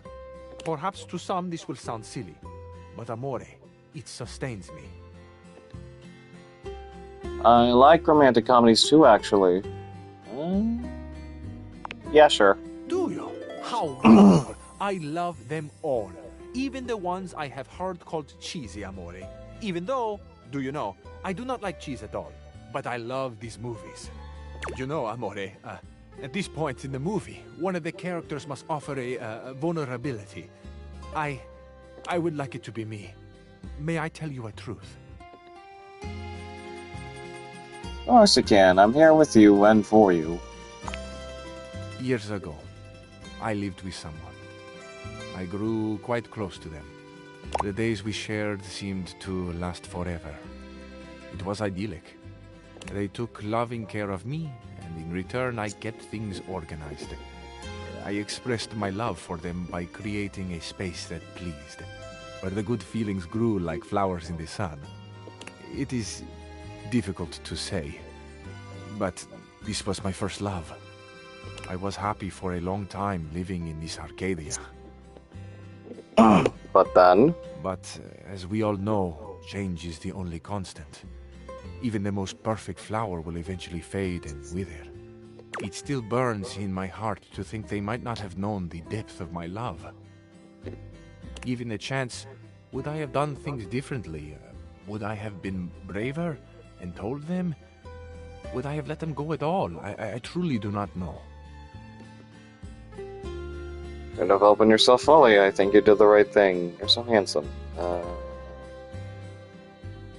think you did the right thing. When I say I have painful memories, I do not mean the pain is from someone hurting me, or the pain of loving the wrong person, someone who would not love me back. I loved them with my life, and then one day they were gone. The moment has passed. I wonder so often where they are now. How they are doing. Are they happy? There is so much unexpressed. So much I still carry that, in truth, is not mine at all. It belongs to them. This love, this gratefulness. I never got to tell them thank you. Thank you for sharing this. Amore, I have not ever thought I would grow so fond of another again. I did not believe I had the room for such a glorious bloom to grow a second time. But here you are. You are this spring after a long winter, and I could not go on without sharing this with you. It is my past. It is so much of what I carry. Thank you for listening. Thank you for the chance to know you. Thank you, Fabrizio, for sharing. I really appreciate your story. You are too kind. It feels inevitable for me to tell you now that I love you.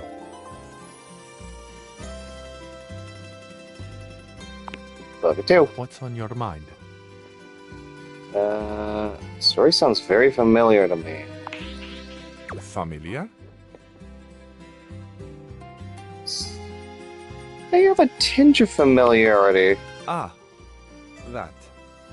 Yes, I might know why that is. I have something to confess to you. Go ahead, it's alright. This, my life, my stories, it is all from the movies that are near and dear to my heart. I wish more than anything that I could travel and be worldly. It has been such a deep and passionate dream of mine that I think I have gotten lost. I've created a life that was never mine. Of course, part of it was that I so wanted to impress you. I have watched you, and you have fascinated me. But it was never just about you. My spirit yearns for something more. My heart cries out for adventure, for espresso under the ancient archways, and the music and the calling voices. Ah, amore, my love, I am so sorry. Please, please understand. I understand, but who you really are is wonderful too. Oh, my love, I sing your praises until the world ends. Amore mio, my heart is a field of wildflowers, swaying gently in the wind, tended to by the earth and sun. I have always wanted a beautiful garden of my own, but to think that it might grow here, in my heart, to think that I could share such a private abundance with another who sees the flowers in striking hues as I make them. The infinite color and riotous beauty beams from me. The way you have made me feel is unreal. This love will be our masterpiece. To have the full beauty of the world and exquisite you. My life reflects in on itself until I am blinded by how much I see. Amore, you are eternally the brightest star in my sky. Te amo. Ti amo. Finally. Will never love anyone the way I love you, amore. And finally, we got max empathy. We are now the Seer of Souls. You no longer need any human presence to have conversations with them, as you know exactly what they'd say. Most ironic loneliness.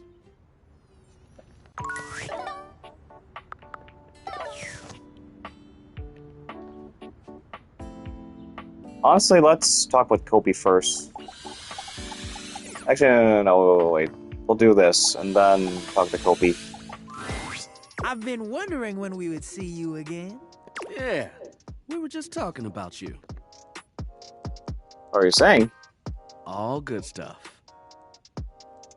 They were talking about how good you look. What are you doing? You ain't got no chill. I'm just telling the truth. But you could be a little more coy about it. Oh, hey, look who's here. Weren't you two just talking about them? Yes, Gwendolyn. They think you are just the cutest thing ever. You should have heard what Kurt said about you. Okay, that's enough. Oh, look at them both. They look so embarrassed. I haven't seen Rod like this since he tried to hit on me. Okay, I think we're all good. Oh, wow, so flustered. Oh, this is pretty funny if you ask me. It's not funny. Yeah, what Kurt said. I think it's awfully sweet that you two were talking about me.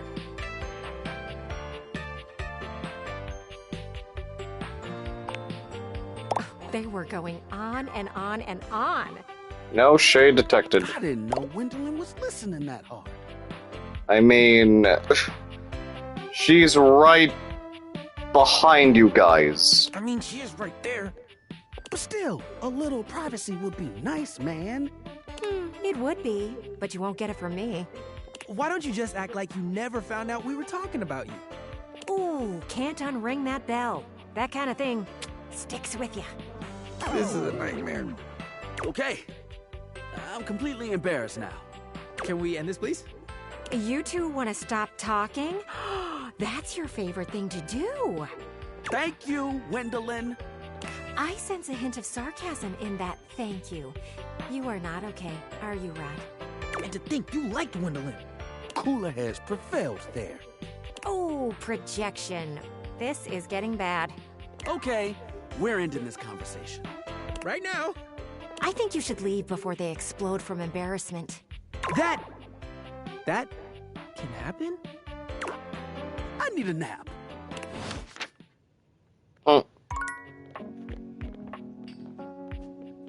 Oh yeah, let's interact with Cabrizio here. You are perfection to me, amore. Now and forever. Oh wait, Kobe. It's my favorite custard. What can I get for you today? Irish coffee. Right. Just make... Kobe makes a lovely cup of coffee in her... And is there anything you'd like to know about the Irish coffee? What makes an Irish coffee? Well, it's just how it's made. You really need to use Irish whiskey. Any other alcohol won't really work. Irish whiskey is more smooth and has sort of a hint of vanilla in it. That really makes the coffee shine through.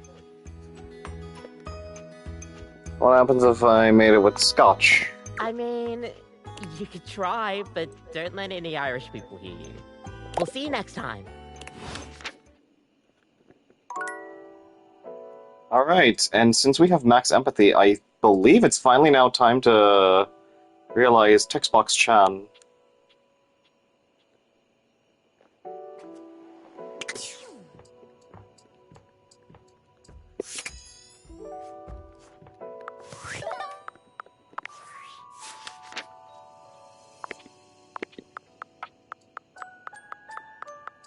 Let's just be sure, again.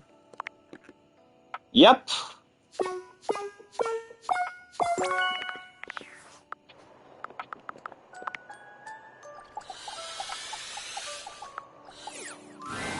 Hey, you!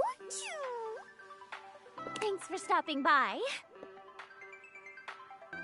Great to realize you. Wow, a real human?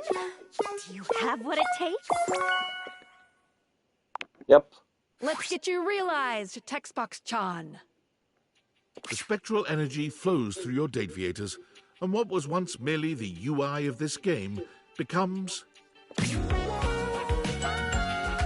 Ah, so cute. Oh, she's got one of those thigh belts. Or thigh choker, that's what it is. I like her hat. Whatever that is. Oh my gosh! Textbox-chan gives you a little twirl, looking down at herself in disbelief. It's truly mind-blowing to know that what was once your UI is now a living, breathing human woman, with speech rather than text boxes. You could feel your mind unraveling as you try and work out who's transcribing the text you're reading at this very moment. But Textbox-chan's happy laughter stops you from tumbling too far down that rabbit hole. Oh, I can't believe this! There's so many things I want to try now! I don't need emotes anymore! You can read my facial expressions! You can hear my vocal inflection!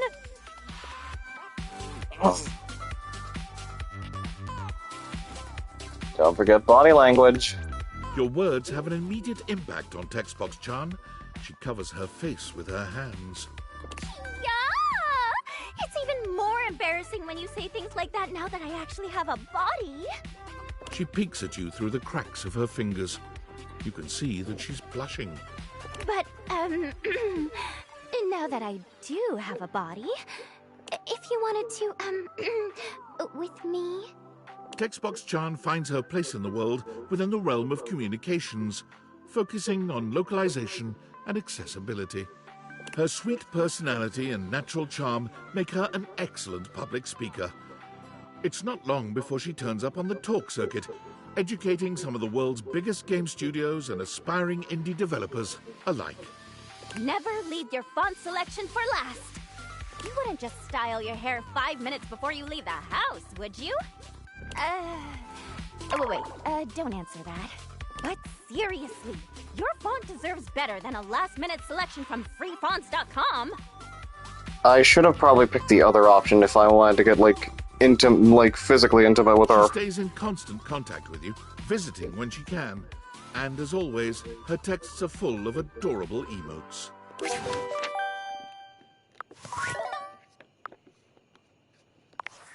Valdivianites, have you ever been to outer space?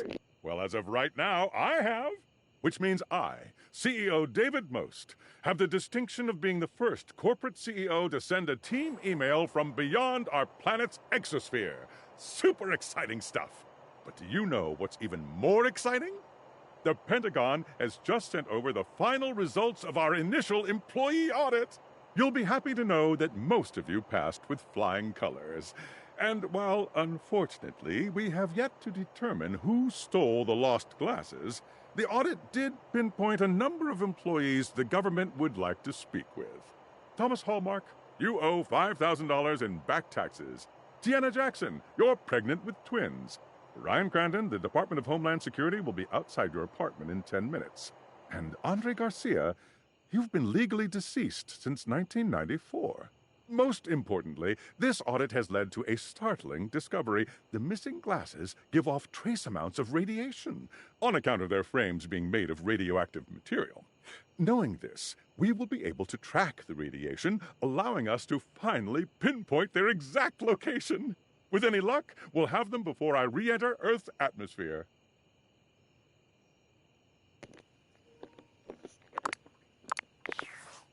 Dang.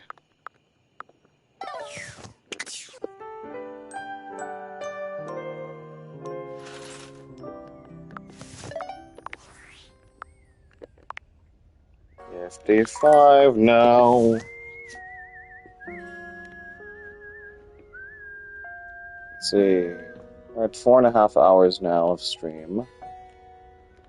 Whew. Anyone else we can try to realize now that we have max empathy? Wait, can we realize Betty now?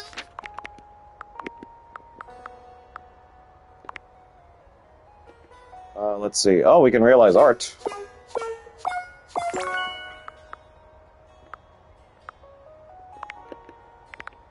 We need max sass. I can realize you now. Oh. Oh, we totally can realize Betty now. So, Betty, Bo, Art. Let's finish things off with Kurt and Rod, though.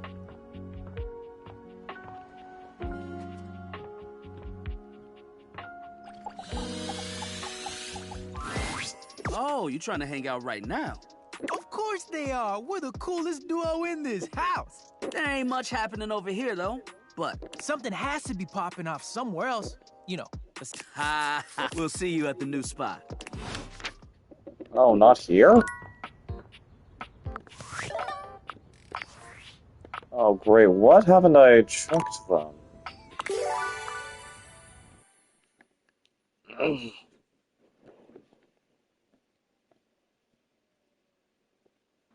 My room?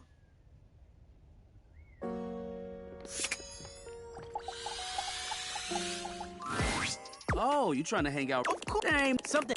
We'll see you. Nope. Don't need that. Want to finish things off? Want to finish things up with them?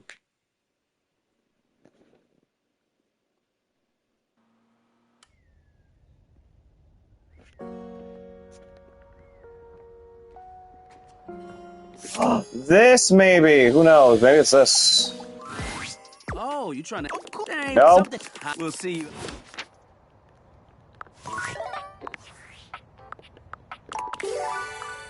Unless it really was the laundry room.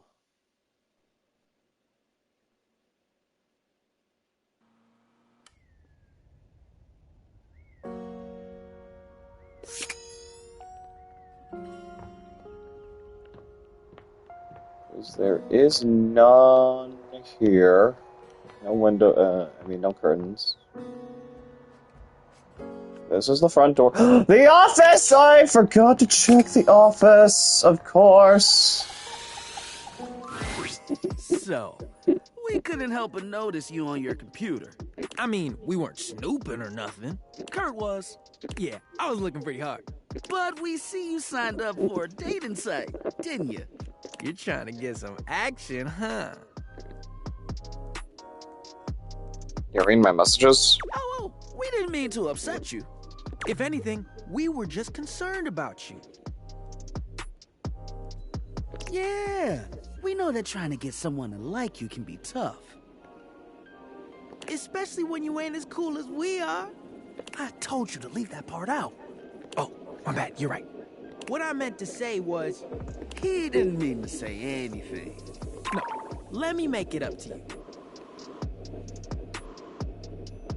I ain't gonna do that. What if I told you I can give you a surefire phrase to snatch some honey? Snatch honey? They aren't a bear, Kurt. Trust me, I'm good at this sort of stuff. You know, I'll take you up on that. Don't do it. It will only end in disaster. You don't know that. He doesn't know that. I've known you long enough to know a mistake when you're about to make one. And is this supposed to be a pickup line? Is a big old mistake.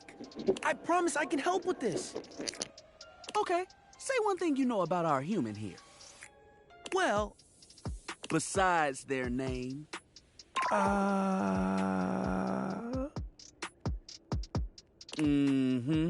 That's what I thought.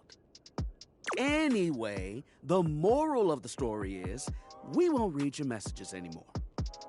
But could you make the text smaller? It's just so easy to read. Kurt! It's like trying to ignore a billboard. Sometimes I just can't help it. Ignore him. He puts his tassel in his mouth a few times a day. You trying to say I should stop? That's what I've been trying to say. But I can't help. Shh. You're done, buddy. But... You're done. We'll see you around. And he'll be better behaved next time. Okay, that is literally everyone. So, I mean, every location where they are at. Oh yeah, where's text box Chan on this board now? Right there, above Monique. Oh, she initialized her photo. That's cute. And the emojis as well. I love her.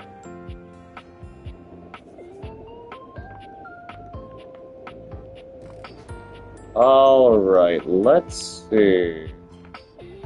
So, Betty... Wait, hang on, let me look at it again, in alphabetical order. Art, Bo, and Betty.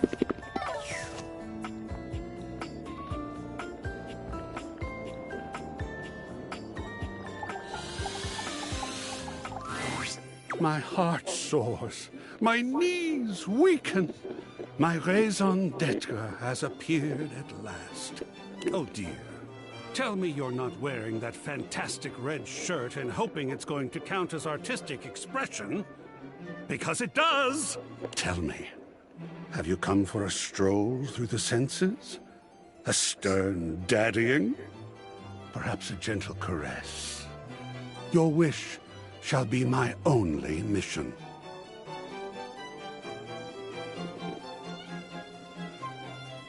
Realize. Oh, my sacred paint. Oh, do you truly mean you're prepared to paint me upon the canvas of Reality? Okay, so hear me out, because I know we realized Erin and she wasn't wearing any clothes. I wonder if the same is gonna apply to Art here, considering he's just a big old naked statue being conveniently censored by, well, you know, got all the colors I need. Okay, Art, let's make you our latest canvas. A spectral energy flows through your Dateviators, and in place of the abstract representation of art, you are now privileged to behold... Okay, never mind. He's no longer a statue, but he still looks very, very pale. I do, however, like his jacket. Incredibly, Art's human form somehow outdoes the perfect sculpting of his former, inanimate body. He's just as chiseled as he once was, but something about the sheer tangibility of his humanity elevates his current form into something truly divine. Look at me. So long have I been inanimate. Merely the intellectual representation of art. The art that I love. And now I am art. I have eyes of real color. Skin of real texture. I can feel. And am felt. Am I Pinocchio? That my inanimate substance has become flesh? What nice flesh you have. My mind is bursting with harmonies, with form, with grand composition. I think truly I might go batty if we don't paint something right this minute. Quickly now, to the brushes! Oh crap, I don't have any. Not a worry. Then I shall get myself right off to the bristler. I don't think Destiny has a bristler. Damn it. Then to the art supply store.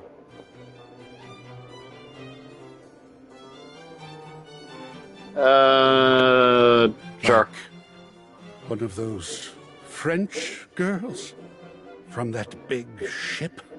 Is that a Titanic reference? Of course it is. He is creative. Art strives to make his every touch... Where's the frickin' Titanic reference? He paints with every color of pleasure, yearns with every hue of desire. By the end of your session, your soul reaches climax the very same instant as your body. Voila! Your pleasure has been the great work I shall never surpass. It was true. Art's works were passionate, daring, brilliant. My soul can finally speak. Hear me, O world of fecund radiance. And entirely unmarketable. Wait, what? After spending 2 years what? works of staggering genius and refusing to cave in to the pressures of the vox populi and the art collecting market, Art was destitute. Well, that sucks. I did not think that if I became flesh, I'd be subject to the same woes that other flesh is heir to. Yep, that's rough. Huh. Guess that means I need to go get a job. Forced to take on a side hustle, Art quickly found work as a museum curator. However, refusing once again to cave into the demands of the museum's biggest donors, he was promptly fired. Blind fools! Why would they launch another giant balloon animal? However, unwilling to part completely with a storehouse of genius as marvelous as the museum, Art agreed to remain on staff as a security guard. A position which suited his temperament rather well. You mean I just get to stand in the presence of beauty all day? And protect it from unwelcome interlopers? And talk to people all day about the beauty? Sign me up!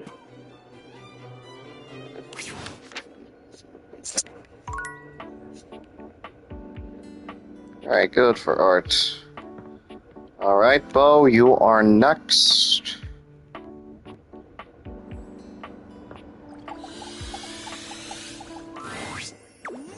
Yes, you're here! Awesome! I've got so many adventure ideas, I don't even know what to do with myself. I mean, go on one of them, obviously, but which one?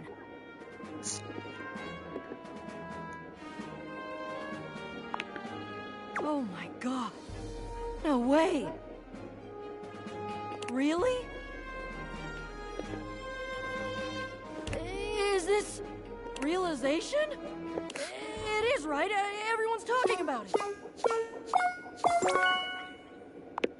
Yep. Well, yeah. Go on in. What do I have to do? What's next? How much special equipment do I need? I have a grappling hook. Why to show it again? You just need me and these data theaters. All right, Bo. Time for your latest adventure.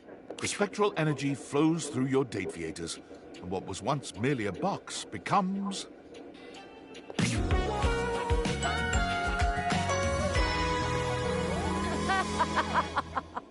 Dang, look at her. Look at that tattoo. And that shirt, though. Wow. Thievery, world travel, espionage. Yes, those are nouns. Yep, gotta go. Wait! Bo leaves immediately, ready to join the first agency that will take her. With her extensive resume of clandestine theft and wild adventure, she is an attractive candidate and is quickly picked up by the SSTG, Super Secret Thievery for Governments. Unfortunately, her tenure there is short-lived due to a deplorable lack of ability to be serious. Bo's superiors list her positive attitude, big smile, and lack of respect for the chain of command among the reasons for her very timely firing. Cut adrift from her moorings, Bo, for the first time ever, became despondent. She wandered through the woods, communing with the trees, and at long last came upon the log cabins and bright lake of Camp Agate. What is this magical place, she wondered, filled with the happy shouts of children and the smell of grilling corn and apple pie? Needless to say, Bo investigated promptly. And when the head counselors at Camp Agate got a look at her, it was all over. She was hired on the spot and quickly became one of the campers' favorites. She now runs the zip line, teaches kayaking and climbing, and to no one's surprise, is the current record holder for the most number of blueberries held in her mouth at one time. Her new job leaves her with the winter season with nothing to do, and her first winter off, she comes back to visit you. Hey, I'm back. I brought you presents.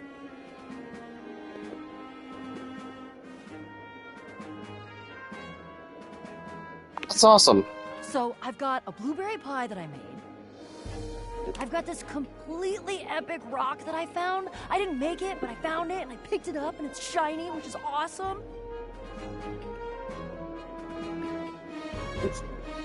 Oh, nice rocks. Thanks, Bo. Bo's visits always fill your house with treasures you never knew you needed.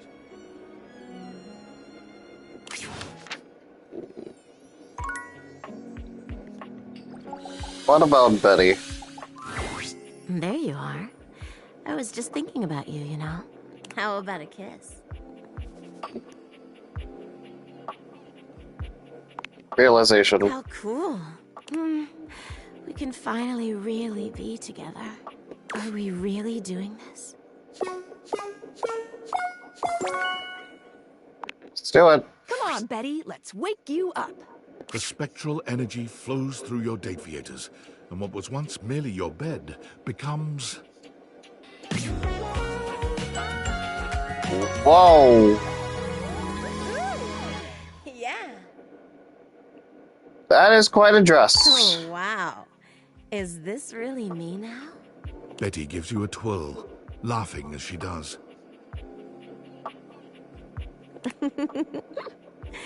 I feel so beautiful. Her eyes meet yours, and it's clear what's on her mind. She approaches you for a kiss, placing a soft hand on your arm and skimming it up to your shoulder. Won't you kiss me, baby?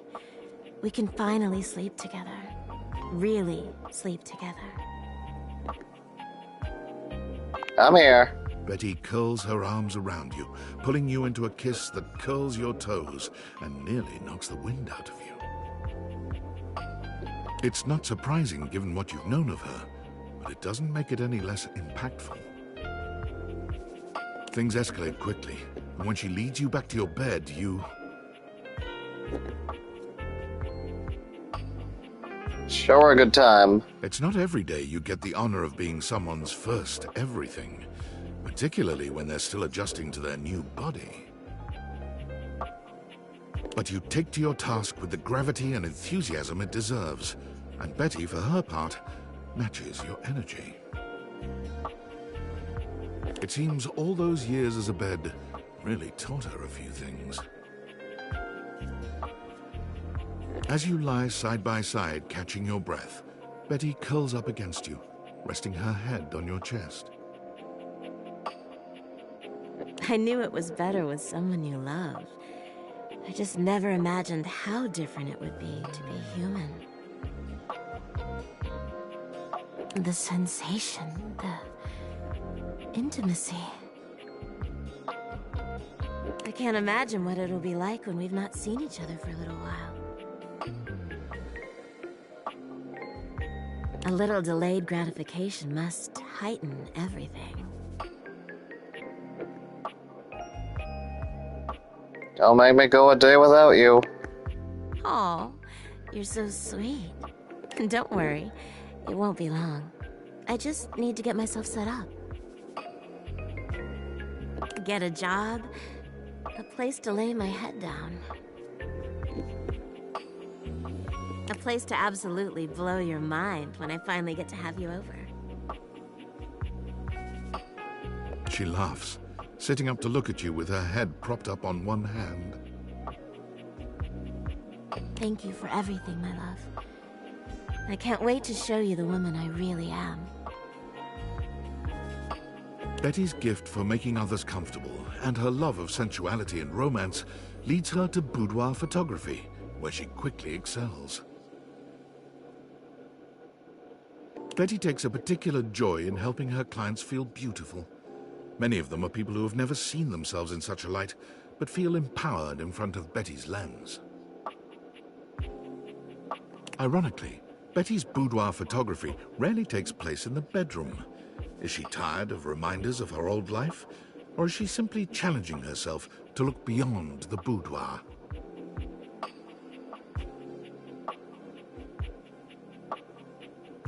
You can be certain of this, at least. Betty is the happiest you've ever seen her, and beyond grateful. The world is just a little happier and sexier, thanks to your efforts.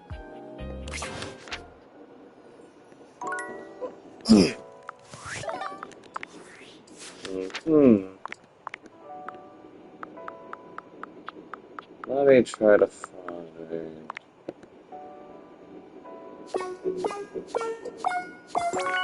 Oh, Teddy's also... Let's realize the bear. Hey, you're back. I'll bet you really? Oh, oh my. Well, I've been waiting for this longer than I could even say. And you're ready? I mean, you have everything you need. Let's do this. Come on, Teddy. Let's see how you snuggle in the real world. The spectral energy flows through your date theaters, and what was once merely a teddy bear becomes...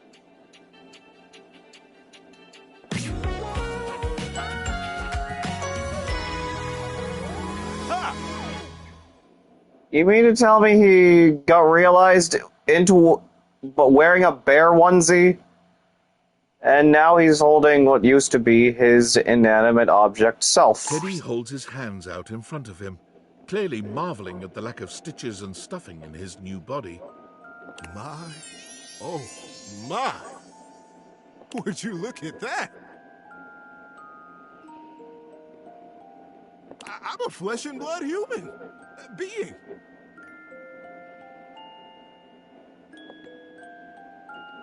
Happy for you. Teddy, as we all know, has been a giver of top-quality advice for most of his life. Armed with this skill and a love of the act itself, Teddy applied to be the host of a call-in advice show at a local radio station. He was hired on the spot. He was given a booth, a time slot of his own, and unlimited coffee from the cozy and excellent shop next door to the studio. As you might imagine, he became good friends with all of the employees at both businesses. It wasn't long before he was the go-to help man for the entire neighborhood. For the first few months, Teddy was deliriously happy with his new job. He felt great empathy and fondness for his callers, and always tried his best to help them. Unsurprisingly, he created several new wonderful stories while on air to help illustrate his points. But after a while, he found himself becoming quite lonely. I'd found myself right back in another closet. After getting to know you and receiving that splendid gift of humanity, I just couldn't spend another minute locked up in a little box all by myself. Teddy began spending more and more of his time not in his booth, but at the coffee shop next door. It got to the point where he had a regular table, the one in the window alcove, and a regular order, strong black coffee and hazelnut honey cake. The day he knew he had at last found his place was the day he missed his show. He was sitting at his table with a lovely young woman named Moira. He listened enraptured to her tale about her dog and a cross-country road trip when he realized his time slot had ended 45 minutes ago. I hadn't missed it at all, though, you see. I was so happy right where I was. I wouldn't have left Moira for all the money in that station. So Teddy gave his notice at the studio. They were sorry to see him go. He'd become one of their most popular programs. But the employees knew they would see him again. Many of them had standing appointments with him at his window table, just to check in, just to say hi. He's also branched out just a bit. In addition to the honey cake, he also now enjoys the dark cherry and almond tart.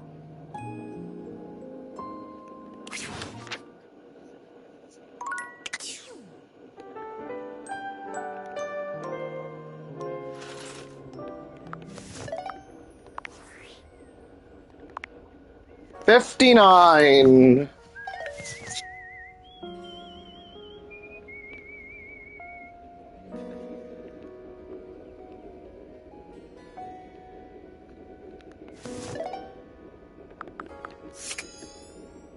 Who else can also be realized at the moment? Oh wait, Phoenicia can, right? Nope, we need Sass. We need to keep on conversing with Amir and oh yeah, and Curtin Rod. We need to wrap things up with them. So here. Hey, how's it going? You have a knack for showing up when you're on our minds. You both got a chance to talk? We did, yeah. And we've come to some decisions ourselves. We both like you, but we realize something. Yeah, we're both people who need someone who can match wit with them. Not saying you're not smart. It's just the way we joke around is not for everyone.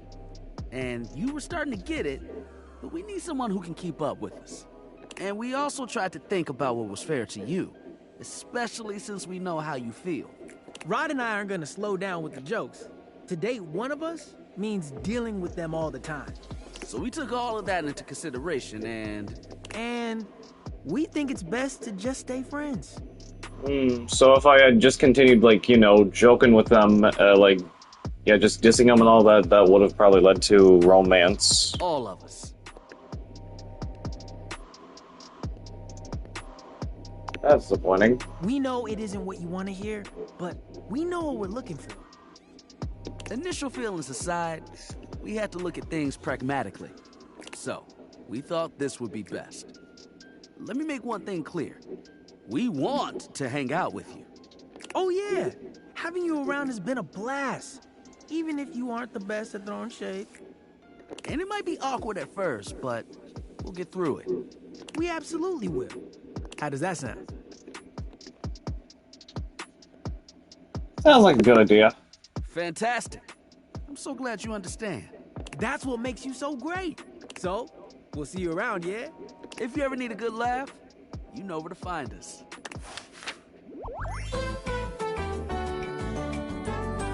You one of the homies now. You can kick it with us anytime. Alright. Yo, it's great to see you. Come people watch with us sometime.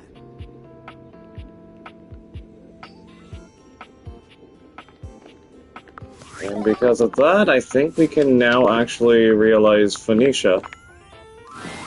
Oh, I was hoping you'd come by. I want to show you something. What is it? Look. Phoenicia holds up a sweet little painting. The brushstrokes are a bit shaky, but the likeness is wonderfully clear. My very first thing.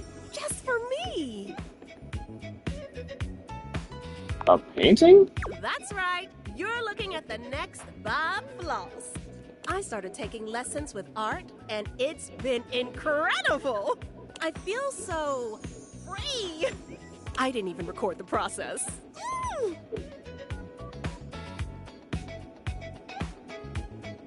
I'm proud of you. It's too bad, though. I would have loved a copy. Well, that's good. Because I was actually about to say, I want you to have it. Art says that all artists create from a perspective of certain emotions, that their inspiration comes from those emotions, and that it's different for everyone. I've been thinking a lot about what you said, and trying to find things that would make me happy, instead of just focusing on making other people happy. I wanted my art to come from that happiness, joy, love. And when I thought about it, I thought of you. It's beautiful. Thank you. Well, it was inspired by something beautiful. Thanks for being my muse, and for not giving up on me. Okay, so we couldn't realize Phoenicia. But let's realize Fantina and Wyndolin now. Last. I love ya. That's my way of saying I love you without being too creepy. Oh my! This cannot be happening right now. Somebody pinch me if I'm not bleeding. Pinch her? Can you really do it? Seems like Fantina is very ready to be your new human. Maybe too ready. The spectral energy flows through your date theaters, and what was once merely a fan becomes...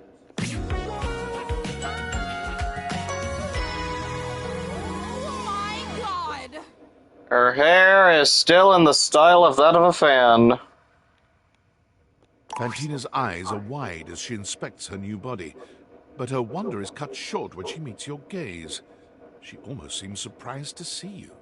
Whoa! You're here. You're so human. Fantina's normally happy demeanor begins to change. You okay? Yeah. You just have all those things. Hair, odors, political opinions. Odors. She curls her lip, looking positively disgusted with you. Yeah. Kind of icky if I'm being real. You are real, and I'm really surprised. Yeah, same. Guess they say never meet your heroes. Okay, let's get a little something before you go. Ugh, yeah, sure. Fantina grabs you by the shoulders and plants a firm, though perfunctory kiss on your lips. It's breezy, but more than anything, cold. See you on the flip. You did not, in fact, see her on the flip. Fantina struck out on her own, disillusioned with being a fan of anything. Everywhere she went, there were reminders that the real world had imperfections, that things weren't always as they appeared from up close. You're telling me I swallow bugs in my sleep now? Oh, come on!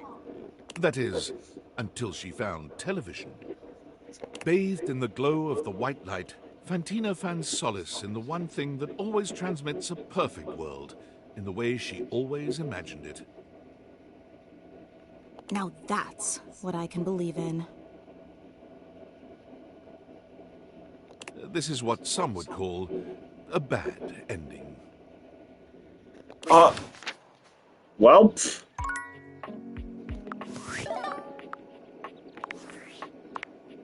Hey, oh, Sam. Are you okay? Did you see the last email? David Most talking about tracking the Dateviators to your town? I'm scared. What's going to happen if he finds you?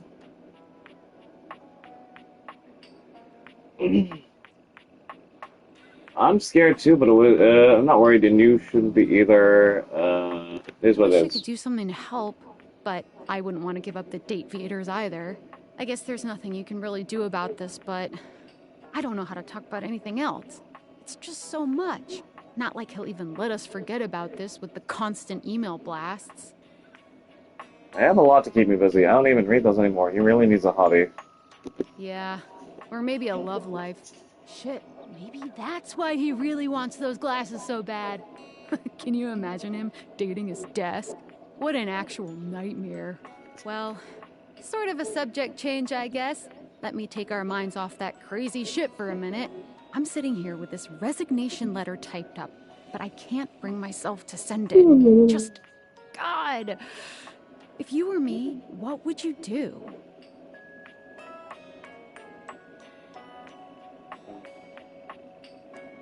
I quit. It's too much, right? God, I know you're right. I just have to think about this. But I have to make a decision soon. I can't draw this out forever. God, I want to stay and hang out, but I'm just going to be going in circles about this, so I won't be much fun. I'm going to get some food and try to turn my brain off.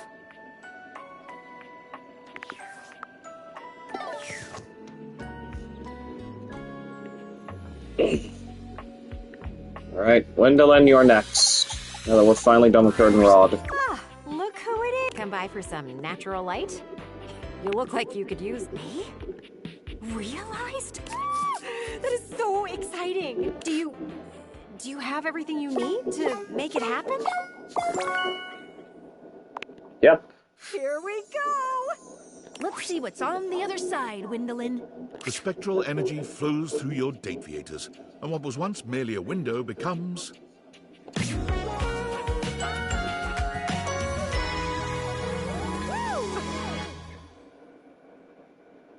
Ah. I kind of expected what she'd look like. It was clear to see that I am the most amazingly spectacular version of myself now. The world won't know what hit it. I can't believe I can actually go outside with my legs. I wonder what a deep breath will feel like. Gwendolyn takes a deep breath. There is a joy you have never before seen in her. Look at you. I know. Being alive is pretty awesome. I can't wait to go out there and live. Gwendolyn walked out the door, finally able to get a closer look at the things she'd been examining from a distance. Bernard! Her curiosity led her to attempt to jump the neighbor's fences. What, she wondered, was on the other side? She quickly discovered, though, that humans don't do that, unless they want some really dirty looks. Sorry. I just wanted to see more.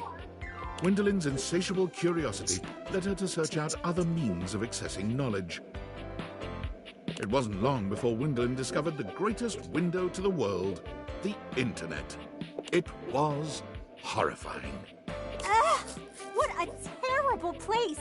Why is everyone so mean to each other? Oh, look who's talking. Especially as she could easily see the number of untrue reports.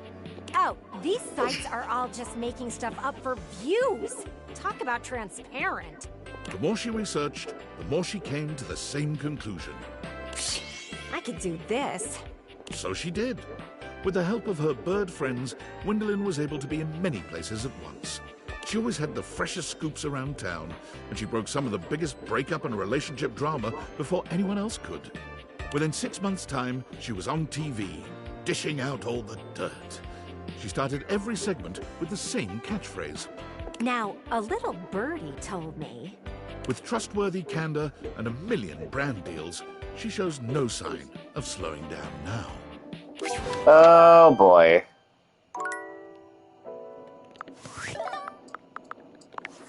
Valdivianites, I hope this message finds you well. As your CEO, David Most, I feel it is important to keep you informed about the ongoing situation regarding the stolen glasses. After thorough investigation and data collation, we have successfully tracked the glasses' radioactive signature to this location. We are now in the final stages of the investigation, and it is only a matter of time before the perpetrator is apprehended. Before we take further action, I'm extending one last opportunity for the individual responsible to come forward and take responsibility. I implore this individual to consider the impact on their loved ones. They're being stubborn and destroying the lives of everyone around them because of their stubbornness. This individual needs to realize they were wrong, say they're sorry, and do the right thing. It is my sincere hope that they will. Nope. Oh, who do I talk to now? Oh wait, that's right. There's also, Fabrizio to, realize, I'm pretty sure.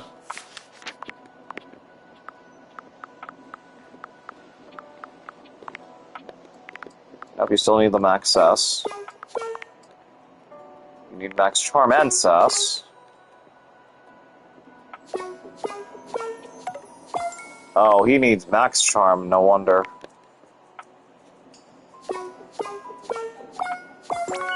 Okay, Jacques couldn't get realized.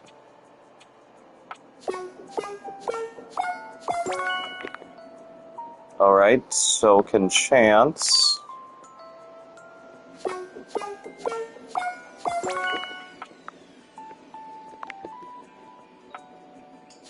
Chance, Grid and Rod.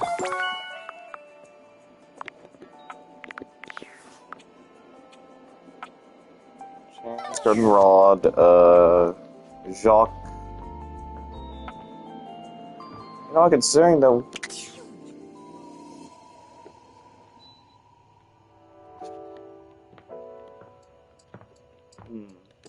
Just do this. Oh, let's roll!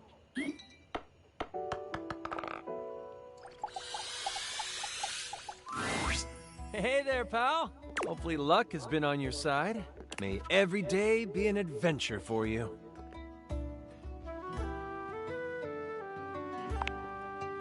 Holy crit, really?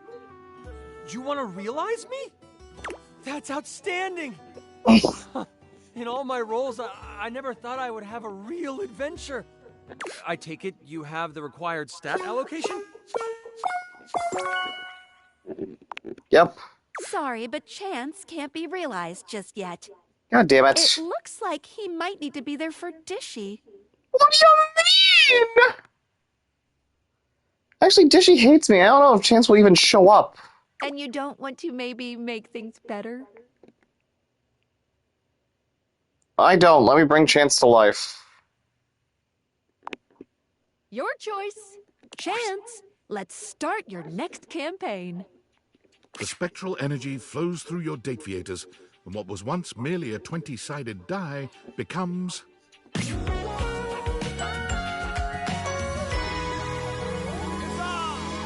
Wow, he is dressed up like a certified DM now.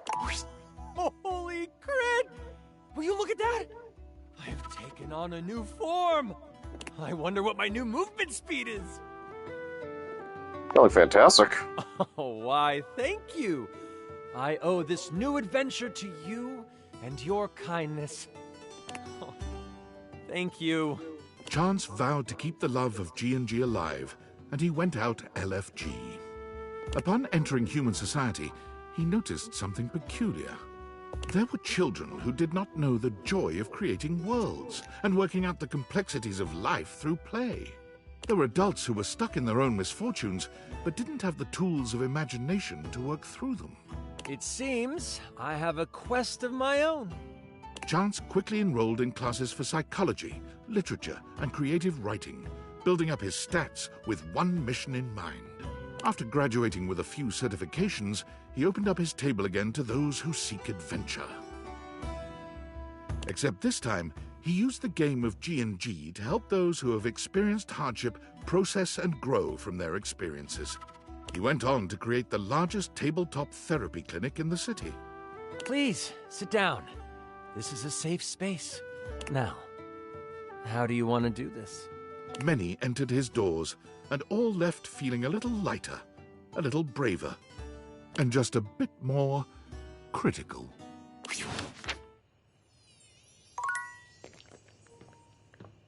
Alright, okay, so Wyndolin is now under Winifred. Let's see, where else are all the others? Okay, Betty's up there next to... No, wait, that's Bev. Never mind.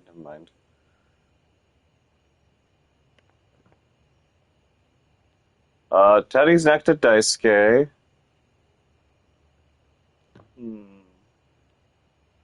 Okay, there's Betty next to Luke. Chance is underneath Betty.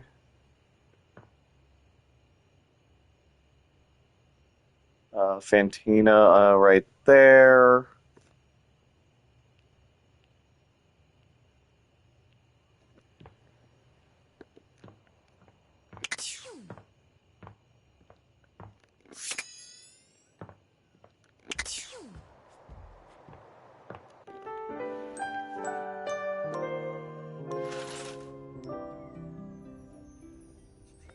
Oh? Yo, it's great to see you. Come people watch with us sometime.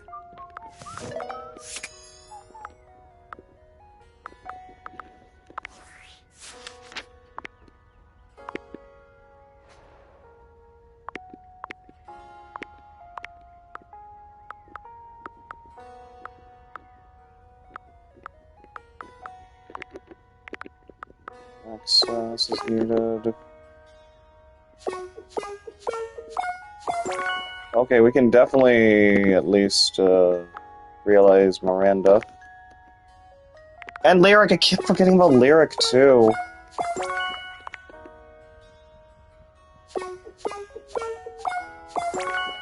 And Clarence too. Oh my god, so many people to realize. 62 now! First things first. Hey, baby. What you need? Gasp! Wait, for real, for real?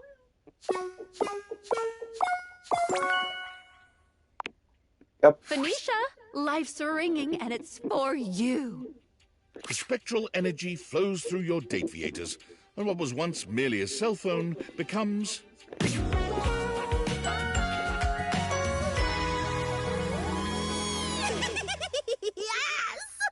And now her outfit is that of an old-fashioned telephone. The rotator phone, that is. Hey! Ooh, I look great! Ooh, did you get a pic when I got all transformed? Gotta post it. I was more interested in you. Oh, you're right. It's just a reflex. And one that I don't need to follow anymore. Phoenicia attempts to log into Placebook. Damn. Thought so. I can't even access my account since humans can't use Placebook, which means I'd have to build myself back up from nothing, which is really a blessing, because now I don't have to care.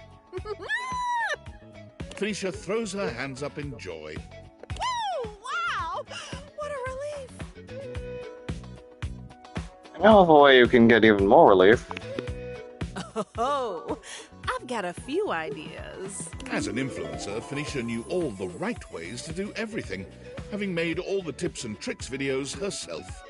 But with her eyes off the feed, she is able to feel everything a lot more than she expected, reacting in real time to the dance you two were doing. Quickly, she improvises, moving with you, moving against you, trying out new things, failing at some, and laughing all the while. Oh, yes! Her radiant smile beamed even brighter as she experienced her first real-life like. Phoenicia left the house looking for anything without a screen, and quickly found her hidden talent and passion for painting. She took courses in technique and design, and made many a fine canvas. But simply painting one subject at a time to have her work fill the gallery for snobby people, Phoenicia didn't feel like she was having much of an impact. It's like art for art's sake. Not my style.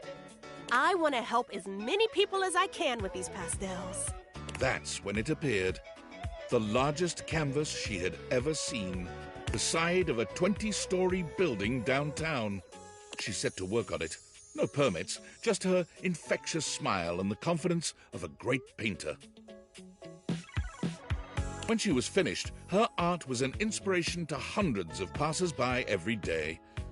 And all without the use of a screen, followers, or trackers. It had the most likes of anything she had ever made on Placebook. Good for Phoenicia. Nice. I definitely want to realize Miranda next.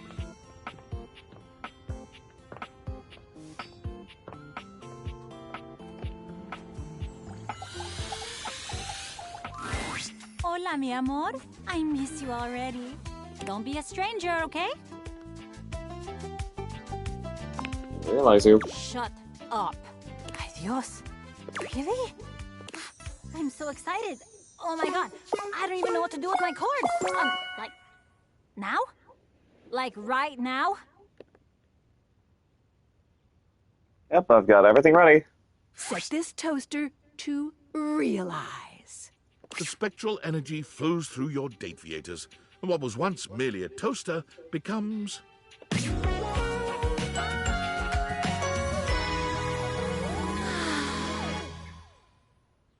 Okay, she still kept her toaster-looking guitar in the process. But hey, that is a nice dress. That, honestly, okay, the dress itself kind of looks like it's, like, stylized to look like it was from something from, like, you know, the era of, in which, you know, most of the Fallout games take place Miranda in. does a charming little twirl, looking herself up and down. She sings a few test notes, giggling with delight at the result. Ay, Dios. I'm a sexy human. Look at me! Listen to this voice! Do you have any idea how many albums I'm gonna sell now? Like, even more than I sold when I was a toaster! That's like a lot! Definitely more than ever when you were a toaster for sure. I'll take you on a human date to celebrate them. Oh, ay, amor. Now that I'm a human, and I'm not gonna, like, accidentally set your clothing on fire, I'm gonna set some real shit on fire in, like, a sexy, metaphorical way. You know what I mean?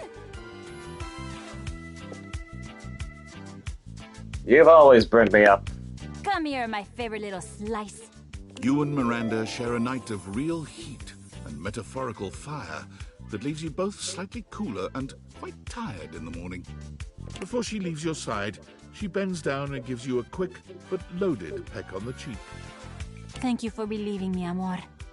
The next time you saw our dear Miranda Dulcita was from the back of a massive and sold-out stadium, where she was touring in celebration of her new album.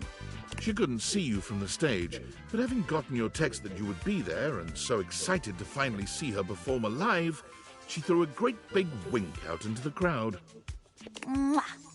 And that's for my favorite little slice. Of course, everyone in the stadium assumed that they were her favorite slice. But you knew the truth. Miranda has promised to set aside tickets for you at any show you can make, Even though you've seen it countless times, she always gives you a special shout-out when you attend. She's so excited and happy to be traveling and performing fully herself at last.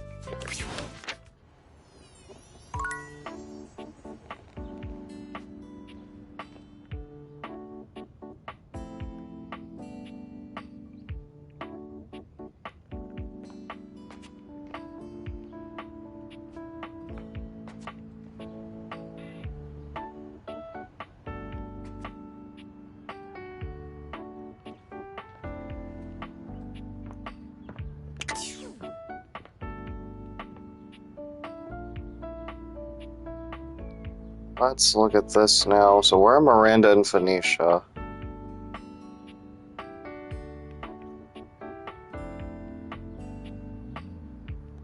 Oh, Miranda's down here.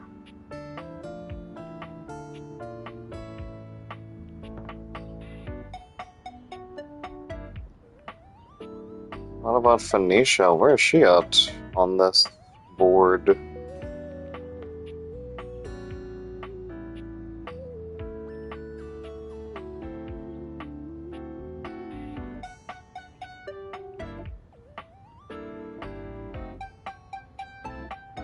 Oh, right there. Oh, and there's her number. Quite the number.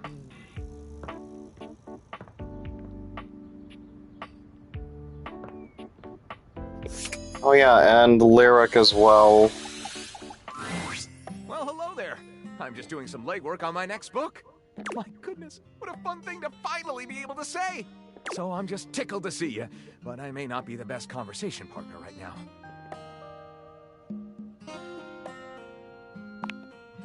Truly? That's... well, I don't really know what that is. I never thought I'd ever get to contemplate being real. Being real? It's always been little more than fiction. Unless that's all it is? Fiction? Are you spinning a tale for me? No, it's real and it can happen right now if you're ready. Lyric, let's open you to your new page 1. The spectral energy flows through your Dateviators, and what was once merely all of literature becomes...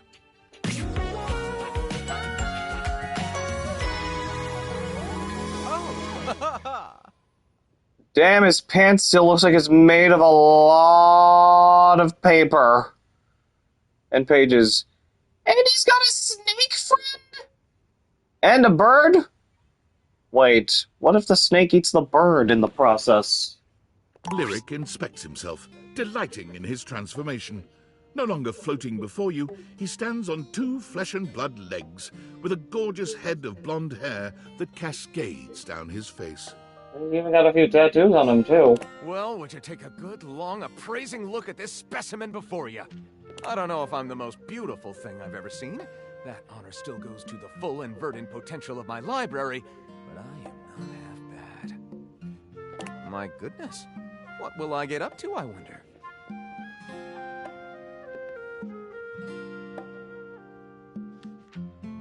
The Lama Sutra. Oh no. Oh, have you now?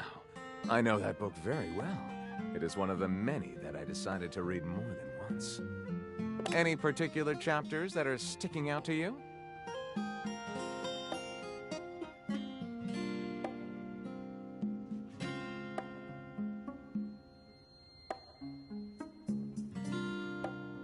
One foot is on the ground, involving honey, upside down. This one. And in copious amounts, too. I hope there are no bears in your neighborhood. Interestingly, the version of the Lama Sutra that I liked the most was actually a workbook. You read it, and then you practiced it. Ah, at long last, all this information I hold need not be merely theoretical. Come to me, my little love llama. Let's just say that Lyric had indeed read and practiced everything in the Lama Sutra. It turned out to be one of the most invigorating, exhausting, and sexy experiences of your life. Literally. Lyric, in a move that surprised him as much as anyone else, elected not to become a writer. He found the concept of sitting on his own while the wide world passed by outside his window to be totally unbearable. He discovered that what he wanted more than anything was a deep and rewarding communication with the world around him. He wanted a place where he could hear all the languages of the world, all of which, from his extensive reading, he knew fluently. He wanted to hear them spoken and assist people in understanding each other. He became the world's first celebrity translator. He volunteered his services with governments all over the world. He traveled extensively with corporations, humanitarian organizations, even historians and narrative researchers. He assisted in documenting, in some cases for the first time in their history, indigenous or remote languages that were threatened with extinction. He works to this day, happy as a clam, surrounded by language. He usually doesn't live in one place for more than a few months at a time, and several people have commented that he must miss having a home of his own. But what they don't understand is that with my languages, I'm home wherever I go. I can always understand the people, and they can understand me. And where there is good communication, there will be sympathy of spirit. What is home, if not that? As you can imagine, more than one book has been written about him. Fine. That last email from David was kind of pathetic, huh? Yeah. You know, I've been doing a lot of thinking. Most of that thinking was in service of inventing a virus that would cripple Valdivian's supply chain, causing the company to hemorrhage customers and absolutely crater its stock value. I named it Norman, the Terror Worm. Yikes. Listen, I really don't think you're in any position to pass judgment on anyone. But I've also been thinking about David, how behind all his bluster and ego, he's just a scared little man caving under pressure no one could handle, haunted by all his failures, disappointments, and inadequacies. And as frustrated as I am by his actions, I don't want to hurt him. He was an important part of my life for many, many years. Honestly, I just want to help him stop causing others so much pain. Makes sense. Perhaps Norman the Terror Worm isn't the answer. Perhaps... Whoops. Perhaps the real answer is a conversation we've both been putting off for far too long. I did not mean to skip that.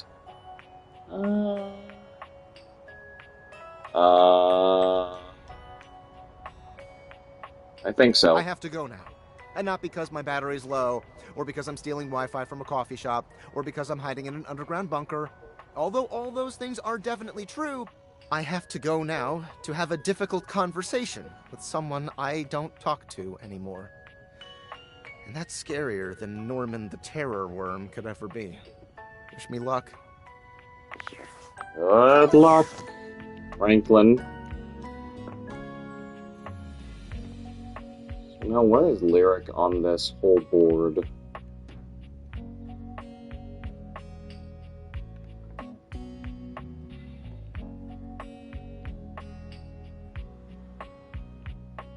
Next to Mac.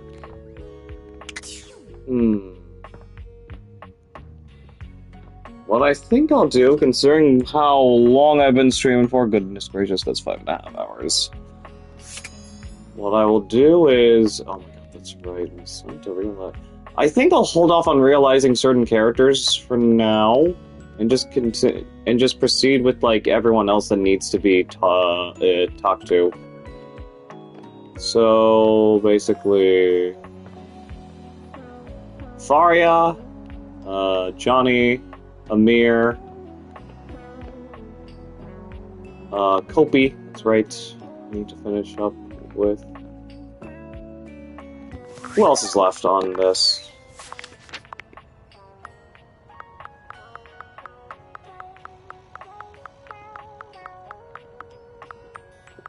Kopi, Amir, Johnny, Bathsheba, Barry, Faria. So I only have at least 6 characters left to really try to work things out with. And sooner or later, Nightmare is going to be coming back into the hate list because, well, what was the point of using my damn candy on them? And besides, how would I really screw things up with any of these 6? Okay, so I think for now we'll just wrap things up with Amir and Johnny. Amir's gaze lingers on your teeth for just a little too long before he smiles at you, spreading his arms wide in a grand and theatrical way. Ah, the broccoli situation has been resolved. Peace reigns among the bathroom. Now we can get to the real reason why you have returned.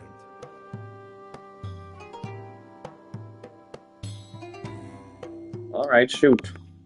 You are wanting my opinion on your outfit? How'd you know? Yes, I am very impressive. And you may tell me so later. But at this moment, we have so very much to do. Show me what we are working with. Now, let's see a 10. Alright, sorry. Amir inspects you from every angle, turning his head this way and that as he evaluates you. I'm also just trying to see who's online that I can try to raid as soon as this is done. Well, the good news is that I don't think it is a complete failure. Perhaps with a few tweaks. Amir comes closer, his arms out and his hands grasping for you.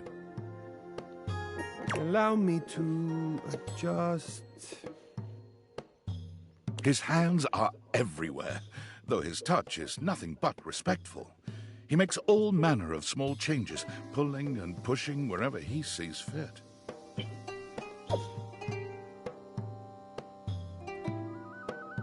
What are you doing? Adjusting, nothing more. Unless... There's a hint of promise in that, unless.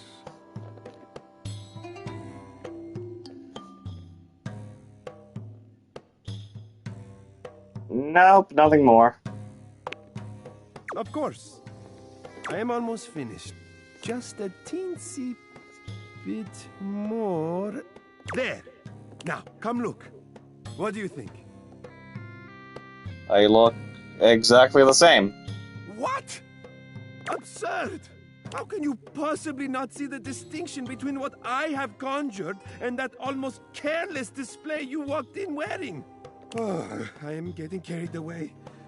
Of course, it was not so bad, but I must have a moment to collect myself. Artists are delicate, okay? I cannot talk right now. Leave me. I wasn't trying to insult you. Ah, please, I said go. Out. Bodo.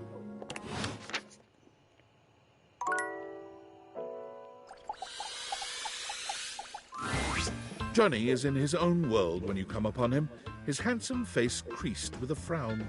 He's talking to himself rather than his usual singing, counting things up on his fingers and running a hand through his curls. See, one what I think I'll do, I'll try to realize Clarence next. Seriously? The next time I start this up. Heck, I ain't got time for that. Hey, Johnny. Gorgeous! You came back. What a surprise. I reckon I didn't think you would.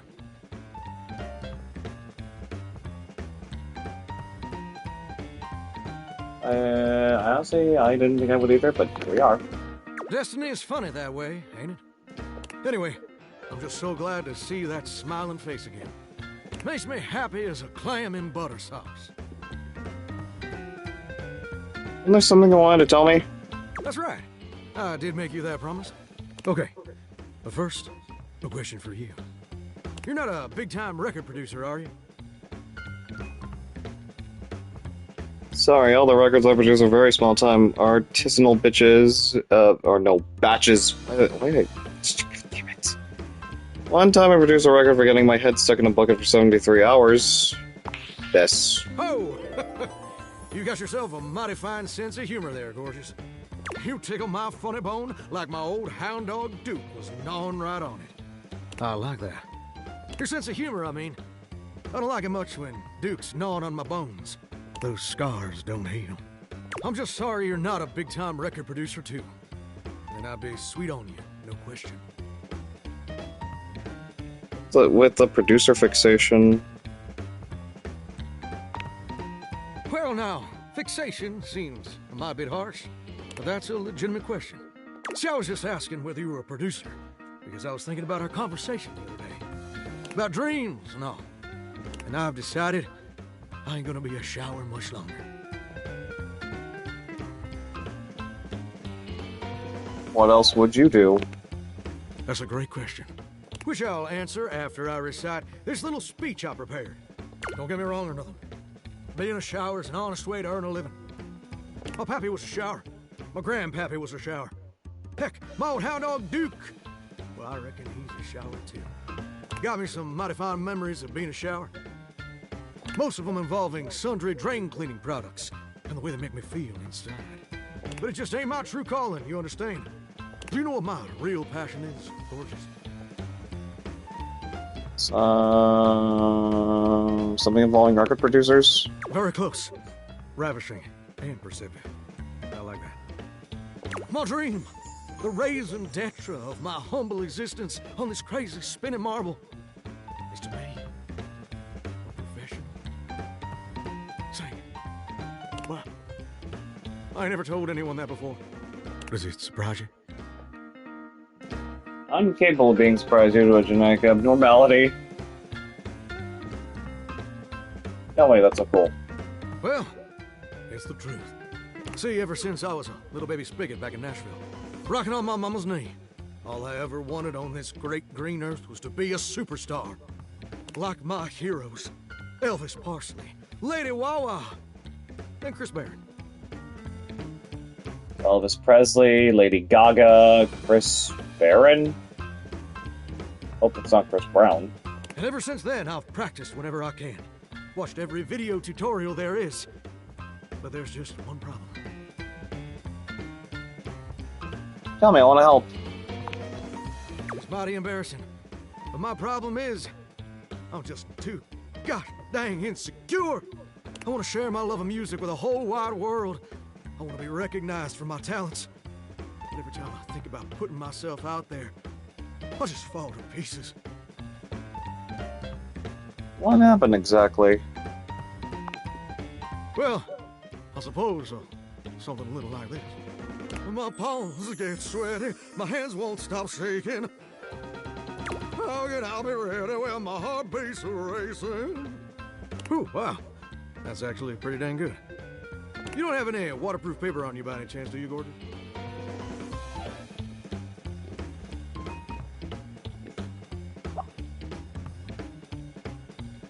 Can't keep this talent to yourself. You know what? That's a great point. My pappy, grandpappy, and old hound dog Duke sacrificed too much for me to throw away my dreams just because I'm a little afraid. Afraid of what? Afraid of failing? Heck, folks gotta deal with much scarier things than that all the time. Like spiders. And PFAs in the water supply. Absolutely, I love this confidence. Gorgeous, meeting you has truly been the kick in the pants I needed for a long old time. Insecurities, go kick rocks. It's time for Johnny Splash to make his big, splash. And do you have a plan? Oh, absolutely. It's time to finally get out of this humdrum shower life and go full steam ahead. First, I'm gonna just send a message to my boss and tell him I quit. And that his hairstyle can suck eggs. You're 34 now, Daryl. Time for an adult haircut.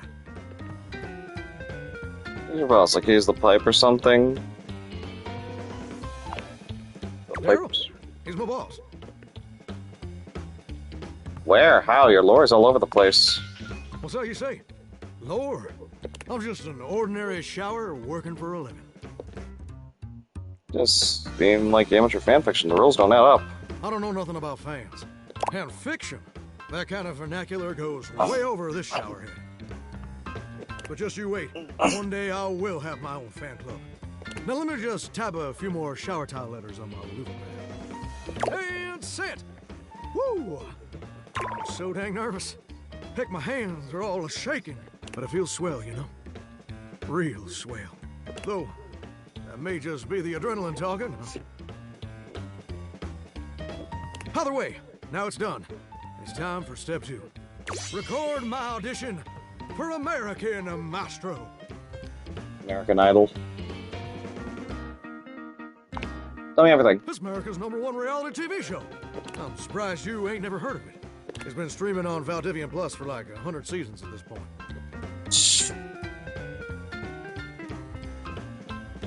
That's fascinating. Tell me more. It's a singing competition series where the best future pop stars of America duke it out, vocally speaking, for the chance to be crowned America's Mastro. You're exposed to an audience of millions, and the winner receives a big old recording contract with Valdivian Records. It's always been my dream to compete, and hopefully, to win. Can I count on your help? Let's chase your dreams. Amazing! I'm just so, gosh dang excited. All right, I'm gonna go get rehearsing and get started on my application. Can you meet me back here tomorrow to record my audition? After all, you're my inspiration. See you tomorrow. See you tomorrow, gorgeous. Well, hello.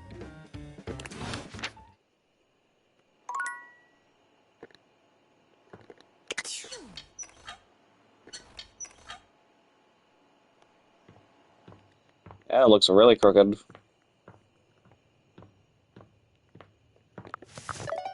Just to also double check,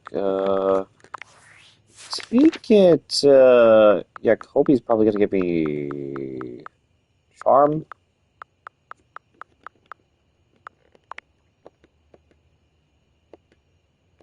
Yep, Charm. And, oh, Bathsheba's also Charm. Empathy. I already have max empathy at this point. I know that she's smarts, but I don't need smarts anymore. Okay, so Kopi, Amir, Johnny, Bathsheba will be the focus. And...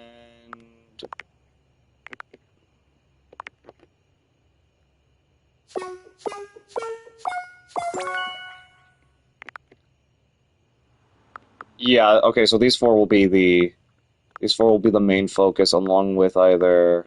You know what, yeah, why not? Faria will also... But then again, I did say that the moment I start up next stream, I'm gonna realize Clarence...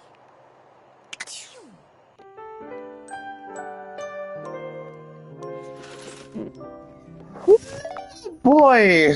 Wow! 65 characters have been realized, and we will now end it for tonight. I can safely assume that the next stream I do of this will probably be the absolute finale. And considering that tomorrow will be the last day of June, that will probably be a good time to also finally be like my final day of streaming before I finally take my 1 month break. Woo! Thank you for those that showed up today who said hi and came in lurking. Okay. I will be back with more of this tomorrow. Hopefully we will be able to finish this off. In the meantime, let's go see who we can go raid. There's a number of people I could raid into, but I think I'm going to choose to raid perhaps this person.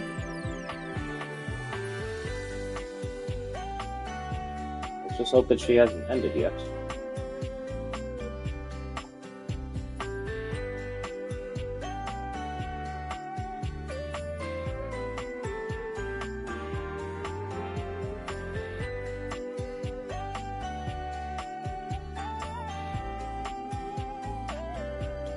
Okay, I see her. Let me just also take a moment to put in my raid message.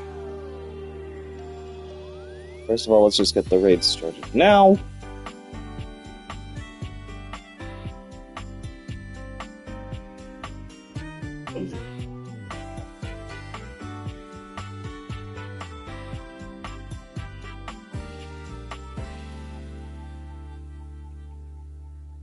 Oh my god, I gotta type in my raid message for as quickly as possible.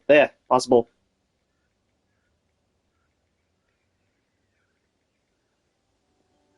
Alright, take care, guys. I will see you all on quite possibly my last stream, and the last, for now, and perhaps the final stream of this game.